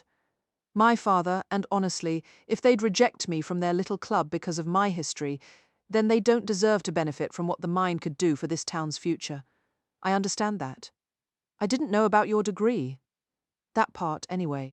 Thanks for having my back. He tipped his head toward me, but kept his eyes on the proceedings. "Always," I said, the word slipping out before I could catch it. A dry, knowing smile touched his lips. "Not always. Okay, fair point. But I'm here now." "Thank you," he said again. "You're welcome." He was right, of course. Once Sullivan came into the picture, my loyalties had shifted, just as everyone expected they would. The council members finally settled back into their seats after several agonizing minutes. My fingernails pressed crescents into my palms as I silently begged them to break from their stubborn traditions for once. I didn't even care if it was pure greed that motivated them, as long as they finally took action. "Camden," Walter announced, a grin spreading across his face. "The council has agreed to consider your proposal for the summer. We'll require detailed plans for both the Rose Rowan mine and the restoration of the Rose Rowan building by the meeting on March 29th. That gives you 2 weeks, provided everything is in order. I see no reason you can't commence work on the mine shortly thereafter." My hands flew to my mouth, shock and elation warring within me. For the first time I could ever recall, the town of Alba was actually cheering for Camden Daniels.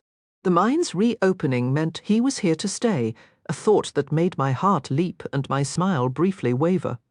I could only conceal my true feelings from Cam for so long, and a sinking suspicion told me that working alongside him would only speed up the inevitable moment everything came to light.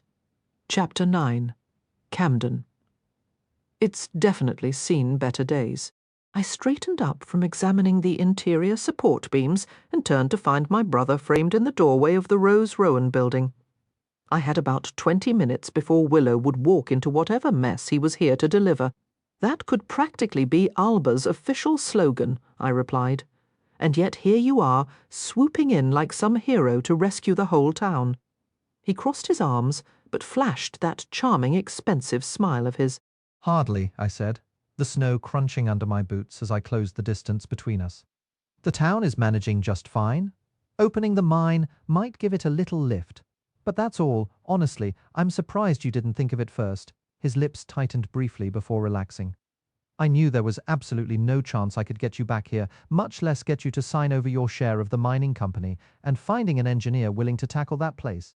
It's a liability disaster waiting to happen. More than half the company, I thought, but didn't say. No need to pour salt on a wound that was clearly still raw. I'm not asking for your share, but getting behind this would help a lot, don't you think? At least it would be the politically smart move for you. Is that what this is about? Political points? You thinking of running for something now? Cam, you've been back for 5 minutes. And suddenly you're the expert on Dad, the mine, and what this town needs. What are you really doing? Trying my best to keep the promise we made. What are you talking about? His hands gestured wildly with each word. We told Dad he could die in that house. Don't give me that look, we did. I shoved my hands into my pockets against the chill. We were kids, he said, his voice slowing. Mom had just died. How old were you even? 12? And you were 14. I shot back, reminding him of the timeline he seemed to have forgotten.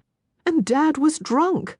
Xander's voice cracked through the quiet, sharp, and sudden. He sucked in a sharp breath, his head snapping left, then right, scanning the empty street for any eavesdroppers. He needn't have bothered. This stretch of Main Street was a ghost town, 6 hollowed-out shells of buildings waiting for restoration, and even the finished ones were still locked up tight. Relax. There's nobody. You don't have to keep up the flawless act here. Just be honest. Yeah, Dad was drunk. We weren't. He was shattered, said he was going to die in that house, just like Mum did. Then he looked right at us and said, "Promise me when I'm old I can die here." And you gave him your word.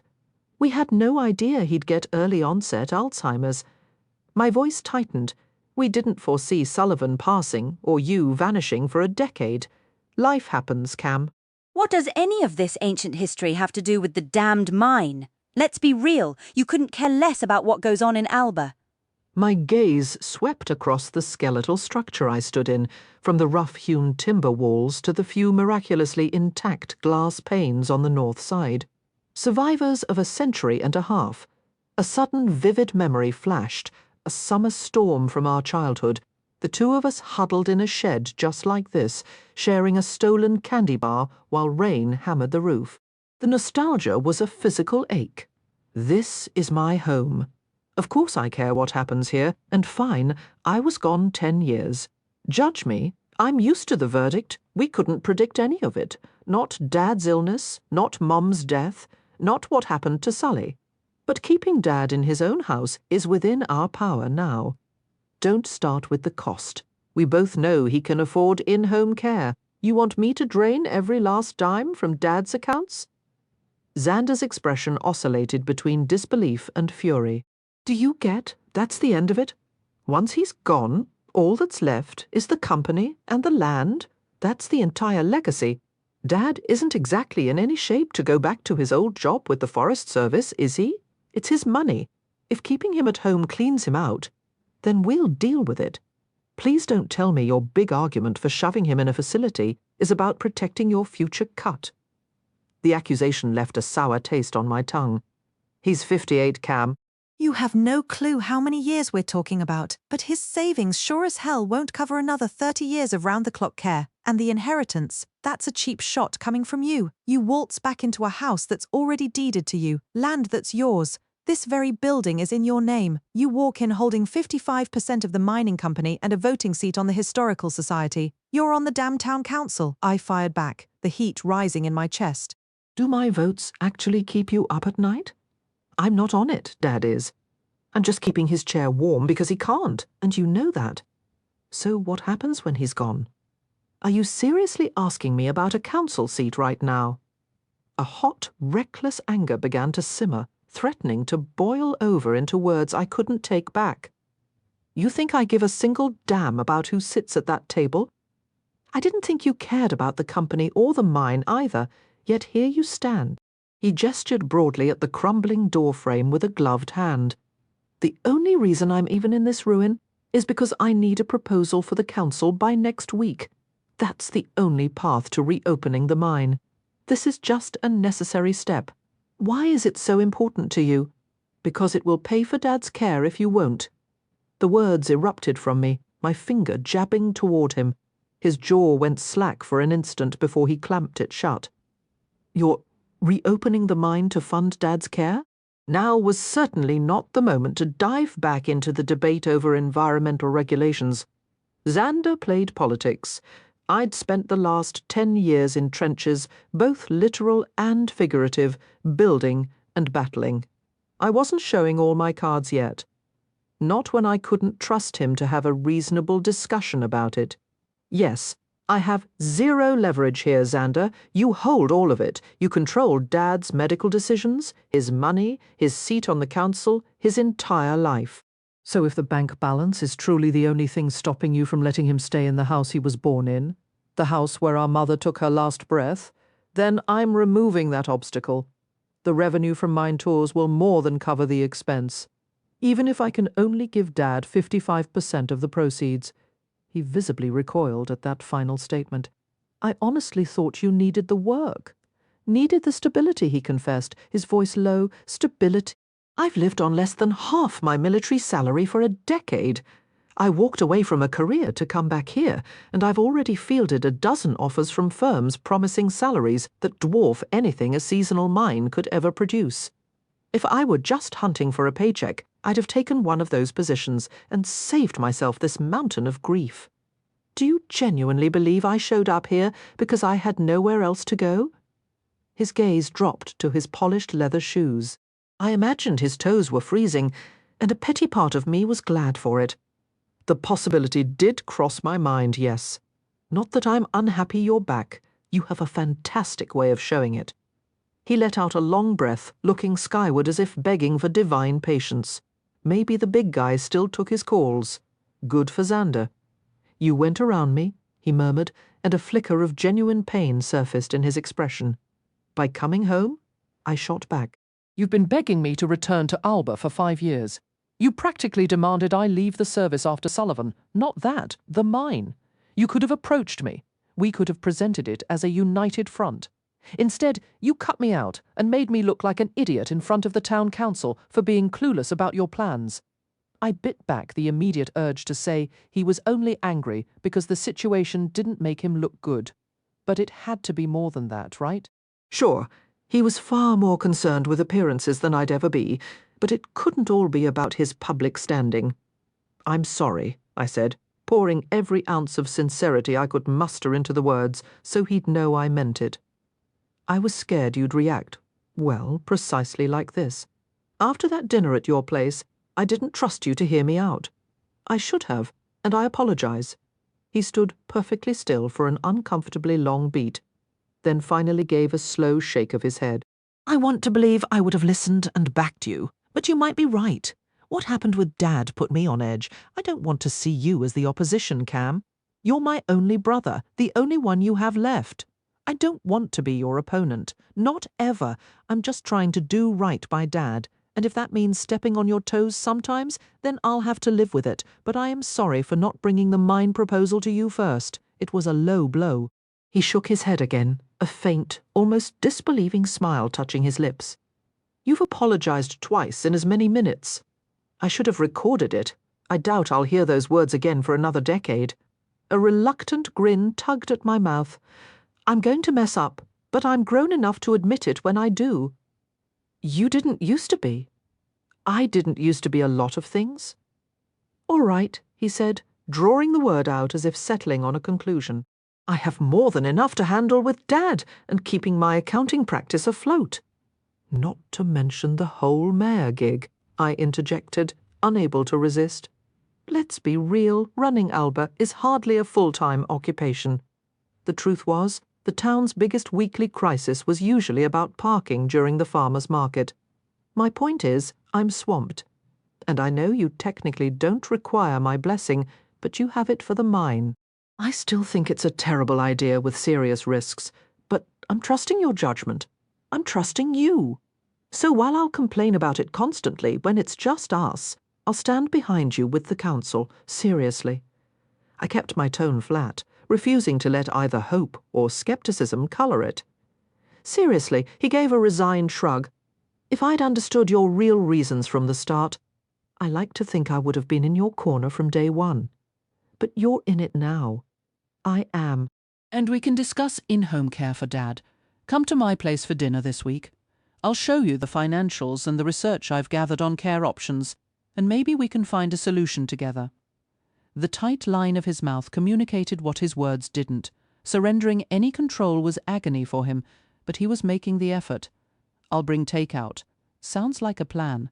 I'll let you get back to your... He trailed off, his eyes sweeping over the dilapidated structure that was in far worse shape than it had been when we were kids throwing rocks at its windows. My giant disaster, I suggested. Your giant disaster, he echoed, then gave a quick smile. We'll talk later. See you around. I waved him off. As his polished blue truck disappeared past the gaping entrance of the old mining structure, I returned to my survey, mentally listing every failing beam and sagging joint while Xander's words looped in my mind. Sullivan would have handled all of this without breaking a sweat. He's going to murder me once he realizes what I'm actually up to. You're aware of that, aren't you? I whispered into the cold air. Okay, maybe there's a tiny possibility I could convince him, but you know exactly how stubborn he gets. I made my way toward the window frames on the southern wall, pausing to carefully step over a cracked support column that had crashed down from the ceiling long before I ever left Alba. "Just look at this," I mumbled. "You would have adored it, though. You'd have called it an expedition, a chance to reclaim a piece of our family's story." All I see is a code violation waiting to happen, buried under a mountain of preservation guidelines. Kneeling down, I shuffled beneath another collapsed timber to inspect the foundation posts. I'll have to swap out nearly every one of these. Let's just tack that onto the ever-growing list, right? Battle for Dad, battle the town, figure out my own future. You would have handled it all with a laugh and a shrug, wouldn't you? "Hey!" Willow's voice came from behind me. I straightened up too fast and thumped my head squarely on the beam I'd just been avoiding. "Damn it!" I hissed, rubbing my scalp as I ducked back out. "Sorry, I didn't mean to sneak up on you." She pressed her lips together, wincing from beneath a mossy green beanie that made the flecks in her eyes seem to glow. "You definitely did." My head throbbed. "That's not true. I should have heard you. I must have been distracted dreaming about all the thrilling restoration work ahead." She offered a gentle, understanding smile. "It's all right. I talked to him too." "Who?" I held my breath, praying she'd name anyone else. "Sullivan." She moved deeper into the space, studying the skeleton of the building with a practiced eye. I could practically see the calculations unfolding in her mind, and it was captivating. A spark I hadn't witnessed in ages brightened her gaze as it swept across the walls, the empty windows, even the debris. She pulled a tablet from her bag and began sketching with a stylus. Wonderful! Now I was noticing the elegant way her gloved hands moved. "He wouldn't have just shrugged it off, you know," she said, cutting through my thoughts. "Sullivan?" His laugh surfaced in my memory, tightening my chest with that familiar aching weight I'd carried for 6 years. Yes, he would have. He'd have plunged in head first, grinning, and made the whole mess seem simple. She let out a snort, an actual, undignified snort, and the annoying part was I found it endearing. Endearing in a purely platonic, sisterly way, I told myself firmly. Right. Sure, he'd have plunged in head first with a grin and absolutely zero practical sense. I shot back. She paused, glancing over her shoulder at me. Sully made things look easy because for him they were... It was easy because this town adored him, and you adored him. You and Xander handled anything that ever posed a real difficulty for him. I shoved my hands back into my pockets, willing some feeling to return to my fingers. It had to be barely 20 degrees today. I can't decide if I should be offended or flattered. "Be both," she said with a grin, turning back to her tablet. "And let's be honest, Sully would never have ended up in your shoes, because the town would have rolled out the welcome mat for him." I stepped over the support beam and walked closer to where she was making notes. "Well, yes, that's part of it," she conceded with a shrug. "But I was thinking more that he never would have challenged Xander. Sully would have treated Xander's opinion like absolute truth and moved on. He never would have stood his ground the way you did, the way you're doing now." She looked up at me, and the air left my lungs. Green, gold, blue, and bronze. How could a single person's eyes hold so many shifting colors?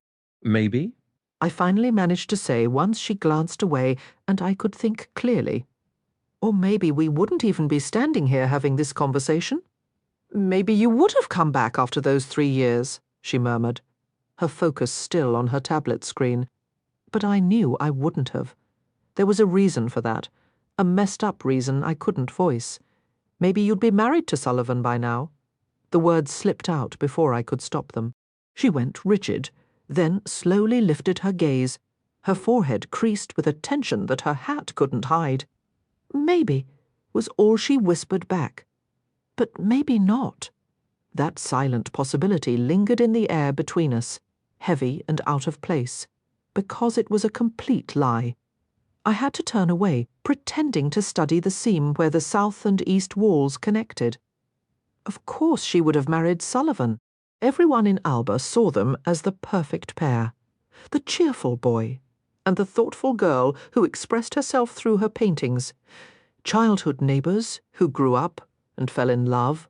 They were the fairy tale, And I was the monster lurking in the shadows.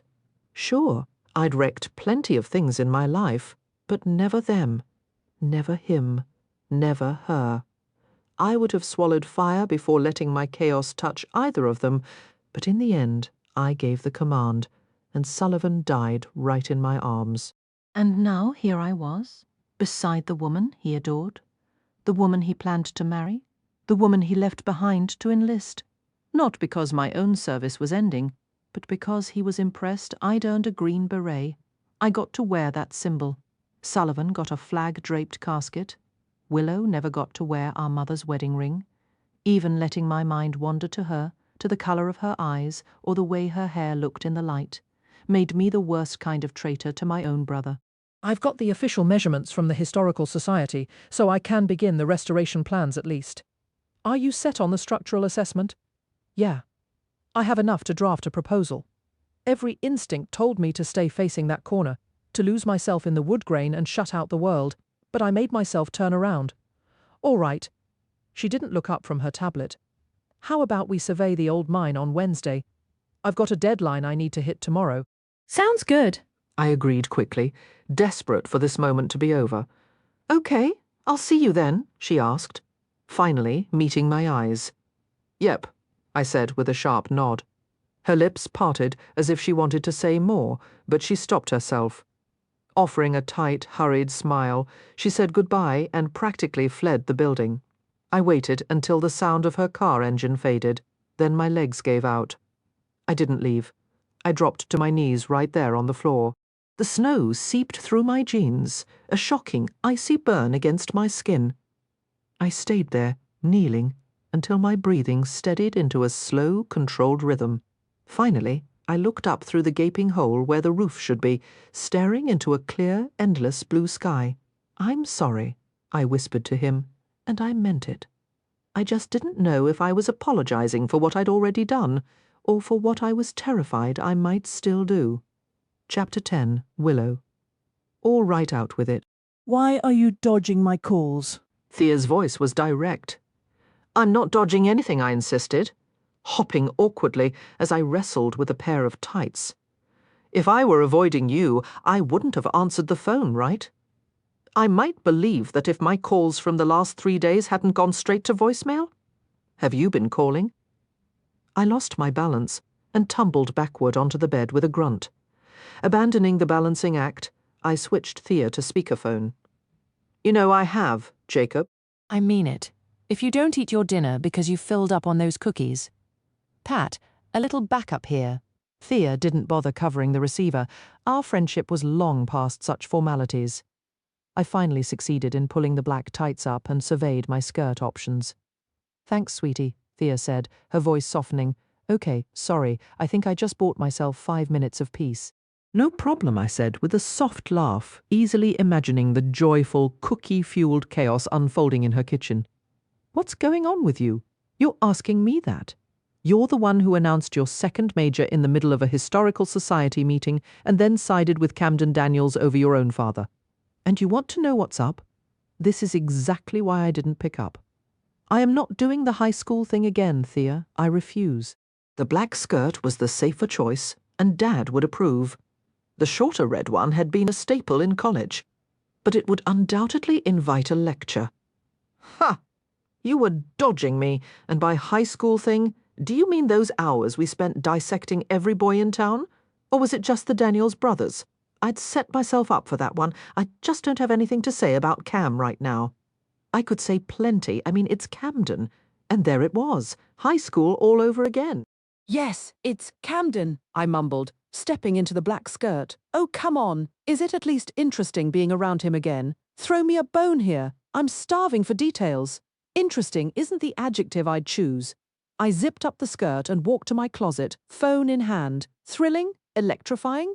Pulse racing, you have a seriously warped view of our dynamic. Try maddening, bewildering, irritating, and downright strange. I located my knee-high boots and pulled them out. Dad, or even Mom, would have something to say about them. But the temperature had plunged, and heels were out of the question. Her sigh was heavy and drawn out. Willow, I was there, remember? You can't snow me. And if you don't want to talk to me about how his being back is affecting you, fine.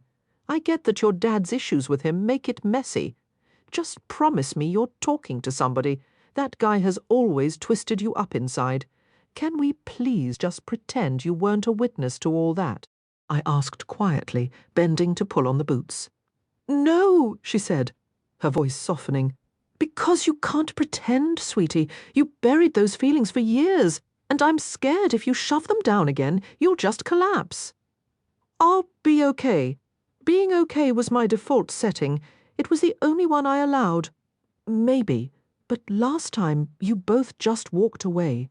You started seeing Sullivan and Cam basically vanished, working together on the mine project now? That's a whole different level of intense. Cam didn't vanish.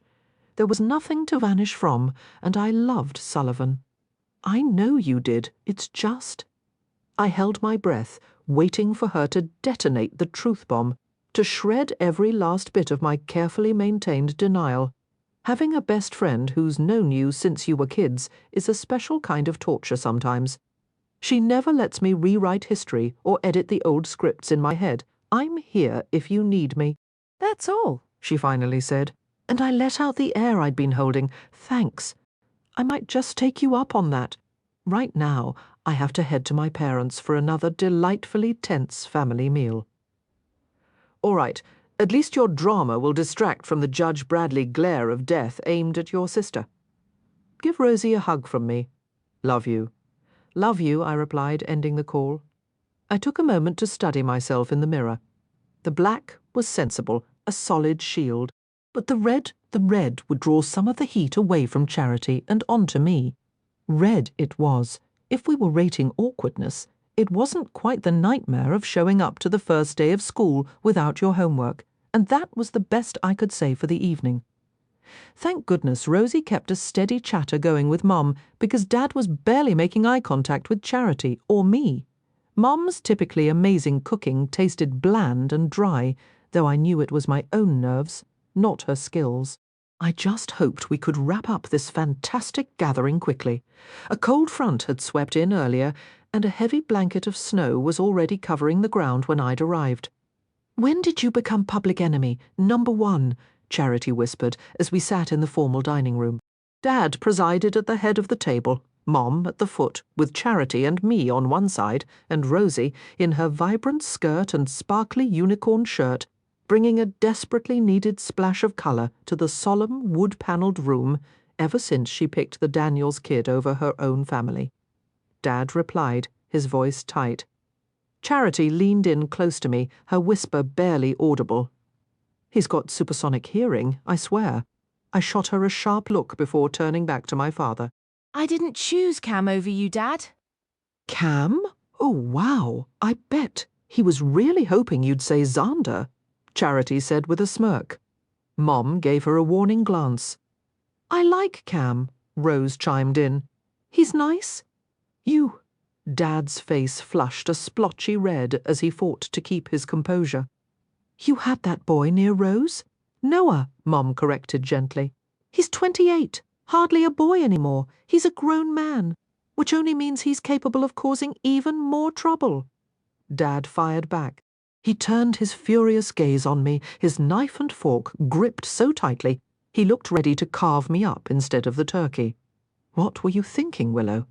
About what? I asked, playing dumb. Are you serious right now? His voice dropped to a dangerous low rumble. Charity's eyes darted between Mom and me, completely bypassing Dad. I think she means, are you asking why she took his side? Which, for the record, I'd love to hear that story. Or are you asking why he was anywhere near Rose? She gave a casual shrug. What? Just trying to help with the translation. He borrowed my unicorn, Rose announced matter-of-factly, before stuffing a huge spoonful of mashed potatoes into her mouth. I'm sorry, sweetheart? Mom asked, confused. Rose swallowed and looked at both my parents, then locked eyes with Dad. The kid had serious nerve. He used my ice pack, the unicorn one we keep in the freezer. You remember it, Grandpa? You gave it to me when I was little and called it my boo-boo pack. Because she was so grown up now. I pressed my lips together to stifle a smile and quickly took a bite of broccoli. I do remember it, Rosie, Dad said, his tone shifting into the soft, gentle one he saved only for her, the same voice he'd used on us when we were small and hadn't yet let him down. Well, he had a bump on his face, so Aunt Willow let him use it. He didn't even care that it was a girl's ice pack or anything. He's really big, though. He kind of took up the whole kitchen. Someone, please rescue me. This was heading straight for disaster. I swallowed the broccoli, which felt like a lump of ash going down. You took Camden Daniels into her apartment? Where Rose lives? Dad growled. What did you think he was going to do, Dad? Tag the walls with spray paint? Stuff a towel in the sink and flood the place? He's not some delinquent teenager, I shot back. Oscar Hudgens sucker-punched him out of nowhere, and Tim Hall was coming for him next. I took him upstairs to get him out of the line of fire, and you decided that apartment was the right place. That's my apartment, Charity cut in, speaking directly to Dad. The world had officially turned upside down. While she'd always brought Rose around and supported their bond, she'd given up on Dad after Rose turned 2. These days she spoke to him exactly 3 times a year, his birthday, Christmas, and Father's Day. It was March, and none of those applied. Mum's fork clattered against her plate, but Charity and Dad didn't break eye contact. "It's my apartment," she repeated, her voice steady. "Mine. I own that entire building, and I decide who comes into my bar, or my home for that matter. It belongs to me, just like Rose belongs to me." Dad set his silverware down with deliberate care. Maybe now was the perfect time for me to stand up and do a little twirl in my very short red skirt, like a matador taunting an enraged bull. "I'm sorry it upsets you that Camden was in my home, but I trust him, and I trust Willow."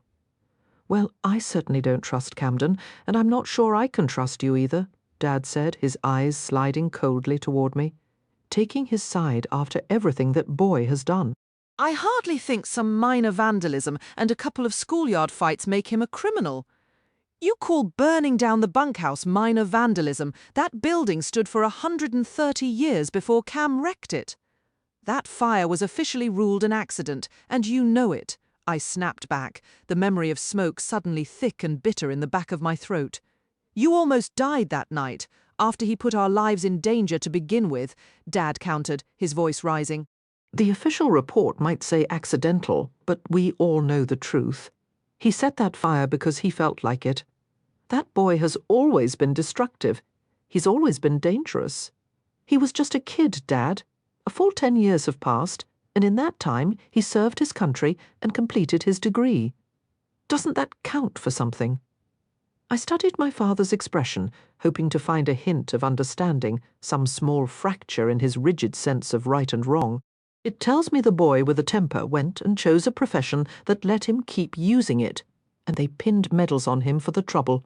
People don't transform, Willow. They might adjust their choices or their behavior, but the core of who they are stays right here.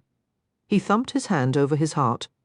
A profession that let him keep using it? I echoed, the words tasting bitter. That isn't what you said when Sullivan signed up. You called him a man to respect, serving just like his father and brothers did. Why is Camden's service any less worthy? They'd both made the same commitment, yet one was celebrated while the other was treated with contempt. Dad drew a sharp breath, his spine stiffening against the wooden chair he favoured. I believed the structure would be good for Camden and said as much to Art. That boy needed direction, and now he's a civil engineer, Dad. This community could use his skills, but you tried to push him out, not because of some ordinance, but because you've never approved of him. I let out a frustrated sigh. I've never known you to let personal feelings cloud your judgment like that before. This town needed Sullivan more. You needed Sullivan more. The lines on his forehead deepened, and a flash of anguish crossed his eyes before he shut it down. I didn't dwell on whether his words held truth or not. Sullivan's death wasn't Camden's fault.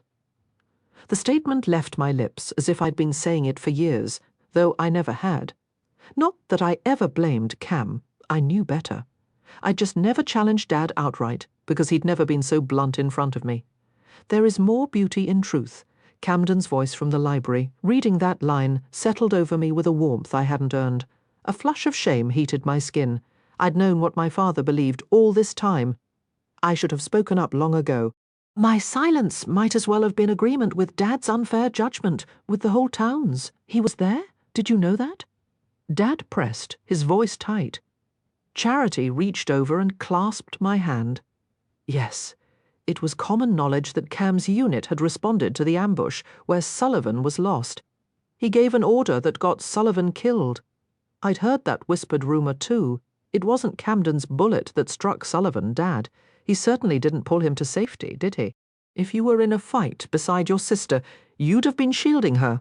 He let the heavy accusation hang in the air. Charity's grip on my hand tightened, and I returned the pressure. I can't speak to that, Dad. I've never been in combat. Have you?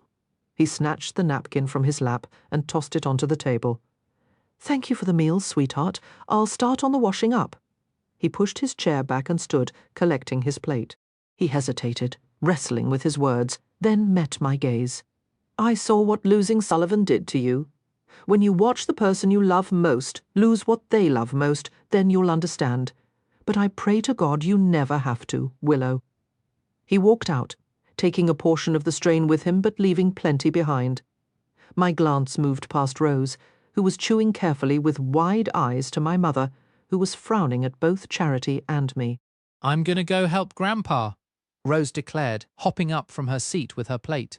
Turncoat, Charity murmured at her daughters, retreating back with a slight smile. Honestly, you two? You with your whole I'll live my life my way stance? Mom pointed at Charity. And you with your insistence on honesty, I supplied. You can't force him to welcome Camden the day he brought you home with that swollen nose. Your father had already decided. Mum shook her head as the sound of running water began from the kitchen. The fire was the final straw for him. I was only 9 when I fell into that old mine, I countered, my voice tight. Cam is the one who found me and brought me home, long before. I let go of Charity's hand and set my napkin aside. No matter how many times I replayed that day, Dad would always take Xander's side over Cam's. And it was Cam who pulled me from the house fire when I couldn't find Sully. Cam did that, Mum, not Sullivan. That was nearly a decade ago. Almost 10 years since I left that white onyx chess piece on Cam's dashboard after he refused to let me thank him properly.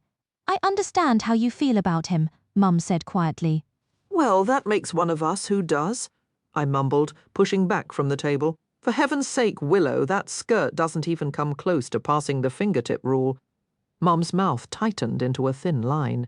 You're right, it doesn't, I confirmed, letting my hands fall straight down my thighs to demonstrate it was several inches shorter than her arbitrary standard. I had a baby before I was married, Charity suddenly announced, standing up beside me. Mum let out a long sigh, waving a dismissive hand as she rose. This isn't a contest. Both of you head home. That snow is coming down hard, and it looks like the heavy, wet kind. I'll take care of the dishes, and your father. We each kissed her cheek, and after Charity got Rose bundled up, we slipped out through the garage. One glance at the deepening snow and Rose's little dress shoes had Charity scooping her up. Wow, she wasn't exaggerating. Charity grunted, trudging through the slushy accumulation. We already had a good 5 inches. Here, let me. I scrambled ahead, nearly losing my footing twice, to open the passenger door of Charity's SUV. Hop in, Rosie. Love you. I gave her a quick kiss on the forehead. Love you, She chirped back. I really have to cut back on your snacks, Charity joked, hefting Rose into the car seat. Buckle up, sweet pea. She closed the door, leaving us standing in that profound quiet unique to a heavy snowfall. She's getting harder to carry. That's because she's not so little anymore. A sudden rush of thankfulness washed over me. I would be here to watch her grow this time. She'd sprouted so much in the 4 years I'd been away. You actually talked back to Dad? And you openly defied him. We both nodded, then fell into a tight hug. I should have spoken up sooner about Cam and Sully. I confessed into my sister's shoulder. She held me closer. You did what you could when you were able to. I should have spoken up for you too. For you and Rose. I never should have stayed quiet and let him shut you out. I was just trying to keep things calm, but it wasn't right. She shook her head, her cheek against mine. No, absolutely not, Willow. She leaned back, framing my face with her cold hands. That was my battle to fight, not yours. Don't you ever apologize for that. You have always been there for me, for Rose. You keeping the peace is what let me bring her around for those first few years before you left for college. You made it possible for it to continue after you were gone. You're the reason we can still have these family dinners. The reason I know deep down he loves Rose more than anything. You held your tongue when I couldn't, and that's something to be proud of. Sometimes restraint is the hardest choice of all. I blinked hard, fighting back the sting in my eyes as snowflakes caught on both our lashes. I'm just so afraid my silence said everything for me, I whispered. Well, you've certainly found your voice now, she said with a soft smile. Use it for good. You know that whole with great power comes great responsibility bit. I'm not a superhero. I laughed, the sound brittle in the cold air. You've survived more than anyone I know, picked yourself up, and kept moving forward. That makes you a hero in my book. You raised an amazing daughter completely on your own. That makes you one in mine. She grinned and gave a little shrug. I just learned how to say no to people. I have a feeling you've figured that out too. Now get back up the mountain before this gets worse. The last thing you need is to call Dad for a rescue if you get stuck. You'd never live it down. Amen to that. We shared one more quick, fierce hug before climbing into our separate cars. A gust of icy air shot from the vents as I started the engine, and I quickly turned them down, the heater groaning to life against the deepening winter chill. Charity's taillights vanished into the swirling white, and I swung my own car onto the mountain road behind her, trailing for a short distance before she disappeared completely. The snow wasn't falling. It was being dumped in dense, wet sheets that overwhelmed my wipers. I could barely see past the hood. Turning onto the narrow track that led to my place, I stopped to engage four-wheel drive. Spring snow is deceptive. It looks soft but carries the weight and slickness of a betrayal. Perfect for a snowball fight, a total nightmare for traction. The engine laboured as we climbed the first ridge, skirting the boundary of the hot springs property. A bitter chill seeped through the floorboards, a cruel joke considering the name of the landmark I was passing. I cranked the heat and defroster to maximum, the blower roaring to life. I knew this mountain like the back of my hand, but tonight's journey was edging into the top 5 most harrowing commutes home. Judah and the Lion pulsed from the speakers, but I dialed it back as I crested the hill, my focus entirely on the descent ahead. The packed snow beneath the fresh powder was a hidden layer of ice. My careful pace was shattered when a doe burst from the pines. "You have got to be kidding me!" I hissed as 3 more followed her. I resisted the urge to stomp the brake, pumping instead, only to swerve violently to miss a 5th lagging animal. The back end of the car fishtailed, and then I was sliding completely sideways down the incline. A little divine intervention would be great right about now. I yelled into the void, wrestling the steering wheel. The slide took me right off the road, and the familiar mountainside transformed in an instant from home to a very sheer, very real hazard. A few more feet, and I'd be taking a 300-foot shortcut into my dad's backyard. The tires caught for a fleeting second. I yanked the wheel, and then came a jarring, metallic crunch as I ploughed into a cluster of boulders. The jolt rattled my teeth.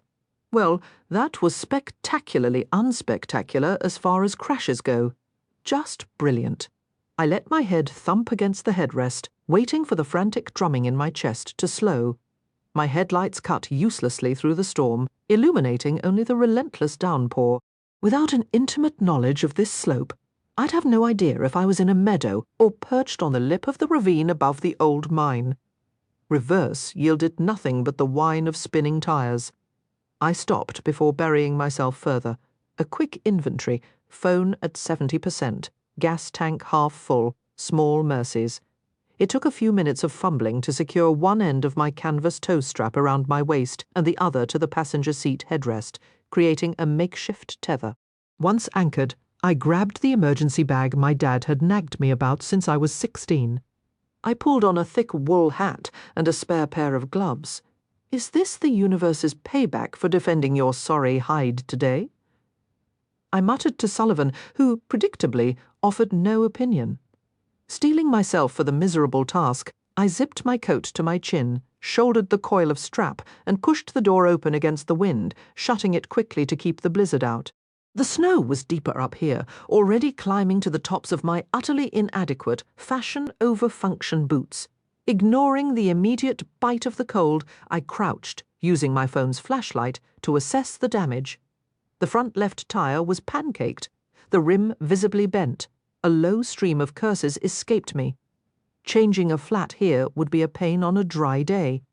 In this mess, it was a flat-out impossibility. I was monumentally, profoundly stuck.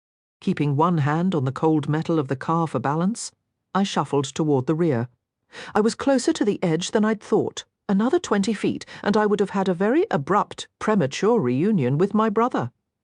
I cleared the tailpipe of snow and scooped out a hollow beneath it to prevent blockage. Opening the hatch, I retrieved the actual snow boots I'd foolishly left there after going sledding with Rosie. Back in the driver's seat, I clenched my jaw as the returning heat sent fiery pins and needles through my thawing feet. The entire lexicon of profanity felt insufficient for this situation. I stared at my phone. I could call Dad. He'd be angry, but he'd show up. Provided a deer didn't jump out at him, he'd likely get here. The snow was piling up quickly, though, falling faster by the minute. I couldn't ask Charity to come up this far, and pulling Pat away from Thea and Jacob was out of the question. Scrolling through my phone contacts, I hesitated. Call him, I argued with my own thoughts. He's probably changed that number 100 times by now, I said aloud. Maybe I was losing it, talking to myself. Before I could overthink it, I tapped his name, bracing for the harsh tone of a disconnected line. Willow? Cam's voice came through. Cam. I slumped back, relief washing over me. What's wrong? I could picture his furrowed brow, that familiar look of concern when trouble was brewing. I've managed to land myself in a bit of a pickle, I admitted, as the windshield wipers struggled against the thickening snow. Naturally, where are you? I winced, but pressed on, not wanting to become tomorrow's news story. I had an accident, just past the first ridge. You know that sharp curve before the turn-off to Rose Rowan? Not the way to the hot springs. Send me your location. I'm coming. Chapter 11. Camden. I was going to strangle her once I found her. This storm meant business. Stopping at the high point between our lands, I compared her GPS pin to my position. Dropping another 50 feet in elevation should let me spot her. What was she thinking, being out in this? Okay, the forecast was wrong. They said the storm would miss us to the north, but then again, predicting no snow around here gives you even odds at best. The snow was coming down hard, and soon even the snowmobile wouldn't be a guarantee. Just let her be all right, I muttered. I hadn't asked if she was hurt. It wouldn't change how fast I could get there, and I was already pushing it. Tucking my phone away, I aimed the snowmobile down the ridge and gave it more throttle. Knowing this terrain by heart was the only thing saving me, with visibility so poor and every dip and rise hidden. As if we weren't in enough trouble already. I passed the cluster of pines, marking the road's turn, and there they were, her headlights cutting through the white. Thank God. I breathed into my face covering, then carefully navigated the slope down. Damn, she was way too close to the edge. Pushing aside every terrible possibility, I focused on what was right in front of me, killing the engine and swinging off. I yanked open the passenger door of her SUV and started pulling off my helmet. "Are you hurt?" I demanded, the words tumbling out. "No," she said, shaking her head. "You came all the way out here on that thing?" "Yeah. The Jeep wouldn't have made it across the property, honestly. I'm not sure how you even got this far." Snow caught on my neck as I leaned in. "I didn't, hence the call," she confessed, a guilty little wrinkle appearing on her nose. "I'm really sorry you had to come out." "I didn't have to, Willow. I chose to." That was partly a lie. Sure, you could argue about free will, but all my decisions regarding Willow were cemented years ago. She calls.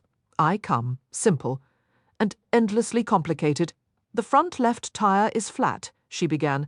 Doesn't matter. We can't deal with it in this mess. Come on, the snow's getting worse.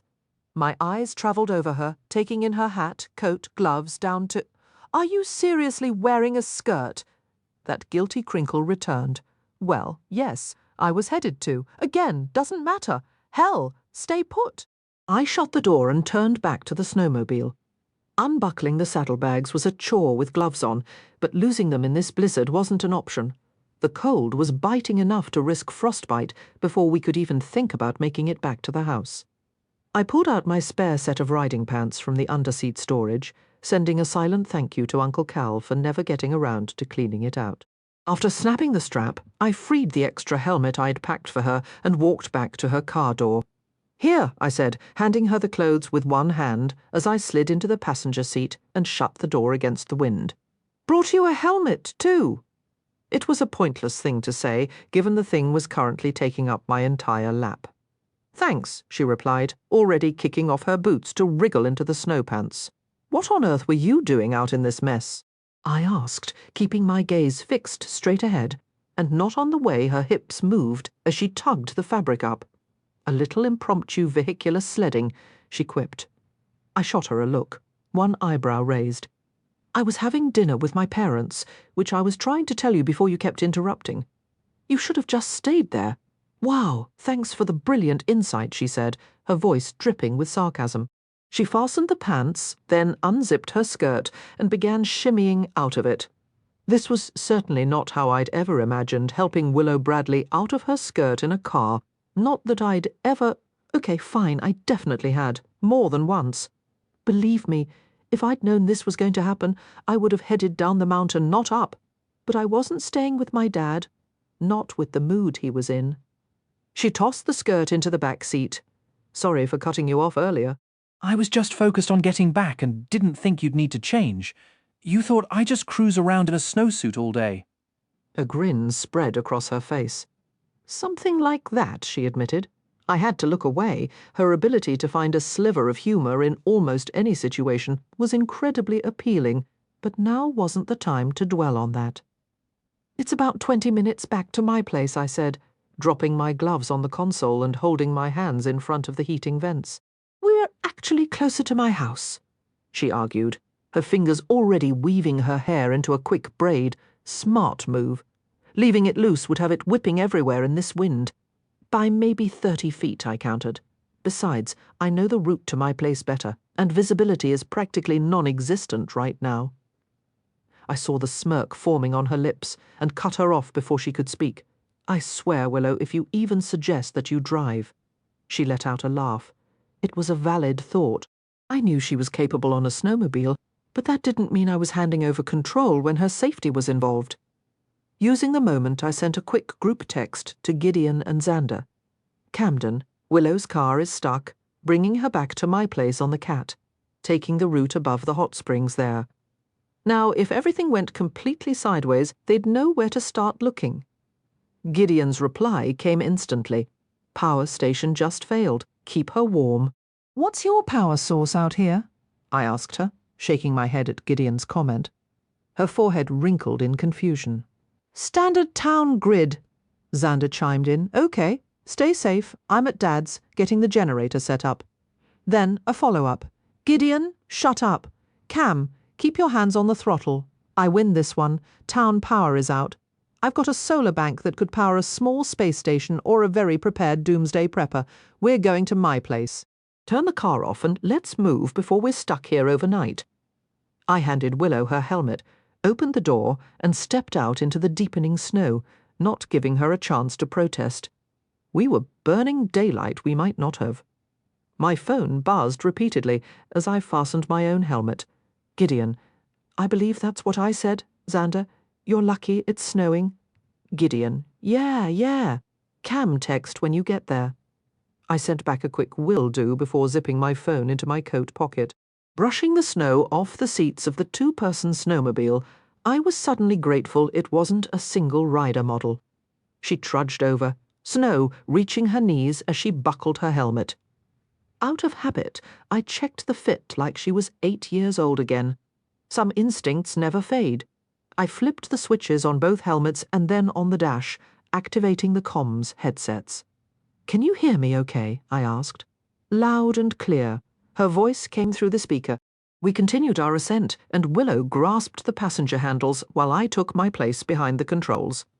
I would never lay eyes on Willow Bradley again. That ridiculous vow definitely needed an adjustment. Perhaps something along the lines of, "I will never lay a hand on Willow Bradley." That seemed far more manageable. I eased the throttle forward, leaving her SUV to the mercy of the blizzard as we aimed for the ridge. My earlier path had already vanished. According to the GPS, we'd passed the hot springs somewhere off to the east along the ridge, but visibility was practically zero. "We're heading down the ridge now," I called out to her over the engine's roar. "Okay," she replied, her voice tight. "This is unbelievable. I can barely make you out, and you're right in front of me." I could scarcely feel her presence either. She was pressed back into her seat, clearly trying to give me room. We weren't exactly on cozy terms. But that was about to change. "Lean forward and hold on to me," I instructed. It was safer for the turns and the rough terrain, and she understood that, at least I hoped she did. As we began our descent, her weight shifted against my back, and her hands found my waist before gripping the material of my jacket. I had never been more grateful for a snowstorm to occupy my thoughts. "You all right?" I asked, using one hand to guide her fingers to the loops on the bright orange safety vest I'd put on. "Is that better?" "Yes, thanks." Her hold tightened. She didn't sound out of breath. Not at all. She sounded apprehensive, which was perfectly reasonable. The only time Willow Bradley would ever be breathless around me was if she'd just finished yelling. We moved across the flat expanse between the ridges, snowflakes streaking toward us in the headlights like stars in a sci-fi movie.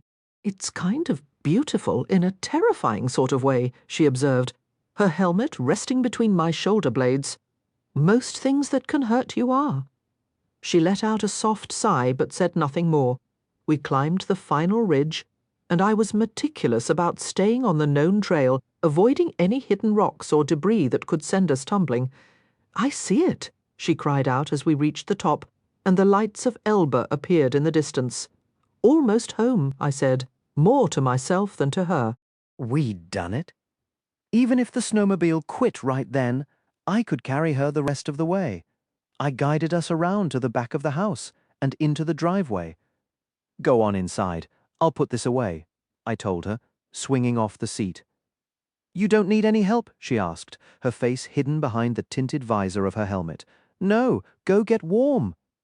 I walked to the garage and punched in the code on the keypad. The door rattled upward, and Willow slipped past me into the house. I quickly maneuvered the snowmobile into its narrow bay and secured the garage door. After removing my helmet, I placed it in the metal locker, soon followed by my coat, snow pants, and boots. Willow's outerwear was already there. My athletic pants were damp with sweat, despite the freezing air, and I padded over to the power shed in my socks to check the systems. Once I confirmed the batteries were fully charged, I secured the shed and finally stepped inside. A wave of warmth and the scent of something sweet, maybe cinnamon, greeted me, and the tension began to seep from my shoulders. I hadn't realized how wound up I'd been until the feeling started to fade. She was safe. She was warm. She was here. A sudden, chilling thought struck me. What if I hadn't come back? I leaned against the closed door as the gravity of that idea settled over me. If my dad hadn't left that message, if I hadn't decided to act on it, where would she be right now? "Hey!" My head snapped up. She was standing across the entry hall, a steaming mug in her hands, even though she'd rolled the waistband several times. My snow pants were comically large on her. Her fitted long-sleeve shirt highlighted her shape in stark contrast to the baggy pants, and the end of her messy braid rested over her shoulder. Her cheeks and lips were still flushed from the cold, and her eyes were brilliantly alert. I'd seen her in everything from summer tank tops to a formal gown on prom night. but she had never looked more captivating to me than she did right then, standing in my hallway. I was utterly, completely done for. She walked across the floor and extended the mug toward me. She handed me a steaming mug. I made you some hot chocolate, checked the expiration dates and all. Our fingers touched as I took it, a brief contact that felt more personal than the whole motorcycle ride back. Thanks, I said, my voice coming out rough and unfamiliar. It's fine. I bought it, cleared out anything that was left behind. Never pegged you as a hot chocolate person. I have a weakness for anything sweet, I confessed, letting the heat seep into my palms before taking a long sip. A deeper blush spread across her cheeks. Did you make one for yourself? She nodded toward the kitchen. It's in there, I trailed after her, quietly amused at how my snow pants pooled on the floor. Willow had many qualities, but height wasn't one of them. You should get out of those, I suggested as she picked up her mug. You'll warm up faster. Just tights underneath, remember? She tilted her head. Right? I'd been trying hard to forget that detail since she changed. Okay, what would you be comfortable in? My pants will swallow you whole, but you can roll them, or shorts, a hoodie. Yes, please, she answered with a smile. Anything you have is fine. I'm easy. I slipped away to raid my closet, gathering pants, shorts, a t-shirt, a hoodie, and some thick socks. After shooting a quick text to Gideon and Xander to say we'd arrived safely, I took a fast shower and changed into clean clothes. Heading back down the hall, I overheard her in the kitchen. I'm fine, Mum. Just tell him I'm okay. No, I don't need him to come hook up my generator. Her back was to me, gaze fixed out the window. Because I know how to hook up my own generator, that's why. She sighed, letting her head fall back slightly. And because I'm at Cam's. I slid off the road, and he came to get me. No, don't tell him that. He'd probably grab a shotgun and get himself killed in this weather. Good old Judge Bradley. He'd absolutely lose it if he knew she was about to sleep in my clothes under my roof. A thin slice of satisfaction made me smile as Willow ended the call. Here you go. I held out the stack of clothes. Change if you want, or take a shower. I'll get a fire going. Thank you. She glanced down the hallway, hesitating. You can use my room if you'd like. I haven't sorted through Cal's things yet. The shower is. Connected to the bedroom, she finished with a faint smile. I remember. Be right back. She vanished into my bedroom, and I built a fire in the living room fireplace. The solar batteries would hold. I wasn't worried, but there was something irreplaceable about real flames on a night like this. When I brought the final load of wood in from the garage, I found Willow seated before the fire, running a tiny brush through her damp hair. Let me help, she offered, standing up. The socks reached her knees. My athletic shorts were rolled several times, and my hoodie swamped her, falling just below mid-thigh with the sleeves cuffed.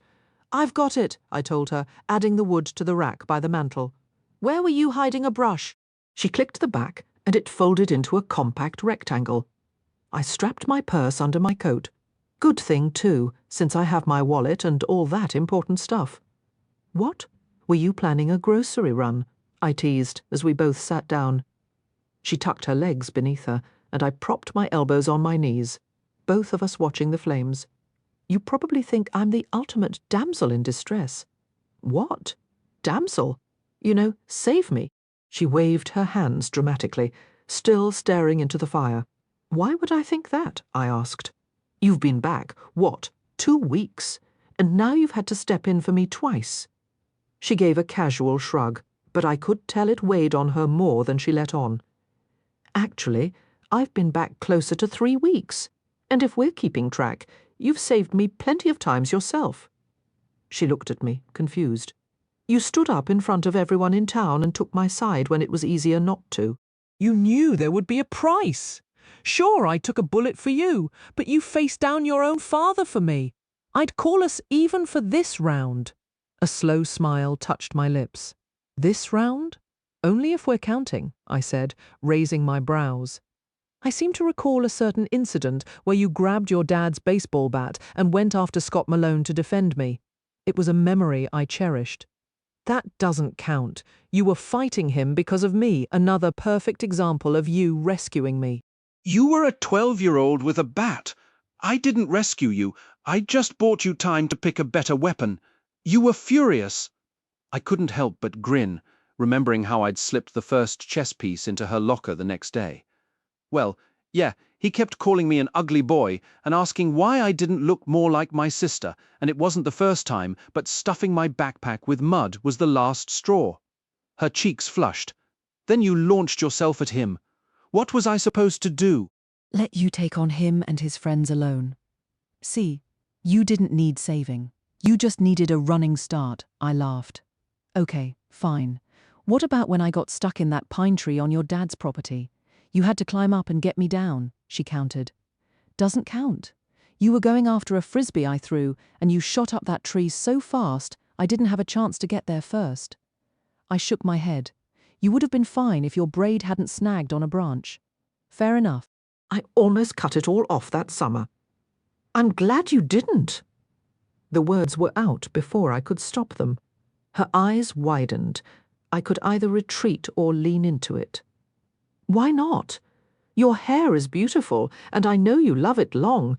You would have hated cutting it. Now, when that gum got tangled in it, that's when I thought the scissors were coming out for sure. She let out an exasperated breath. I didn't get gum stuck in it. Sullivan dropped it in my hair on purpose. Her brow furrowed. How old were we? 10. I nodded. It was the summer my mum passed. So yeah, you were 10. She spent an hour getting it out so I wouldn't have to tell my mum, she said softly, a distant, tender smile appearing. She was incredible like that, and she knew it was my fault, so she was quick to cover for me. My gaze drifted to the framed photo on the mantel, my mum beaming, with the three of us dressed up in ties for her last Mother's Day. She hadn't known it would be her last. How can you possibly blame yourself for what Sullivan did? She fixed me with a hard stare. Seriously? You didn't know? Know what? He only did it because he was mad. We were going to the hot springs without him, remember? He didn't finish his chores, so he was grounded. And he absolutely did not want you going anywhere with me. He'd been so possessive, even then, over a girl who hadn't yet realized she was his entire world. Are you serious? Her nose scrunched up.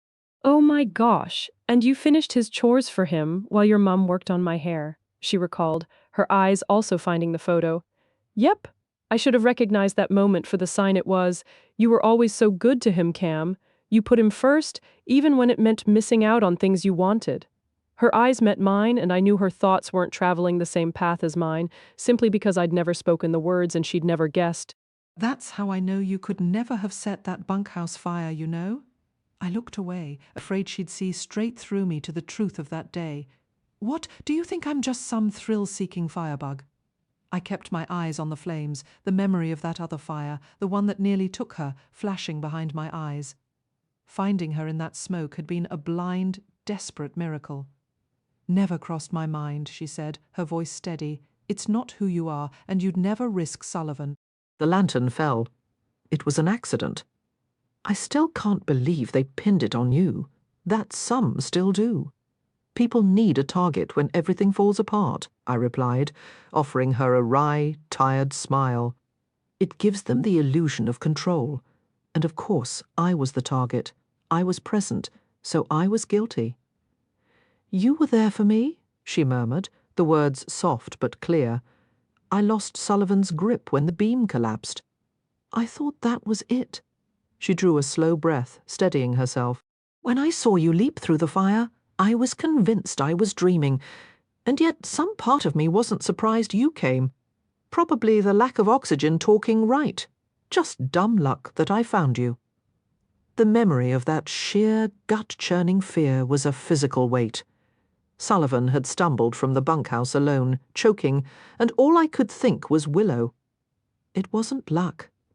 Her eyes held mine, unwavering. You weren't in the back with the others, Cam? You weren't finding an exit and just tripping over me. That door led outside. You came through it. You turned around and came back in. You saved my life. Her expression softened, and something in my chest twisted violently. I couldn't stand her looking at me like that, like I was some kind of champion for doing the bare minimum, the only thing I could do when everything was burning down. I hadn't gone in out of some noble sense of duty. I'd gone because the idea of a world without her in it was unthinkable. Her misplaced admiration was a weight I didn't deserve, fueled as it was by my own raw terror. Heroes didn't operate on fear. I wasn't there when it really mattered. My hands clenched at my sides. Everything else is just noise compared to that. I failed him over there. I failed you. She blinked quickly, looking away for a few long seconds before her gaze returned, a deep, tangible sorrow radiating from her. "You didn't fail me," she whispered. My jaw tightened. "You didn't," she insisted, leaning in slightly, but keeping a careful distance. "It wasn't your fault.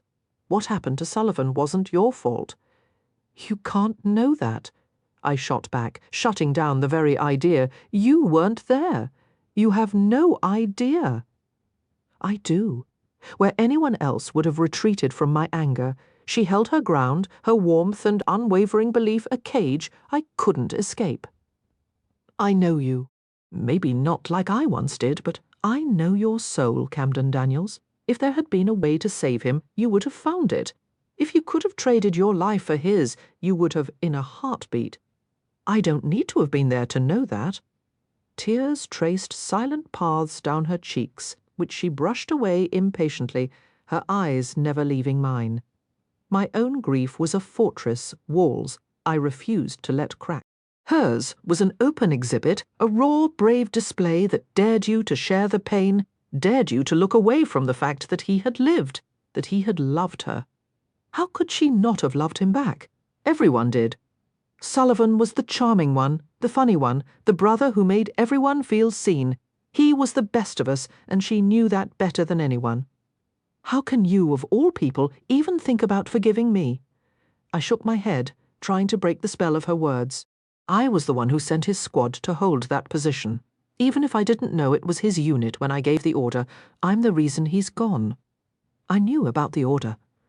She swallowed, her eyes flicking away and then back, anchoring me. You didn't know it was him.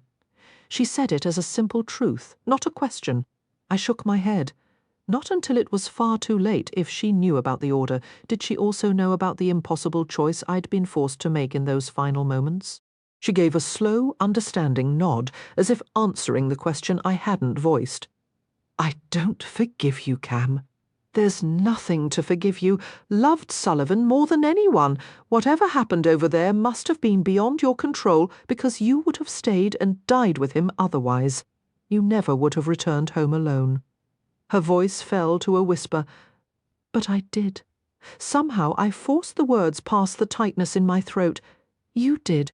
She gave a small smile, wiping away another tear. "So I know there was nothing you could have done. I know it, Cam. I truly know." Her words were meant to glance off the walls I'd built. They were supposed to land with the same hollow impact as all the other condolences and offers of help. Instead, those gentle, mending phrases seeped straight into the cracks of my defenses. They didn't assault. They simply settled in and soaked deep. When the pressure grew unbearable, threatening to split me open, she didn't force me to accept or even recognize her forgiveness. She just leaned back against the sofa and asked if I still read aloud like I used to when we were kids, so I picked up East of Eden from the coffee table, even though I was hundreds of pages in, and I started over from the very beginning. The Salinas Valley is in Northern California. Chapter 12. Willow. I woke slowly, blinking as sunlight poured through the large window and landed right on my face. Shielding my eyes with my hand, I looked around the room, the memories of last night rushing back. Right, I was in Cam's living room, stretched out on one of the leather couches under a quilt his mother had made. He was directly across from me in nearly the same state on the other couch, but he was still asleep. We'd both been too stubborn to take his bed, so neither of us had. Seizing this rare chance, I studied him openly, memorizing every detail. His dark lashes rested against his cheeks. His lips were slightly parted, their full shape softened in sleep. He looked years younger, relaxed, and almost content. His tattoos stood in contrast against his white t-shirt, but seemed part of the quilt's colourful pattern. Even the old break in his nose from a high school football game appeared less severe with the giant who wore this body finally at rest.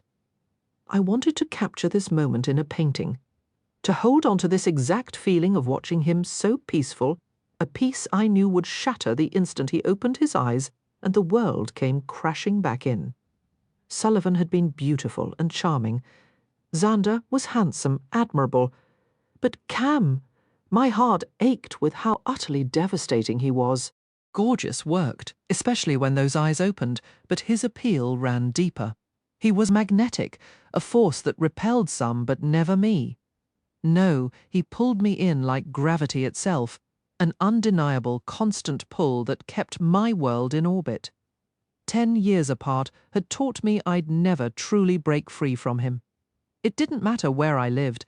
Gravity was everywhere, holding my feet to the ground. It didn't matter who I dated, I'd always be drawn back to Cam, even though he'd never feel the same way. Responsible for me? Absolutely. He chose to carry that weight. Friendly with me? Sure. When he was in the mood, attracted to me. Well, maybe if I ever climbed out of the sister zone. But there was one zone I was permanently stuck in, the dead brother's girlfriend zone. That category came with barbed wire, electric fences and guards named Guilt, who had shoot-on-sight orders. After last night, I knew I could tell Cam 1,000,000 times he wasn't to blame for Sullivan's death. It wouldn't change a thing. Until he forgave himself, my words were just noise. I let out a soft sigh, stole one last long look because I knew he couldn't see me, and then I quietly slipped from the living room, carefully choosing the floorboards I remembered wouldn't creak. There were some advantages to having grown up in this house too. Boy, Thea was going to have an absolute field day with this story. If I ever decided to tell her, not that I was hiding it, but she'd want to dissect every single feeling. My emotions were sealed tight in that familiar guarded space where vulnerability wasn't welcome. I navigated past the formal dining area and the quiet library, finally reaching the kitchen to inspect the contents of Cam's refrigerator. Bacon, perfect. Mushrooms, great. Cheddar, fantastic. Omelettes for breakfast then. Decision made, I quietly slipped down to Cam's bathroom and, without a shred of guilt, helped myself to a fresh toothbrush from the open package, its twin already resting on the counter. After attending to my morning routine and pointedly avoiding my reflection, I returned to the kitchen and got to work. It was already 7, and knowing Cam, he wouldn't sleep much longer. At least the sun was shining, and the snow had finally stopped. Looked like a solid 2, maybe 2.5 feet had accumulated. I had the bacon fried and crumbled, the mushrooms diced, and the eggs whisked when Cam finally wandered in. I dropped a pat of butter into the skillet and turned to find him watching me. Oh, great! Sleeping Cam was manageable. Sleepy Cam was an entirely different, dangerously appealing creature. He unleashed a massive yawn, stretching his arms high against the doorframe. His shirt rode up, revealing an absurd number of abdominal muscles, an absurd, frankly ridiculous number. It was as if they'd invited all their friends over for a party, because that level of definition couldn't possibly be standard issue. Nope. The man was clearly not of this earth. "Morning, Pika," he said, with that effortless grin, and I promptly dissolved, just like the butter now hissing in the pan. A fitting comparison, really. Wonderful. "I'm making omelettes," I announced, stating the obvious. "You are," he agreed, his voice still thick with sleep. "You really don't have to. You know, give me a minute and I can take over." "No, I wanted to. I want to," I corrected myself, with a quick shake of my head. "Mushrooms, bacon, cheddar, okay." "Perfect," he replied, though his brow furrowed slightly. "Be right back." He disappeared toward his bathroom just as the acrid scent of scorched butter hit me. "Ugh," I groaned, yanking the pan off the burner. A lazy curl of smoke drifted up. Of course. All right then. If I was going to be compared to butter, I would be the cold, unyielding stick tucked in the back of the fridge. That was the plan. Cold hard. Definitely not soft, not melting, not sizzling. and absolutely not burned. I rinsed the pan, set it back on the stove, and started fresh on Cam's omelette. "Please, let me help," he said, reappearing in the kitchen doorway, barefoot and looking far too appealing. "I've got it," I insisted, focusing on the food. "Consider it a thank you for the rescue last night." He gave me that odd, searching look again. "What?" I asked. "I can't remember the last time someone cooked for me," he admitted, his tone softer. "I mean, outside of a restaurant or a diner. Your girlfriends never make you breakfast?" I could have instantly bitten my own tongue for asking. My grip tightened on the spatula. "No girlfriends," he said, leaning back against the counter and observing me. "I tend to keep my—" He paused, his forehead creasing connections brief and breakfast-free. "Because breakfast equals a marriage proposal?" I quipped, trying to lighten the suddenly heavy air. "Because letting someone do things for you, letting someone care for you, gives them a kind of power." And power isn't something I hand out freely. I froze, the spatula hovering. "Wow, does that sound too harsh? Too much of a jerk thing to say?" "No," I answered softly, finally letting my gaze meet his. "It sounds incredibly lonely. Loneliness implies a longing, an ache for companionship I don't actually feel," he said with a casual shrug, as if discussing the weather. "You have needs. You're not a machine." How could he be so dismissive? "Of course I have needs," I shot back, a flicker of frustration breaking through my cool exterior. He smirked, a knowing glint in his eye. "I'm not a monk, you know. That is not what I meant. And you know it," I retorted, giving the spatula a little shake in his direction. "I'll start some toast." And just like that, my resolve was, nope. I was cold, hard refrigerator butter. The fact that Cam was now unwrapping a new stick and placing it on a dish was fine. I was still cold, still hard, still absolutely not. "What are you doing?" He closed the microwave door and looked at me, eyebrows raised. "Relax, Pika. I'm just softening the butter." My eyes went wide. "For the toast," he continued, speaking slowly as if to a child. "All right? Did you have other plans for this particular stick?" "Of course not. It's butter," I stated flatly, flipping his omelette to finish cooking. I winced at the hum of the microwave starting. "You know, I'm not actually a little rodent anymore, right?" I said, a hint of a snap in my tone as I reached around him for a plate. "What?" he asked innocently, sliding bread into the toaster. "Are you all right?" he asked. "I'm fine," I replied, maybe a little too fast, as I slid his breakfast onto the plate. "You still call me Pika." He'd been doing that for as long as I could remember. The microwave beeped, and Cam retrieved the butter. There was a dent right in the middle, holding a small pool of melted butter. Lovely. I focused on my omelette. Maybe some food would settle these strange, conflicting feelings.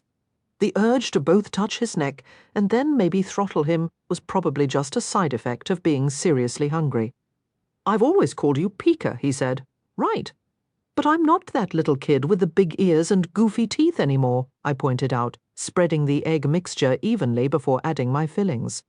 He let out a real hearty laugh, and my stomach did a funny little flip that had nothing to do with hunger. "You think that's why I call you Pika? Is that honestly what you've believed all this time?" A wave of heat rushed to my face, and I knew the stove wasn't to blame. Perfect. Now I was blushing. "Well, yeah. What other reason would you have for calling the girl you basically grew up with a rodent?" I understood it was his odd form of affection. Cam wasn't the type for pet names, so the fact that I had one, and still did, always felt significant. He'd always claimed exclusive rights to teasing me, a rule that extended to his brother Sullivan, too. I folded my omelette just as the first piece of toast popped up, followed by the sound of him scraping that softened butter. "Look at me," he said, his voice dropping to that low, rough tone. I did, raising an eyebrow in what I hoped was a convincingly casual expression to hide how utterly flustered he made me. I was 5 the first time Uncle Cal took me hiking alone. I'd just done something to annoy my dad. Can't even remember what now. And Cal just told me to grab my boots and jacket. He usually took me with Xander, and Sullivan was still too small. But that day, it was just us. He led me up to the boulder slides above the house and told me to sit. So we sat. You're burning your omelette. He nodded toward the pan. Shoot. I quickly flipped it and looked back at him, silently, willing him to go on, and not just brush the whole thing aside with a joke. We sat there among those big rocks, and I was sure he was going to lecture me, but he didn't. He just asked if I wanted to talk about it. I didn't, and he didn't push. He said sometimes you just sit and be still, and if you can get the hang of it, there's a real peace in that. I'm paraphrasing, of course. I was 5. We sat there so quietly that this little fluffy creature darted out from under the boulders and hopped up on a rock right beside me. A pika, I guessed. A pika, he confirmed, turning to get another plate. I plated my omelette and moved my pan to the sink as he buttered more toast. Uncle Cal told me how unusual it was to spot one. They usually stay hidden from bigger animals. He said, you need 3 things to see a pika: perfect timing, the ability to stay completely quiet, and the patience to just wait. He was a whirlwind of motion as he spoke, carrying plates to the table, grabbing silverware, and pulling orange juice from the fridge. I told him it reminded me of you. Quiet, fluffy, cute. He paused, slotting a pod into the coffee maker. Not Charity, he'd asked. You know how the adults were always trying to pair us off, hoping we'd become best friends. You two are the same age. My mum and yours used to joke about finding Xander a nice girl so they could plan a triple wedding. I couldn't help but roll my eyes. Cam let out a dismissive sound. Yeah, I was never going to marry Charity, not in a million years. It's not that she isn't pretty or smart or a friend. She's just... He stopped, his hand resting on his coffee mug, and I held my breath. Anyway, the pika just stood there, and it let out this little squeak. I told Uncle Cal that sealed it. It was definitely you, because you could get surprisingly loud when you were fired up about something. I smiled, which felt a little silly since he was still comparing me to a small mountain mammal, but still, a cute, fluffy one. He took a step toward me, and I instinctively shifted aside, only to realize I was exactly where he intended to be. My back pressed against the cool granite countertop, and I had to tilt my head way back just to meet his gaze. He wasn't actually touching me, not yet, but his presence seemed to fill the entire kitchen, pushing everything else into the background. That's why I started calling you Pika, he said, his voice low. The more I learned about them over the years, the more it made sense. Not because of my teeth, then? I managed, my voice barely a whisper. He gave a slow shake of his head, his fingers gently catching a loose strand of hair that had escaped my braid overnight. He rolled it thoughtfully between his thumb and forefinger. No, because pikas are masters of staying hidden. They show themselves only when they choose to. They don't sleep through the winter, they tough it out under feet of snow, taking each brutal day as it comes. He edged closer until the warmth of his body just barely grazed mine. My heart was hammering against my ribs, a wild, frantic rhythm heading somewhere I'd never dared to imagine. But they can only live high up, he continued, his tone softening. They can't handle the heat down below. The mountains are their world. They take the cold, the rock, the impossible odds, and they make a life there. They survive everything that should break them and still come out gentle. As he said the last word, the back of his knuckles brushed down the curve of my cheek. My eyes closed at the touch. When his hand reached my jaw, I covered it with my own, holding it there. We stayed like that, frozen, for several heartbeats.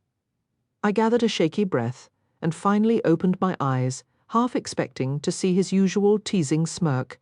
Instead, his dark eyes held a turmoil that mirrored my own. Willow, he breathed, leaning down with agonizing slowness.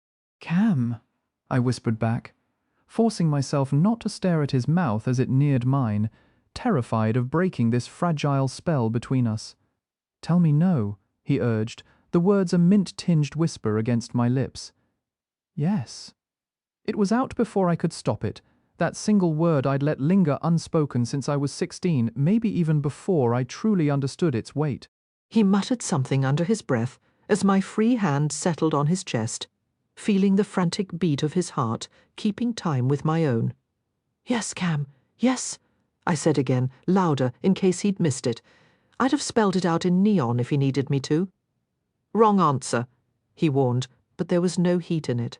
A moment later his lips met mine, soft and almost reverent.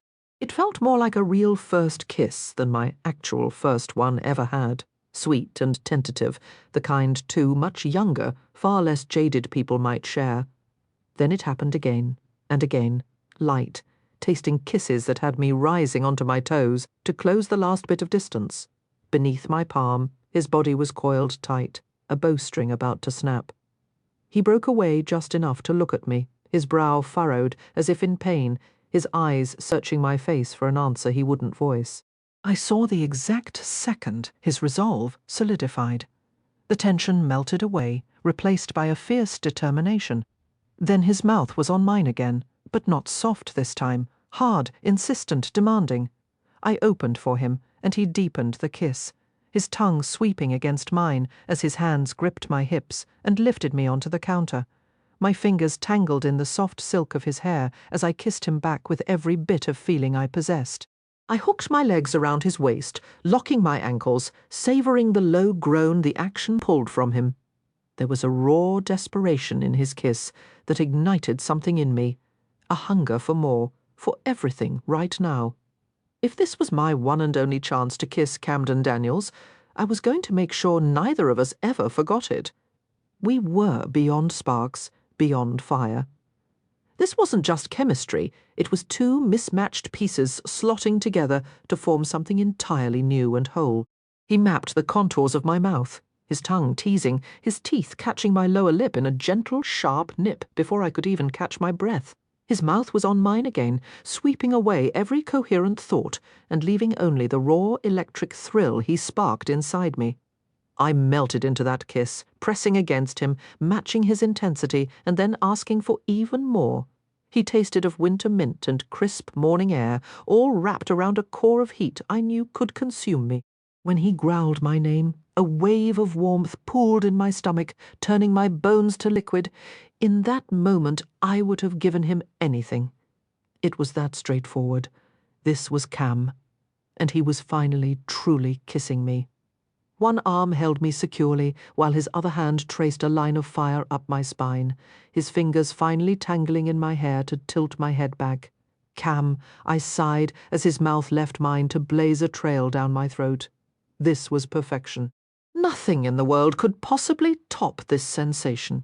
His hold tightened, and ring? What was that? Ring. No charming melody for Cam, just the stark, disruptive clang of an old-fashioned telephone. He froze on the third ring, his lips still pressed to my skin. On the fourth, his dazed eyes met mine, and in a blink, the magic shattered. A flicker of alarm and immediate regret flashed across his face. No, not now. It was ending far too quickly. My heart sank as he set me back on the countertop, his arms falling away. I battled the urge to cling to him, to protest his retreat, but I unlocked my ankles, and he simply slipped from my grasp. My entire body still vibrated with a rhythm only Cam understood as he reached up to adjust an imaginary hat. Realizing it wasn't there, he stared at his empty hands and shook his head. "Cam," I said, jumping down. "Wait." "No." He took a step back. What was I even? That inner hum began to fade.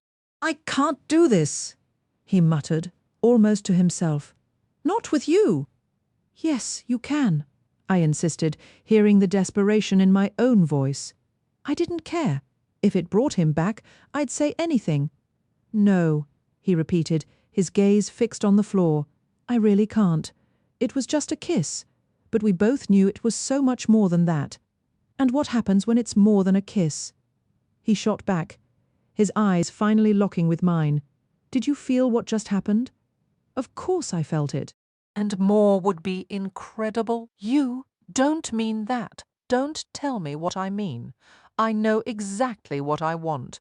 I always had. I'd just been too afraid to voice it, to actually reach for it." I'd always understood the odds. I might get this one moment, but never a second. Even if I dared to lose control again, he never would. And that's exactly how he'd frame this. A lapse, an error.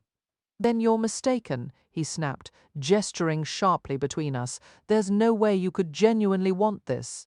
Because you don't. Am I only permitted to want what you want? I hugged myself, a sudden chill replacing the warmth that had radiated from my skin just moments before. I don't. Are you serious right now? You think this is about what I want? He gave a harsh shake of his head. It isn't. I leaned against the counter, deflating. Had it only been about my desire? Had I never given him a real chance to refuse? The thought was a cold splash of reality.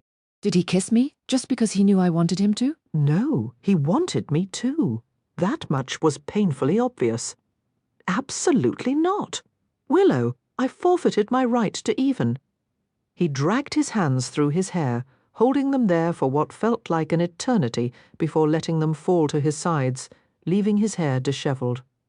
I finally breathed when he did. I chose Sullivan's team, he said, the words rough. There were 2 units and I picked his. But you didn't know it was his team. Making a choice doesn't alter that fact. The same stubborn resolve I'd seen before flashed in his eyes, but now it felt like a barrier. I carried him home in a flag-draped casket. I was right there when he died, he said, the words hanging in the air like a physical weight. Please, stop, I whispered, but the chill inside me was shifting, turning into something ravenous and hollow.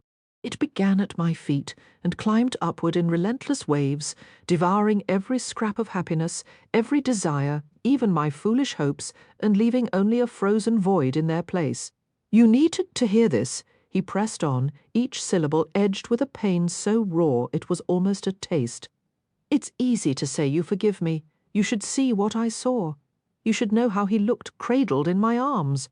I tried to stop the bleeding, but the bullet had torn through his neck. It nicked the artery just enough to make everything agonizingly slow. I couldn't even tell where all the blood was pooling. The medic was on the way, but it felt like an eternity. I was numb, completely thoughtless, as he poured out this story I'd never been allowed to hear. They'd always decided I wasn't strong enough for the details. I tore his helmet off, he continued, his voice flat. Vasquez, one of the guys in my squad, tried to seal the wound with his hands. But Sullivan's hair, it didn't look right. It was darker, matted, almost the same shade as mine. In that insane moment, I remember thinking that was all wrong. He was supposed to be the golden one, like Xander. He couldn't become me. How ridiculous is that? He was fading into nothing right in front of me, and all I could do was cradle his head in my lap. My own lips began to quiver. I knew he was leaving. There was just so much blood. They couldn't get a helicopter in, not with the outpost still taking fire. I took over, pressing my hands against his neck, and told Vasquez to man Sullivan's post. And I kept telling Sully, you have to stay. You have to. Willow is waiting for you. Dad is waiting. Just hold on. I knew what losing him would do to Dad. To Xander, to you. I fought back a sob, feeling the hot sting of tears. And then he turned his face away, his features twisting with a storm of fury and sorrow. Tell me, I pleaded, my voice barely audible. That's enough. You don't have to. He shook his head sharply. Tell me, I screamed, the sound tearing from my throat. Don't you dare keep anything from me. I have a right to know. He squeezed his eyes shut, holding them closed for 1 breath, then 2, then 3. When they opened again, they locked onto mine with an unbearable intensity. He could barely speak. His throat it was a struggle. When the words came, they were broken by these awful wet gasps, he said. Cam, it's really you. Get me out of here. He was begging me to take him home, and we were stuck in some grimy, forgotten outpost. I didn't even know he was assigned to, in the middle of a firefight I was responsible for sending him into, and I was completely powerless. And then Cam dragged in a ragged breath, his knuckles white where he gripped the kitchen chair, as if it were the only thing keeping him upright. Right at the end, it was our mum's name he called out. like he could see her waiting. The pulse under my fingers just stopped. His blue eyes went vacant. He was gone. It couldn't have been more than 2 minutes. I just sat there holding him, exactly like I did that time. He lost his footing on the last turn of the ravine trail and scraped his back raw when we were kids. You remember that, don't you? I remember, I whispered. We'd been 9. Sullivan hadn't listened and had raced ahead. Cam, at 11, had gotten the blame and a tongue-lashing from his father when we finally got Sullivan back to the house. I was soaked in his blood, holding this shell that used to be my brother, and I was so furious and so empty and even jealous. I wished it had been me. Cam, don't say that. I forced my legs to move and took a step toward him, but he retreated further. I prayed. I begged whatever was listening to swap our places, to take me instead of Sullivan, but I knew no one was listening to a plea from me. Sullivan was good. He was genuinely kind and stubborn in the best way, without a cruel thought in him. He was the one who deserved a life. A single tear traced a path through the stubble on Cam's cheek, and I doubted he was even aware of it. He did, I agreed, nodding. He deserved to live, and he was all of that and more. But Cam, you deserved a life too. No. He roared, his hands flying up as if to physically reject the idea. Not like he did. Not when he had a whole family counting on him to walk back through the door. You had people waiting for you too. Do you really believe, he shot back, his eyes narrowing to slits, that anyone would have looked at Sullivan at my funeral and told him he should have been the one in that coffin? My father had no business saying that. I shook my head, my hands aching with the urge to pull Cam toward me. I wanted to go back to that moment and stand with him, not against him. I wished I had spoken my true feelings instead of what I thought was expected. He had every right, Cam insisted. Sullivan was gone. I should have saved him. I should have assigned a different team to secure the area. I should have taken his position. I should have recognized the outpost we were sent to. I should have applied more pressure to his injury. I should have demanded an immediate transfusion. Hell, I should have shot him in the foot the day he signed up.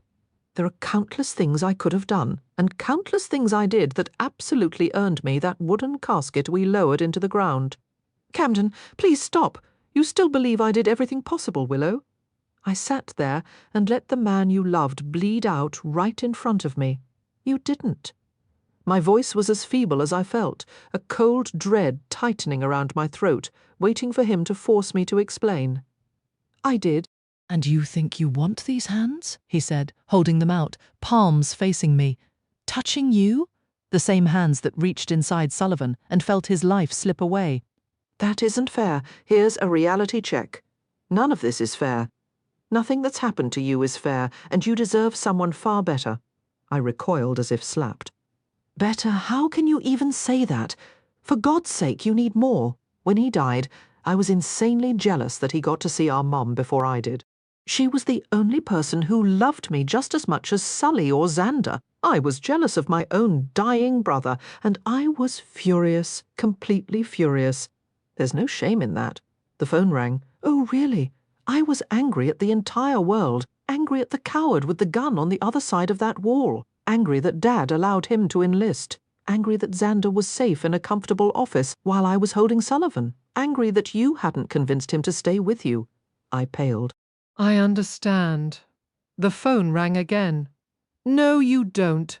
I was angriest at Sullivan because he had a privilege I would have died for, and he never even used it. Because when he took his last breath, it was our mother's name, he whispered. When I knew mine would have been yours. I gasped instinctively. But every other part of me froze. It was as if someone hit pause, suspending us in a moment where even my heart seemed to stop. The phone rang once more. What? Camden shouted into the receiver. My heart hammered. My head felt dizzy, almost disconnected. I staggered back until I hit the kitchen counter, leaning against it shamelessly as my legs threatened to buckle. When? His eyes shot to the wall clock. Damn it! I'll be there in 7 minutes. He hung up and rushed from the kitchen without another word, heading straight for the garage. I pushed open the door he'd just slammed, ignoring the bite of cold air on my bare legs. Cam, what's happening? He moved with urgent efficiency, preparing to ride. Cam! He winced, but didn't pause his preparations. My dad's been in an accident. Xander found him in the garage. He must have been trying to leave. The car was running, but the door was closed. Cam pulled on a pair of wool socks from his locker and shoved his feet into his riding boots. Oh no! What do you need? His eyes snapped up to meet mine. What can I do? Do you want me to come? Should I call the hospital to dispatch a helicopter? What? He blinked twice. The air ambulance is already on the way. If I leave now, I can probably get to Dad's in time. He stood, zipped his coat, and reached for his helmet as I grabbed his gloves. Just stay here, where I know you're warm and safe. His face vanished behind the helmet visor as he fastened it. I handed him the gloves and caught his arm as he turned to go.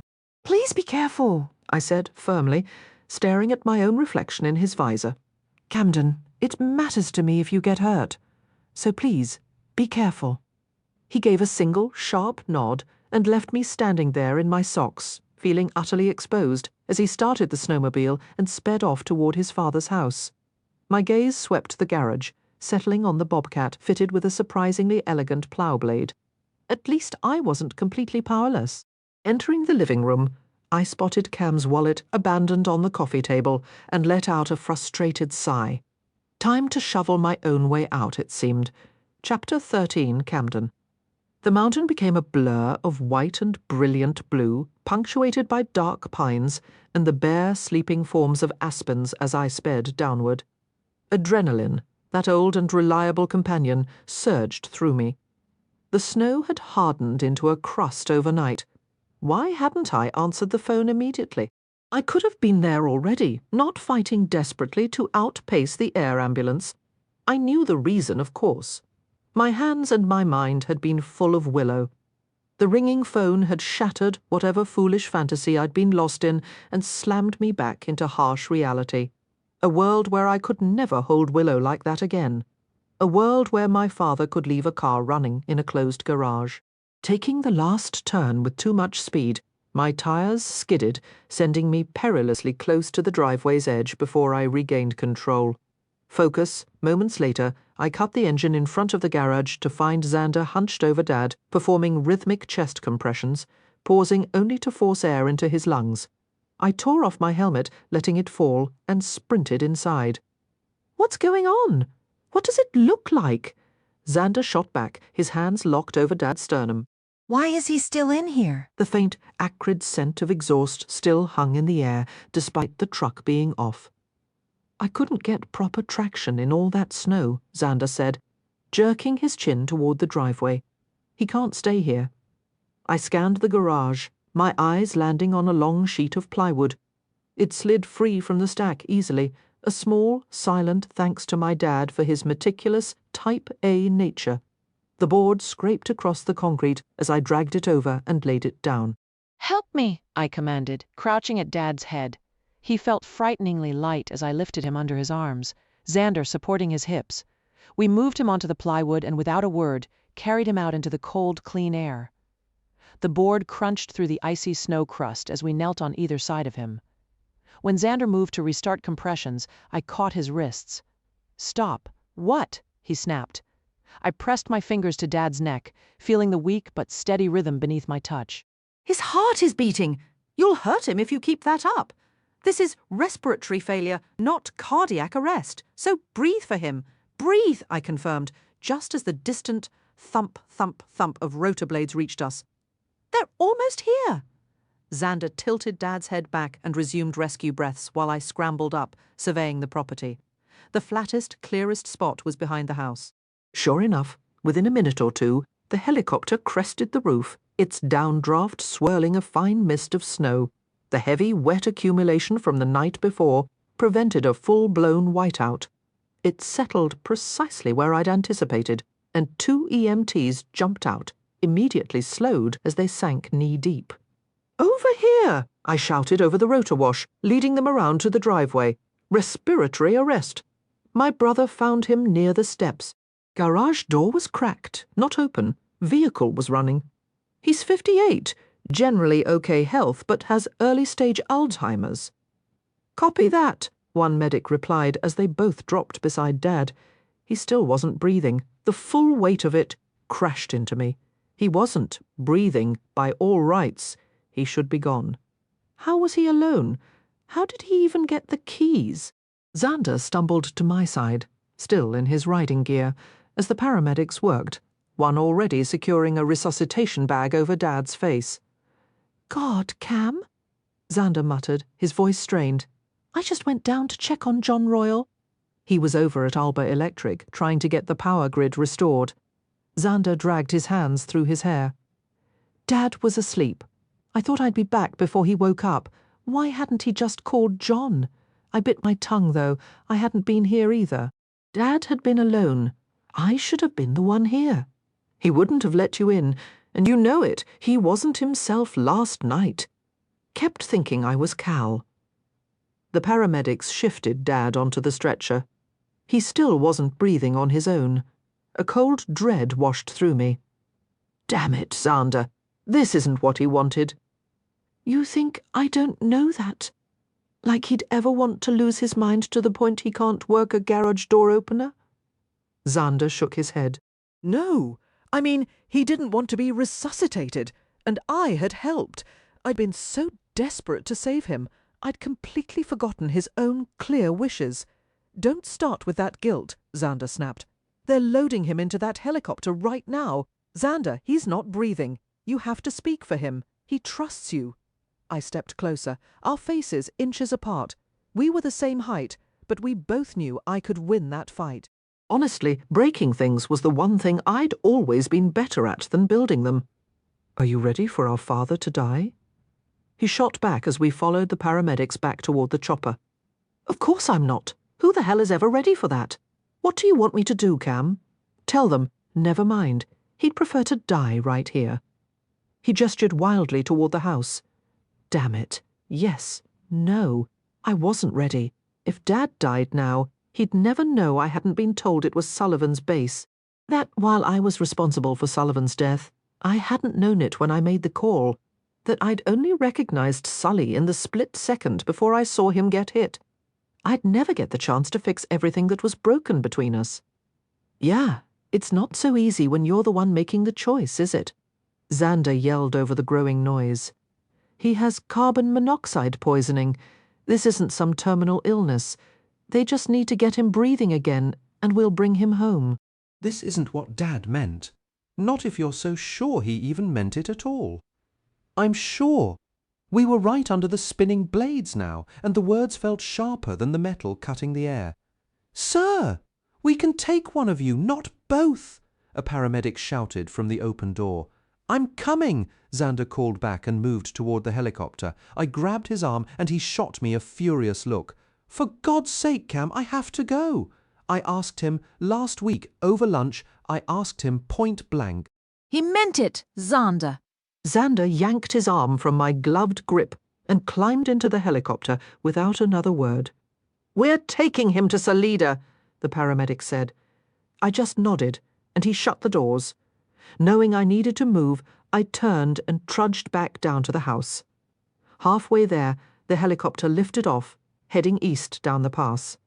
By the time I reached the driveway, the only sounds were my ragged breathing and what felt like a bass drum pounding in my chest.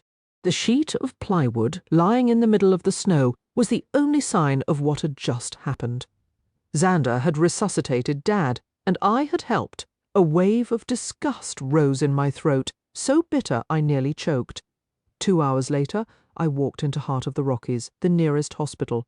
It was a level 5 trauma centre, so the fact they'd kept him here and hadn't transferred him was a good sign that, and the simple fact he wasn't dead yet, were pretty much the only positives I had to hold on to.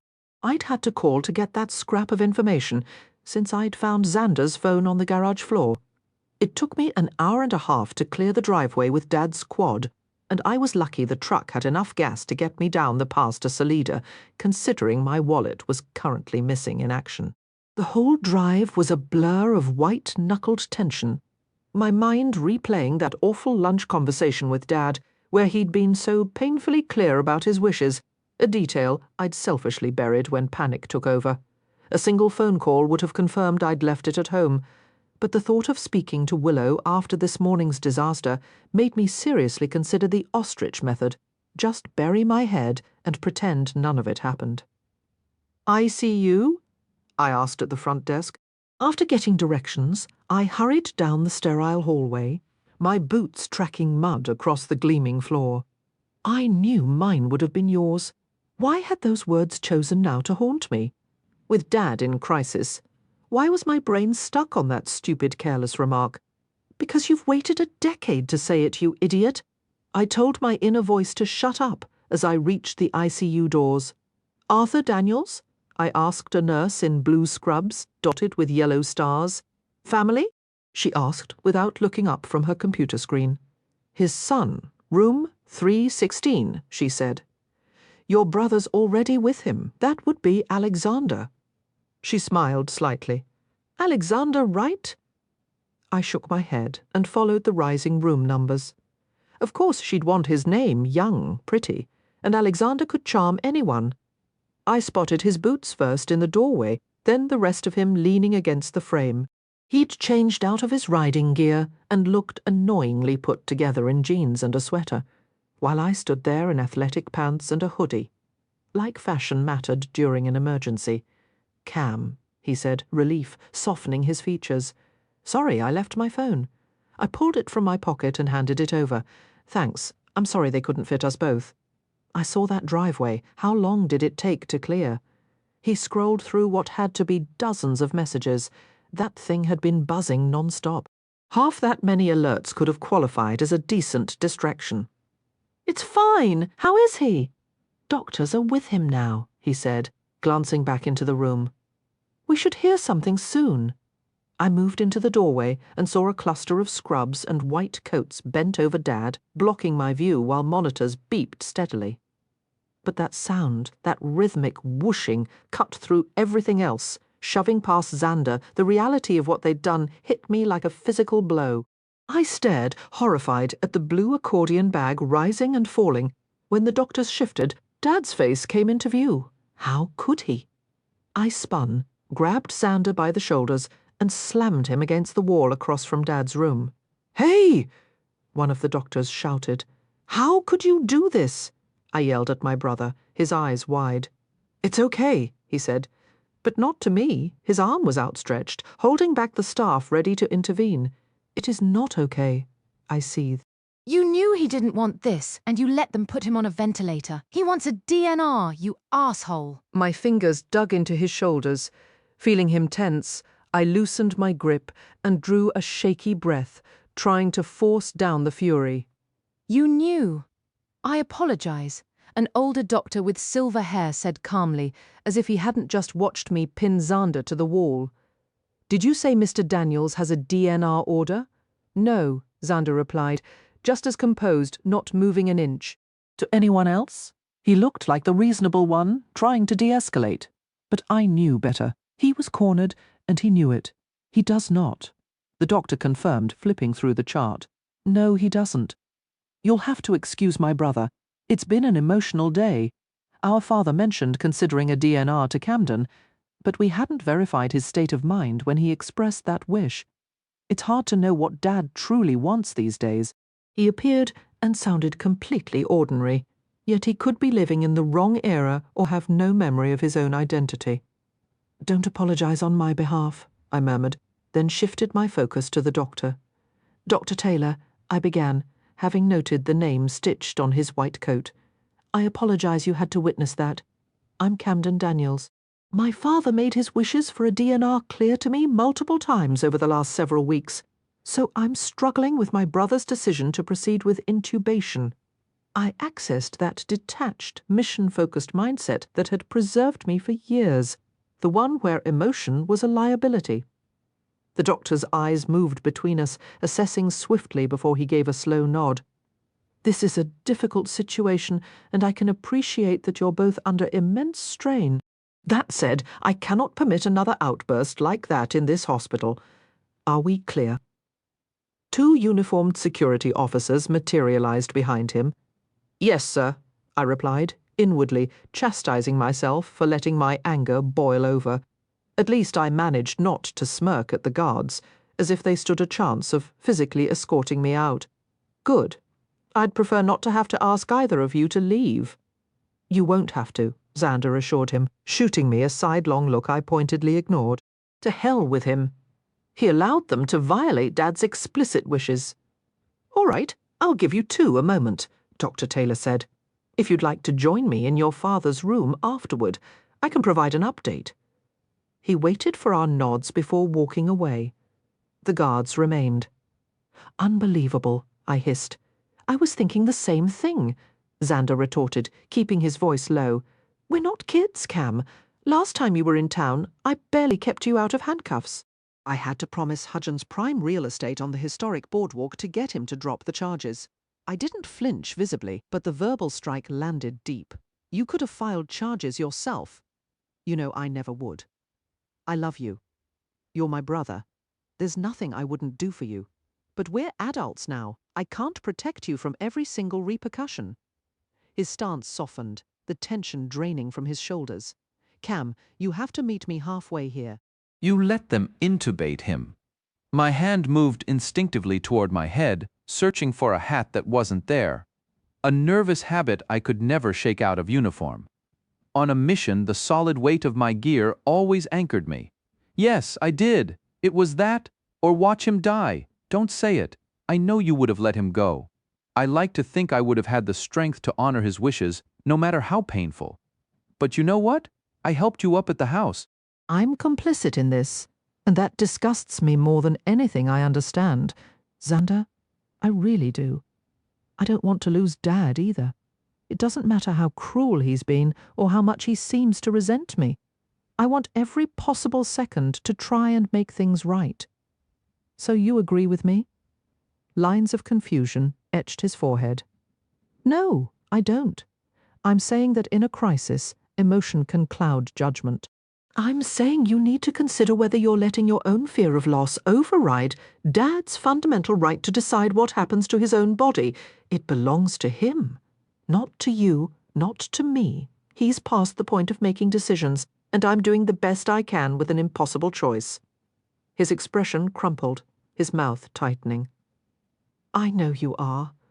That's what makes this so damn hard now. Let's go hear what the doctor has to say.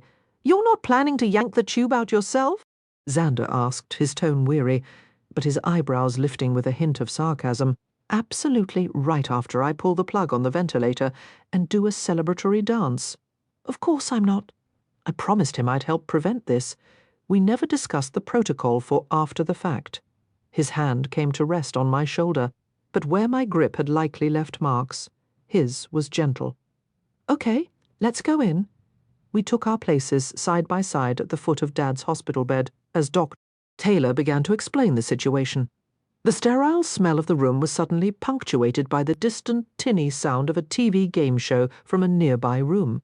A bizarrely cheerful soundtrack to our grim vigil. Dad still wasn't breathing without the ventilator, so the next step was the hyperbaric chamber.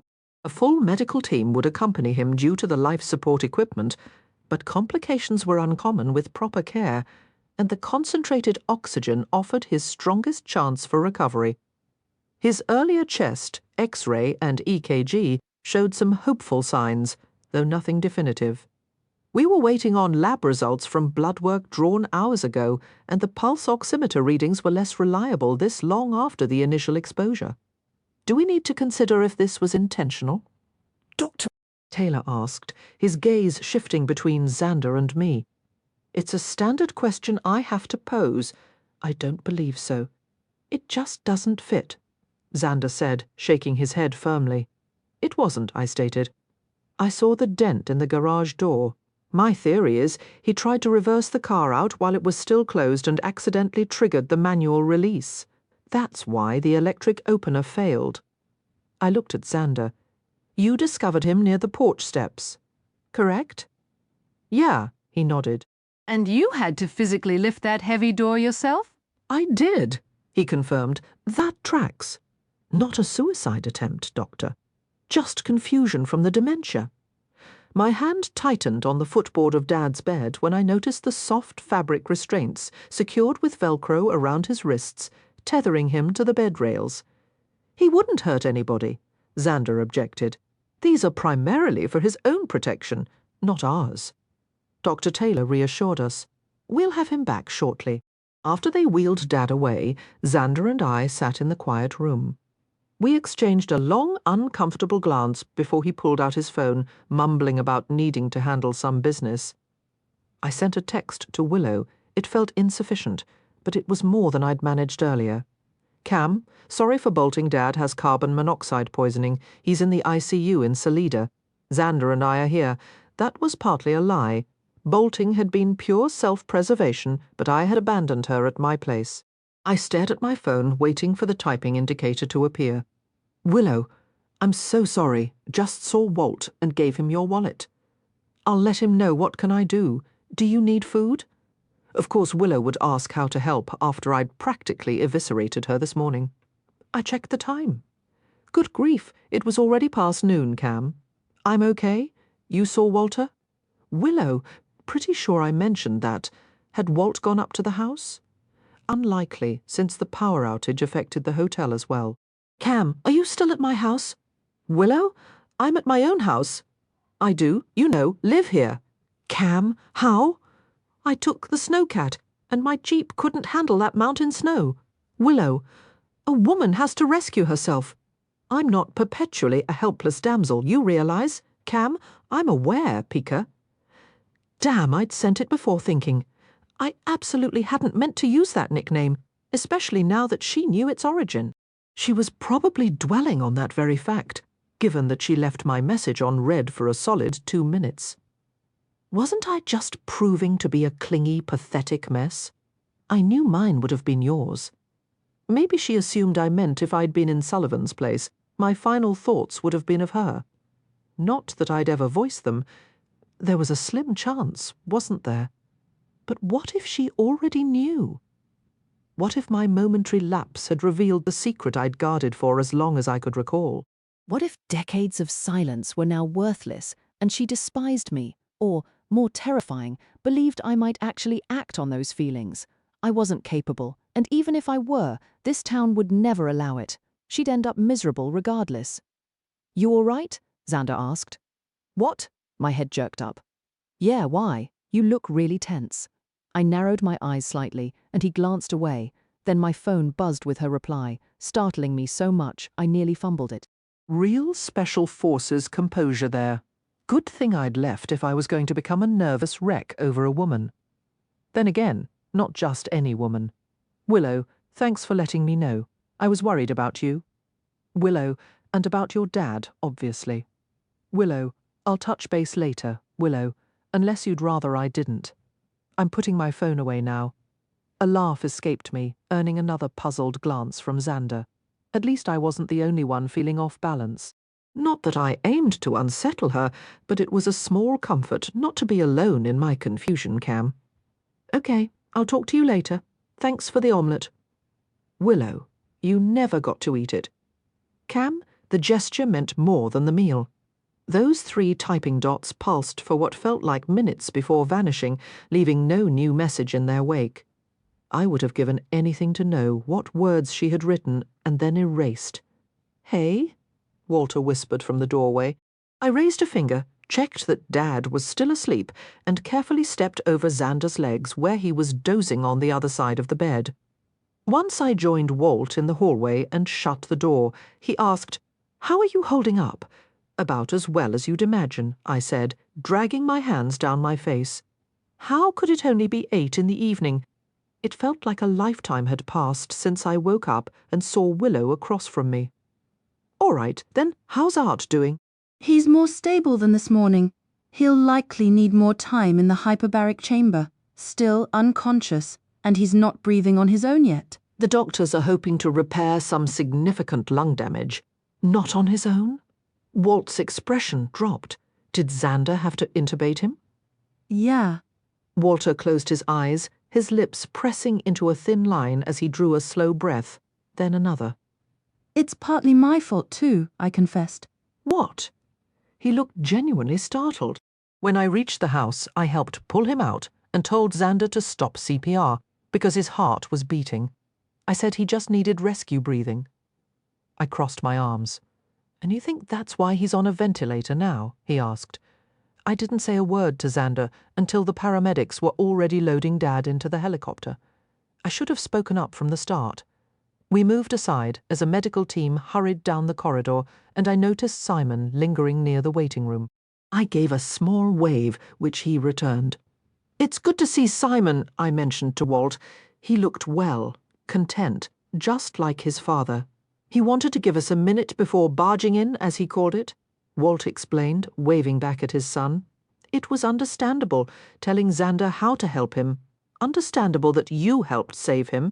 It would even be understandable if you were at peace with that ventilator. That's your father in there. No one will blame you for wanting him to live. He slid a small duffel bag from his shoulder. Your friend dropped this off and asked me to bring it to you. Sorry for the delay, Royal. Didn't get the power restored until this afternoon. I swear that grid hasn't been updated in half a century. It's a wonder the whole town isn't still running on knob and tube wiring. He handed over the duffel, and I recognized it as an older one I kept on the top shelf of my closet. She's not my anything, I mumbled. Thanks for bringing it. Willow Bradley has always been your person, Camden. That doesn't have to mean romance. He raised an eyebrow. Sure, I said, swinging the bag over my shoulder and unzipping it. Inside were sneakers, several changes of clothes ranging from workout gear to jeans, and even a pair of pressed khakis with dress shoes. I couldn't help but laugh when I pulled out a Ziploc bag stuffed with homemade cookies. She really is incredible. Yeah, she is. Said she owed you since breakfast got interrupted. Damn, I'd said that out loud. When I glanced up, there was a knowing twinkle in his eye. I dug her car out of a snowbank and gave her a ride. It's not what you're thinking. I never said it was, he replied, a full smile breaking through. I'm also not as oblivious as the other men in your family. His look became pointed. Should I be offended? I tucked the cookies back into the bag. Not at all. You Daniels boys have always been a bit slow to see what you'd rather ignore. Your mother, though, she always knew the score. The mention of the Bradley girl always seemed to hit a nerve. Before I could ask why, chaos erupted behind me. Xander's cry for help cut through the air. I was already moving, bursting through the door before the word fully left his mouth. My father was a wild storm on the hospital bed, his eyes wide with a primal terror, every muscle straining. Xander was practically lying across him, desperately trying to pin his arms. Cam. He's going for the trach, he yelled. I barked at Walt to get the doctor, let my bag fall and rushed to the opposite side. Dad, please, stop, I begged. For a fleeting second, his gaze locked with mine, and I saw a flash of recognition. Then came the scream, a guttural, choked, and terrifying sound forced past the tube in his throat. Xander was losing his grip. I threw my weight onto my father's biceps as he arched his back, fighting against the very thing keeping him alive. I'm just making it worse. Don't you dare let up. If he pulls that out, his lungs will collapse. Xander shot back, with a sudden, shocking surge of strength. The same strength I'd always admired, my dad broke free and shoved Xander hard into the supply cabinet behind him. He was clawing for the tracheotomy tube. Dad, no, I shouted, a cold dread washing over me. If he succeeded, they'd have to sedate him and do the whole traumatic procedure all over again. I seized his wrists, forcing them down to the mattress, just as the medical team flooded into the room. The look in his eyes was a knife to the heart. In that moment, I was the traitor, the enemy, and he was absolutely right. It didn't matter what he understood or didn't understand. I was the villain holding him down. Each of his struggles felt like it was tearing a piece of my soul away, until finally a nurse administered a sedative into his IV. Xander moved to my side of the bed as the team worked. He leaned close, his voice a low, steady mantra. It's okay, Dad. You're okay. It's okay. My father's frantic gaze found Xander's, and the fury there seemed to soften. The drugs were taking hold. Then his eyes slid back to me, and all that softened fury reignited, directed solely at me, burning with a betrayal so profound it stole my breath. He held that accusatory stare until his eyes finally fluttered shut, his body going slack. He's under. You can let go, the doctor said. I released his wrists and felt sick at the sight of the angry red marks my fingers had left on his skin. As Xander and the doctor secured the restraints again, Dr. Taylor fixed me with a stern look. This is precisely why these are necessary. For his safety. I understand. It won't happen again, I said, taking the blame, though I knew Xander had been the one to loosen them, probably while I was talking to Walter. Xander stayed quiet. Dr. Taylor, clearly at the end of his rope and his shift, addressed me directly. My shift is over. Do I need to be concerned when I come back? No, sir. I won't ask a third time. I'll just have you removed. It won't come to that, I assured him. He held my gaze for a challenging moment, then gave a curt nod and left with most of his team. Once we were alone with the remaining nurse, Xander finally spoke, dragging a hand through his hair. I'm sorry, he looked so uncomfortable. I undid the straps, and when I looked up, his eyes were open. He just exploded. The nurse glanced up from her chart but offered no judgment. I took a slow, measured breath, trying to calm the storm of guilt and anger inside. I had just physically subdued my own father, becoming the very threat he had begged me to protect him from. I'd shattered whatever fragile peace we had, and once again played the heavy to Xander's compassionate saint. The bitterness was impossible to keep out of my voice. This is exactly what he was afraid of, I said, my tone low and dangerous. Everything that just happened? I placed a hand on Xander's chest and gave a slight push until he stepped aside. That's on you. I didn't offer comfort. I didn't acknowledge his pale, shaken expression. Let him sit with the consequences of his good intentions. I was done being on the wrong side of my father's trust, no matter how legally justified it might be. Never again. I would never let my father wake up, terrified and restrained again. Grabbing my duffel, I found Walt waiting in the hallway, his eyes glistening. You saw?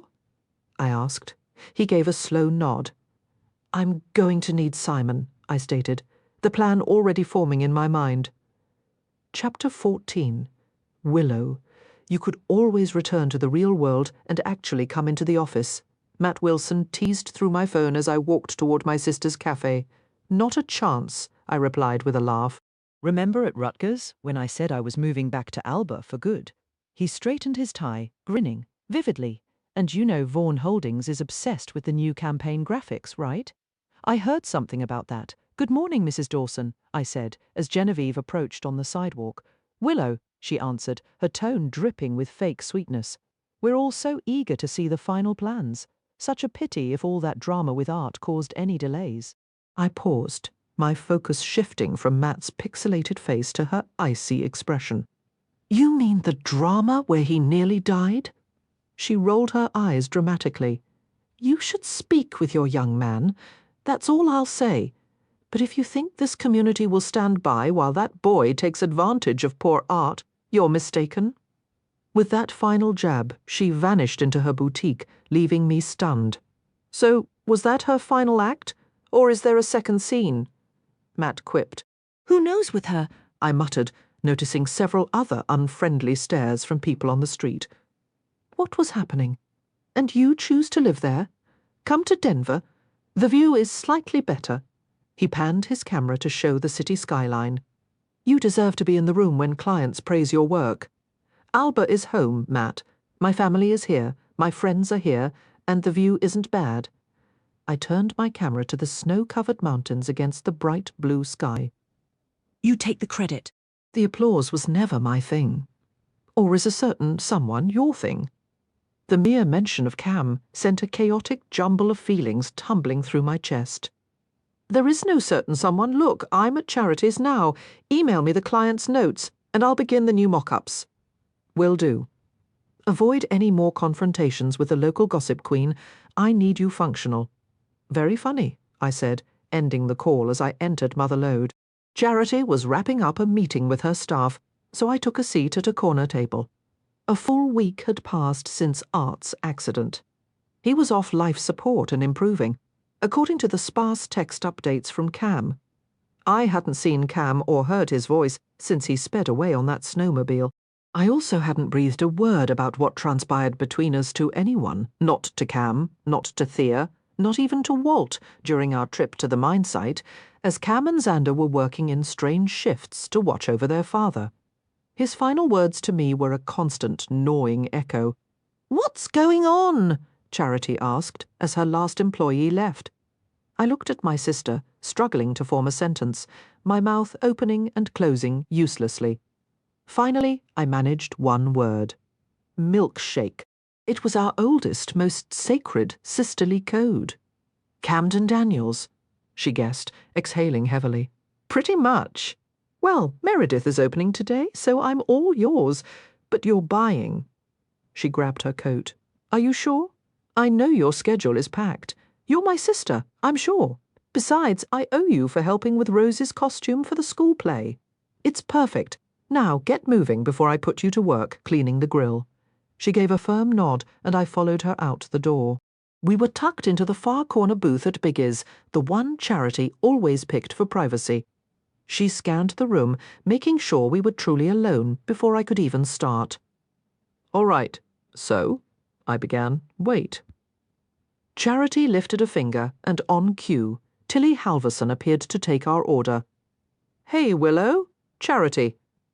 Tilly's greeting was blunt, devoid of pleasantries. "Tilly, it's so good to see you," Charity chirped back, her smile dazzling and perfectly practiced. Tilly just hummed in response, jotting down our burgers and shakes. But as she turned to leave, she paused. "So, is there any truth to the talk about you and Cam?" she asked me point blank. "Talk." I managed, almost choking on my water. "You know that you two are getting close, since you're the one helping him fix up that old place?" Tilly gave me an appraising look, a sly smile playing on her lips. I blinked, wondering if I'd heard her right. "I'm not sure what getting close means, but yes, I'm helping with the restoration work. Cam and I have been friends forever, Tilly." "Right, of course. Silid rumours, especially since you were Sullivan's girl." She flushed, suddenly very interested in her order pad. "Except Sullivan's gone," Charity stated flatly, shrugging as she voiced the thought hanging in the air. "So I guess it doesn't really matter, does it?" "Right. Sure." Tilly leaned in slightly, her voice dropping to a conspiratorial whisper. "So, does that mean Cam is available?" She stretched the last word out until it felt like its own separate question. You could always ask him yourself. I offered my fondness for her evaporating by the second. "Right, okay, your food will be right up." She bounced away, her vintage skirt swishing, her blonde ponytail swaying with each step. "Normally, I'd be worried about Tilly adding special sauce to my burger," Charity mused, "but I think you might have just taken my crown as the most disliked Bradley girl in town." "Everyone is acting strange today," I sighed, stirring the ice in my glass. "Normal strange, or full-blown Alba strange?" Charity asked. "Definitely over-the-top Alba strange, and I ran into Genevieve Dawson on the street. She was just plain cruel. Okay, you're officially using your milkshake on Genevieve Dawson. Start talking." She fixed me with a serious look. Calling a milkshake was a sacred pact between us. Never to be used lightly. It meant total, unquestioning attention, reserved for moments only a sister would understand. So I talked. I started from the moment Cam showed up, only pausing when Tilly delivered our food. Then I kept going. Charity didn't interrupt, just sat across from me, slowly eating her fries and sipping her chocolate shake. Her eyes held no judgment, the kind I'd surely get from our mum, nor the bubbly excitement Thea would have shown. She just listened, nodding occasionally, holding up a warning finger if anyone drifted too near. That silent support gave me the strength to pour everything out. The kiss, the weight of Sullivan's death, all of it. Between us existed an unbreakable vault. Secrets went in and nothing ever came out. When one of us called a milkshake, the other dropped everything, no explanations needed. We'd cemented this ritual years ago, sipping shakes on our parents' porch the night Charity quietly confessed she was pregnant. And then he said it was Mum's name on his lips, when I knew mine would have been yours. I finished, my voice barely above a whisper. Charity's straw slipped into her shake, but her stunned expression didn't change. Say something, I pleaded. He actually said that, all of it, but especially that last part. I nodded, taking a long drink of my salted caramel shake. What do you think he meant? I keep telling myself he meant if he were in Sullivan's place, right? That was the interpretation I'd clung to, turning it over in my mind every hour since he'd said it. The rest of his story was difficult, but not the shocking revelation he seemed to think it was. I never believed Cam could be responsible for what happened to Sullivan, but now I understood the depth of the guilt he carried, a guilt I knew he'd use as a wall to push me away if I let him. I think he meant exactly that, Charity said softly, slumping back against the vinyl seat as if the words had physically winded her. If he were the one dying, your name would have been the last thing he said. Honestly, I never would have pegged Camden Daniels for the romantic type in a million years. Romantic? Hardly. It's just logic. If he was Sullivan, then he'd be the one dating me, and that would actually make sense. My words trailed off as I took another sip of my milkshake, the flavour suddenly seeming less sweet. Hold on, what are you saying? Charity sat up, her posture rigid. I think we're having two different conversations, or you're deliberately missing my point. Missing the point? No. I suppose there was always a part of me that wished, I couldn't finish the sentence aloud, that you'd wind up with Cam. Charity's voice was soft. I met her gaze, but couldn't manage a nod. I couldn't breathe. Answering that simple question felt like it would shatter the entire world I'd built for myself. Being Cam's friend was safe. Being his best friend was fine. Watching movies, hiking, reading together, sitting in comfortable silence as we grew up, all of that was perfectly acceptable. It was okay that he defended me, and I defended him. It was okay to sleep beside him the night his mother passed away and to hold his hand at the funeral. We were just kids back then. Maybe even kissing him would have been within the bounds of our history. I was likely one of the few girls in Alba who hadn't kissed Camden Daniels as a teenager. But picturing any sort of future with him, that was a line I could never cross. Charity studied me until she let out a weary sigh and shook her head. You two are a walking Shakespearean play. It's equal parts fascinating and utterly agonizing to witness. You're not helping, I shot back. Short of physically holding up a mirror, I'm not sure what you want from me, Willow. That man is in love with you. He always has been. And before you even start, no, I am not talking about Sullivan. I mean Camden. And no, he doesn't just see you as the kid from next door. I grew up next to them too. I swam and hiked with them. I rode the same school bus and went to the same parties. If you can't accept what he literally told you, then you're part of the problem, and we're going to need a much larger supply of ice cream. She lifted her nearly empty glass for emphasis. You think he meant that if he were the one dying, if it were his head in Sullivan's lap, that he would have called for me? I whispered, half expecting to see a mark of shame appear on my chest for even voicing the thought. Yes, she stated plainly. You genuinely believe Camden is in love with me? Yes. I slumped back against the red vinyl booth. For how long? Since forever. I let out a dismissive scoff. All right, fine. I knew it the day he carried you home from the old mining site. I was 9 years old. Exactly. Forever. And you're only telling me this now? This couldn't be real, could it? You're only now willing to listen, she countered. But I wasn't ready to hear it. Not truly. No, he was awful that last summer. The things he said to me, how he acted. That wasn't love. No, that was love's nasty, jealous cousin. Well, if it isn't the Bradley sisters. We both turned to see Gideon Hall standing in the middle of Big's diner, arms spread wide as he ambled over, still reeling from Charity's revelation. I could barely muster a smile. Gid, Charity answered for both of us. Scoot over. He slid into the booth next to Charity, nudging her aside. Don't you have anything better to do than bother people? She chided, even as she moved over. We're not in high school anymore. Thank goodness, or Julie would be furious to see me sitting here. He grinned at me. How are you holding up, Willow? I'm fine, Gid. My words cut off as I stared, open-mouthed, at the door. A man was storming through it. "Is that Dad?" Charity confirmed, suddenly very interested in her straw as he spotted us and marched over. But Dad never came to Biggs. "Willow, I need to speak with you." "Hello, Judge Bradley," Gideon greeted. "Lieutenant Hall," my father acknowledged curtly. His focus returned to me. "Willow. Now." "Okay, what's this about?" A sudden thought struck me. Maybe Gideon had chosen his seat not to annoy, but to act as a buffer. "You want to have this discussion here?" Dad challenged, his eyes narrowing as his voice grew low.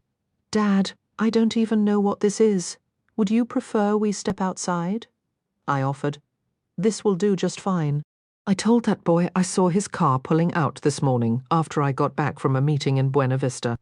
I have no earthly idea why you're still assisting him with those preservation projects after everything he's pulled." Charity's gaze flicked to the exit, but I could feel the weight of the entire diner's attention without her speaking. "Dad, I honestly don't know what you're referring to.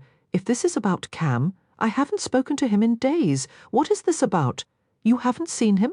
He adjusted his tie, a controlled gesture that did nothing to hide his agitation. "Is she learning this from you?" He shot at Charity. She simply tilted her head, maintaining her silence. It seemed we were back to that. "I'm telling the truth. Whatever this was, it had to be monumental for my father to make a scene in the middle of the frosty mug. So you're not involved with him? Not in the manner you're implying?" "No. And just bury me now because Tilly Halverson's head appeared above the milkshake machine. She must have been perched on the counter." "You didn't stay at his place last Tuesday?" he pressed, his voice low. Heat rushed to my face, a mix of humiliation and anger. That's what I figured. It wasn't like that. I fired back. But why was I justifying myself, even if it had been? I'm an adult, and he was the one throwing a public tantrum. He wasn't entitled to an explanation. Sure. Well, I'll wish you luck getting those blueprints past the Historical Society this Friday. Art has plenty of allies on that board, and none of us are keen to watch a good man be pushed aside just so Camden can claim whatever he thinks he's owed. Pushed aside? Judge Bradley, you're stepping over a line, Gideon stated firmly. Dad looked at Gideon's badge, then met his eyes. Maybe if people would quit erasing the lines, I wouldn't have to go redrawing them. Be that as it may, you might want to actually order something so it doesn't look like you came in solely to berate your daughters over private legal affairs they shouldn't be involved in. Dad's eyes narrowed, but he turned and walked to the counter without another word, precisely as Gideon had suggested. "What in the world was that?" Charity asked. "Gideon stole a fry from my plate. Cam had his lawyer file papers today. He's petitioning for guardianship of his father, which puts him directly against Xander. News travels at the speed of light here, you know that." "You knew he was coming here," I deduced. "This wasn't his first stop," Gideon confirmed, popping the fry in his mouth. "The whole town's buzzing. I was meeting someone for lunch here anyway."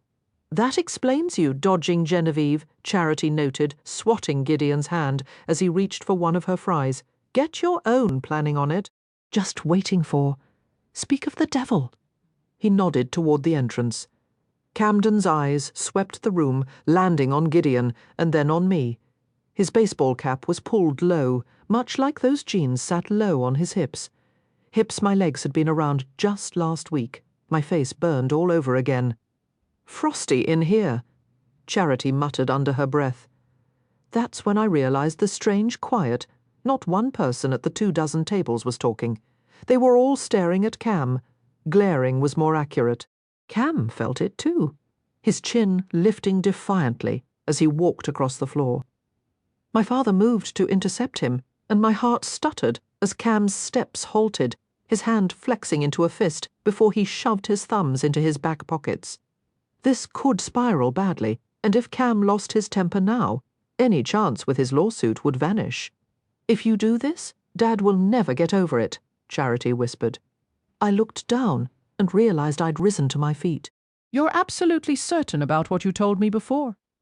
She glanced between Dad and Cam. Yeah, I am, then I can live with the consequences. My father raised me to stand for what's right, whatever the price. He just never considered he might be wrong this time. She gave a quick, nervous nod. Their voices were still too low to make out as I moved across the checkered floor, but the tension was palpable. Dad was furious. Cam had that terrifying, quiet calm about him that usually preceded him tearing something apart. Hey, we saved you a spot, I said to Cam, meeting his gaze as I stood before them. We're in the back. Cam's eyes locked onto mine, and if I were anyone else, the intensity there would have made me step back. This wasn't the man who'd given me a ride home on his motorcycle or kissed me in my kitchen. This was the Cam capable of ending lives, and it struck me then how thinly that part of him was restrained, simmering just beneath the surface. There was a coldness in him I wasn't certain cared for anything or anyone at all, maybe even me. That hard stare was a challenge, expecting me to back down. I saved the seat right beside me, I told him, extending my open hand and holding my ground. It was his move now. I refused to glance away or consider the public embarrassment I might be inviting. The kind of humiliation the Cam from before his military days would have gladly delivered.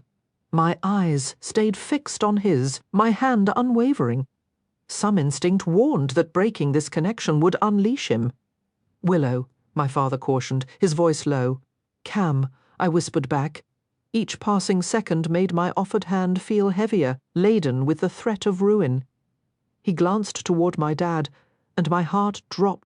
But then his fingers closed around mine, his grip feeling lighter than the hollow dread I'd been carrying, despite its own substantial weight. Judge Bradley, Cam said softly, a clear dismissal. He shifted, placing himself as a barrier between my father and me as we turned toward the booth. Willow. Dad's voice wasn't quiet this time. I halted, knowing the pretense was over. I looked back anyway. What would Sullivan think? It wasn't a glancing blow, it was a direct hit to the core, and something inside me fractured. My breath caught, and Cam's hand squeezed mine tighter. I don't know, Dad, but I'll be sure to ask him when I see him next. I turned toward our table and made myself walk, one step after another, until I was settled against the diner's wall with Cam shielding me from the room. He lifted his arm and drew me close against his side. It wasn't a gesture of romance, though that's likely what the watching eyes assumed. It was pure, solid support. I focused on the clean scent of mint and pine that clung to him, trying to box up everything that had just happened for later. I tried, but it was a shaky effort. Dad had actually used Sullivan against me, against Cam. What was that about? Gideon asked, breaking the silence. Willow just officially joined the outcasts, Charity said, her eyes glistening as she gave me a fragile, wavering smile. Are you all right? I managed a stiff nod. Smile, she instructed, her own expression brightening with effort. Every gossip in this place is going to be talking, so don't you let him win this. Not today. Smile, it's the strongest shield you have. I tried, but judging by Gideon's wince, it probably looked more like a grimace. How long do you figure your dad can stay that mad about something like this? Gideon asked, nodding toward where Dad had just declared war, then snagging another French fry. How long does it take a man like him to forgive his daughter publicly defying him? Charity mused. Exactly, Gideon said. She'll send you a memo when it finally happens, I told my sister with a dry chuckle. Amen, she agreed. And our laughter became genuine, a brief release. Cam's arm tightened around me, and I let myself lean into his solid presence. Don't worry, sis. There's always room for you at the black sheep table. Right, Cam? You've got a place wherever you want it, Willow, he said, his chin resting gently on the top of my head. Toffee? He reached for my milkshake and took a sip, his eyebrows lifting in surprise. Nope, salted caramel, unexpected. He looked down at me, and in those deep brown eyes my Cam had returned. Definitely not what I was anticipating. In a good way? I whispered, the words for him alone. His forehead creased in thought for a moment before he leaned in and pressed a kiss to my brow. In the very best way.